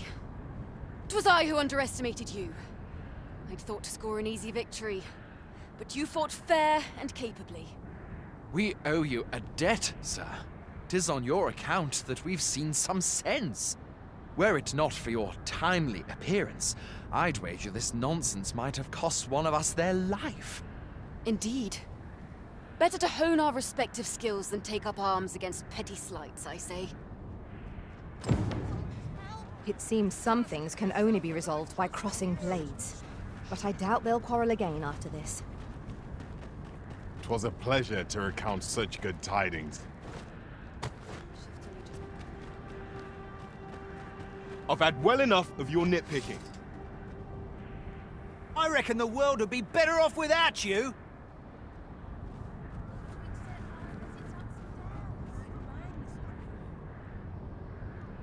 Go on, have a look. Oi! Aye, leave off or we'll make you. I'll not forget this in a yourself as I trust in you. 10 times stronger than I'll ever be. What was all that about? Steal yourself! Just about had it. I believe in you. You'll come to regret angering me. Dare! Have you lost your bloody mind? Reckon you can just cut us down in the street? What's the matter with you? Eh? Fine, fine. We'll set our squabble aside for today, so bother...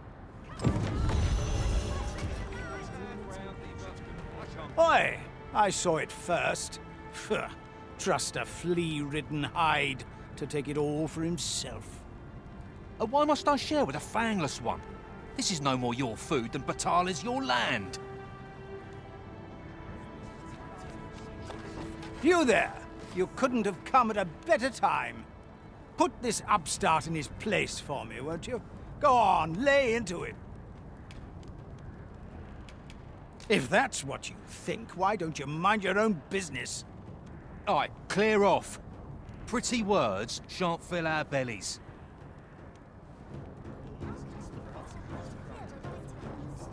I'll not take that from you.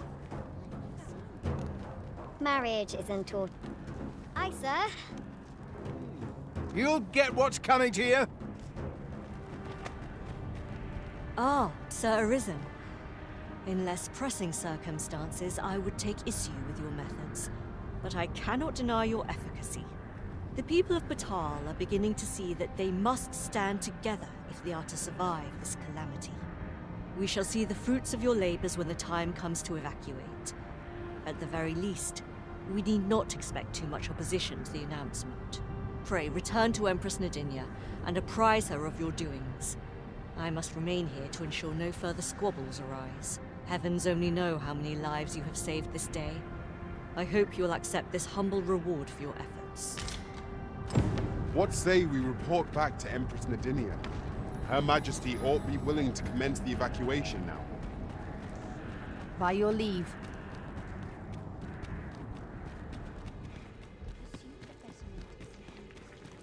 Her Majesty has begun her supplications. None may see her ere they conclude. Stay your hand, Vera. This one may pass. Come hither. We would speak with you. One of our ministers informs us that you have been espied in the city, resolving the people's troubles. You have our gratitude for your efforts, which have doubtless bettered the fate of this nation and its citizenry. Your journey continues, does it not? We wish you good fortune on your travels, wheresoe'er they may take you. Yet, ere we part ways, we would make another request of you. It regards Lord Phaesus. Though we have implored the man to join the evacuation, he has staunchly refused to leave this land behind. We thought that he might be more inclined to heed your words, as our own have fallen on deaf ears. Would you be willing to call on him in our stead? Of course, you are free to decline if our proposal is an unwelcome one. Pray excuse the interruption, Your Majesty, but I fear time is upon us. I would see you prepared for the road ahead. Indeed. Forgive us, but we must take our leave. Does my lifelong work hold no meaning?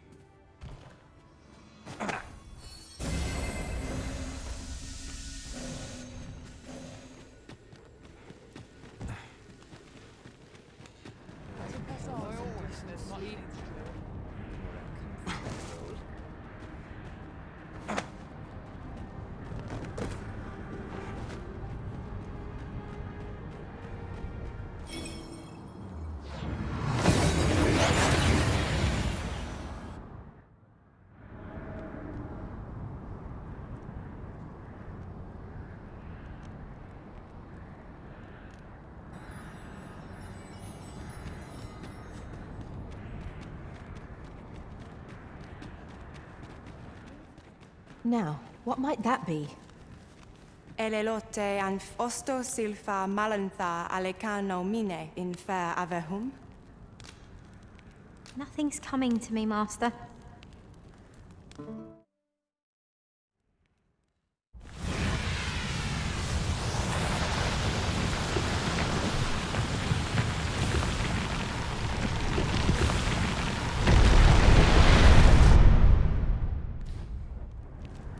I fear for the Arbor. Yet 'twould seem, what has become of this world? Our people fear for the future. We cannot be sure we will be safe here. Yet this place is all we know. All... You think we need to evacuate? I see. And you know of a place where we might find refuge? I should gladly follow you, but I fear my father will not be so easily persuaded. Nonetheless, we can but try. Come. As Arborist, Sir Taliesin is the leader of the Elven people. Let us follow our guide, that we might speak with him. Indeed, you are correct.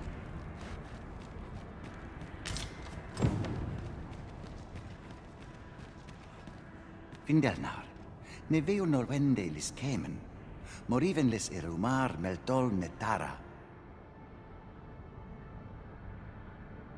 Kasinke telpe nun finaler, nun mor arda her. Karilm ilmen arkael, silfa nambawe nun kalael alame, angadur sindi. Mornambwe roth enfane ava silmines fana.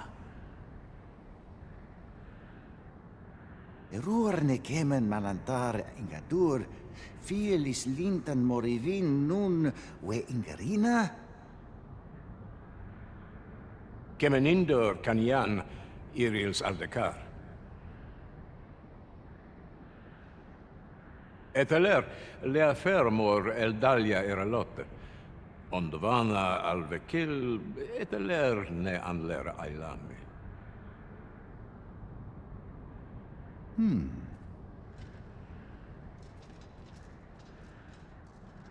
I am afraid my father has closed his heart so tightly that even my words cannot reach him. If only the Arbor heart were restored to health, perhaps he might be persuaded. I cannot stand to think that the world might be lost. This must not come to pass.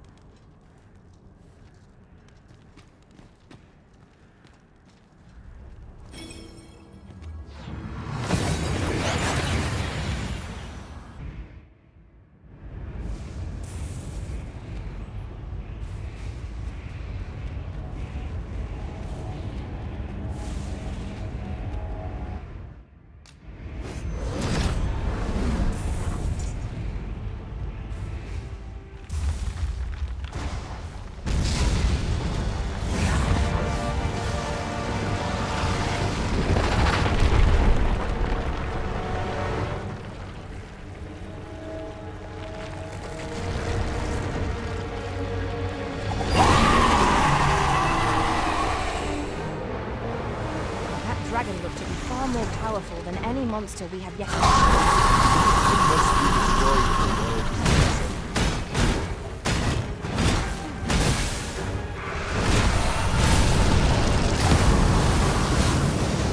Our most priority is to douse those flames.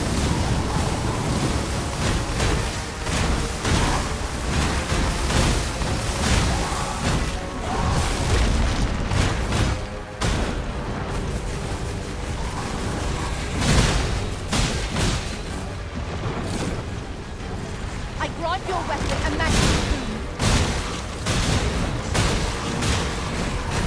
Mine have succeeded.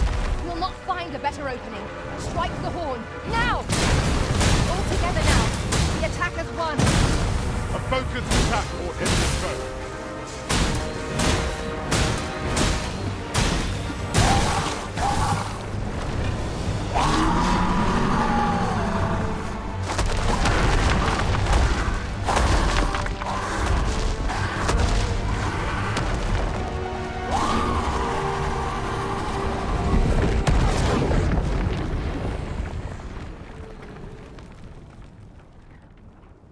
It is heartening to think that the peril has passed by our efforts, if only for a time.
worlds uncountable created, only to be snuffed out like candles by the cold breath of oblivion.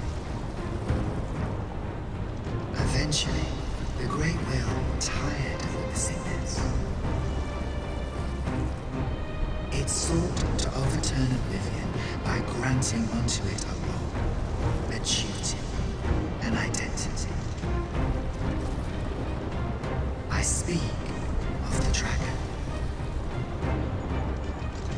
By the Great Will does the dragon create a cycle, allowing it to forestall the end of this world time and time again.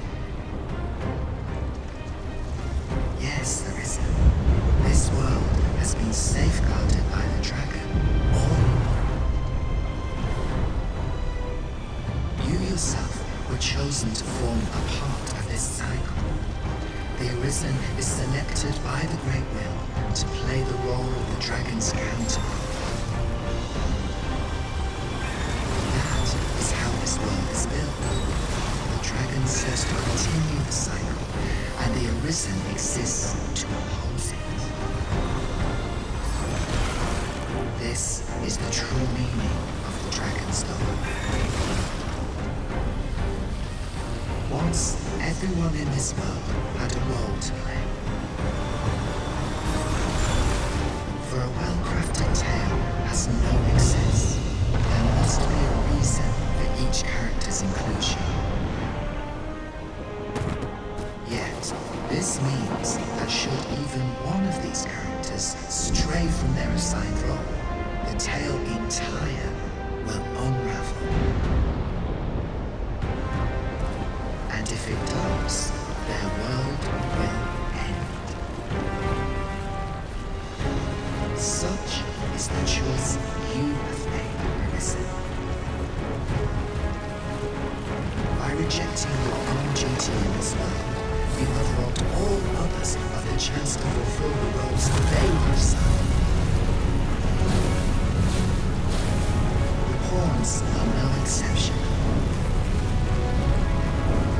Born in the nothingness of oblivion, they were granted the role of aiding in the perpetuation of the cycle. Yet, bereft of the dragon, that role has been unwritten.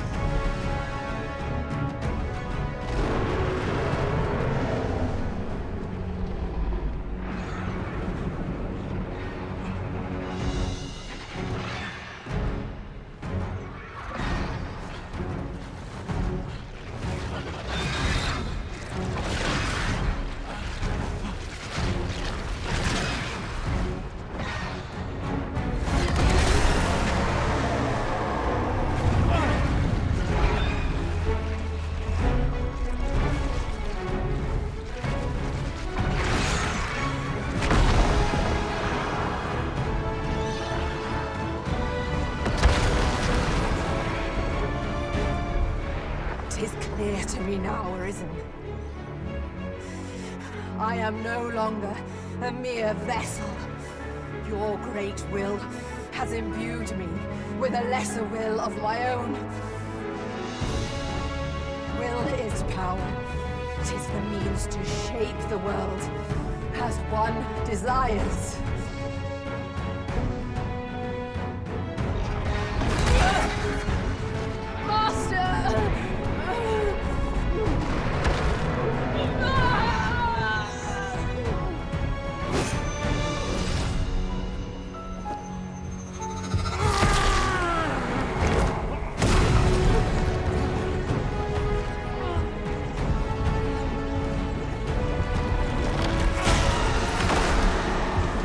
Oblivion fades. This tale's end has been unwritten. My heart, it aches.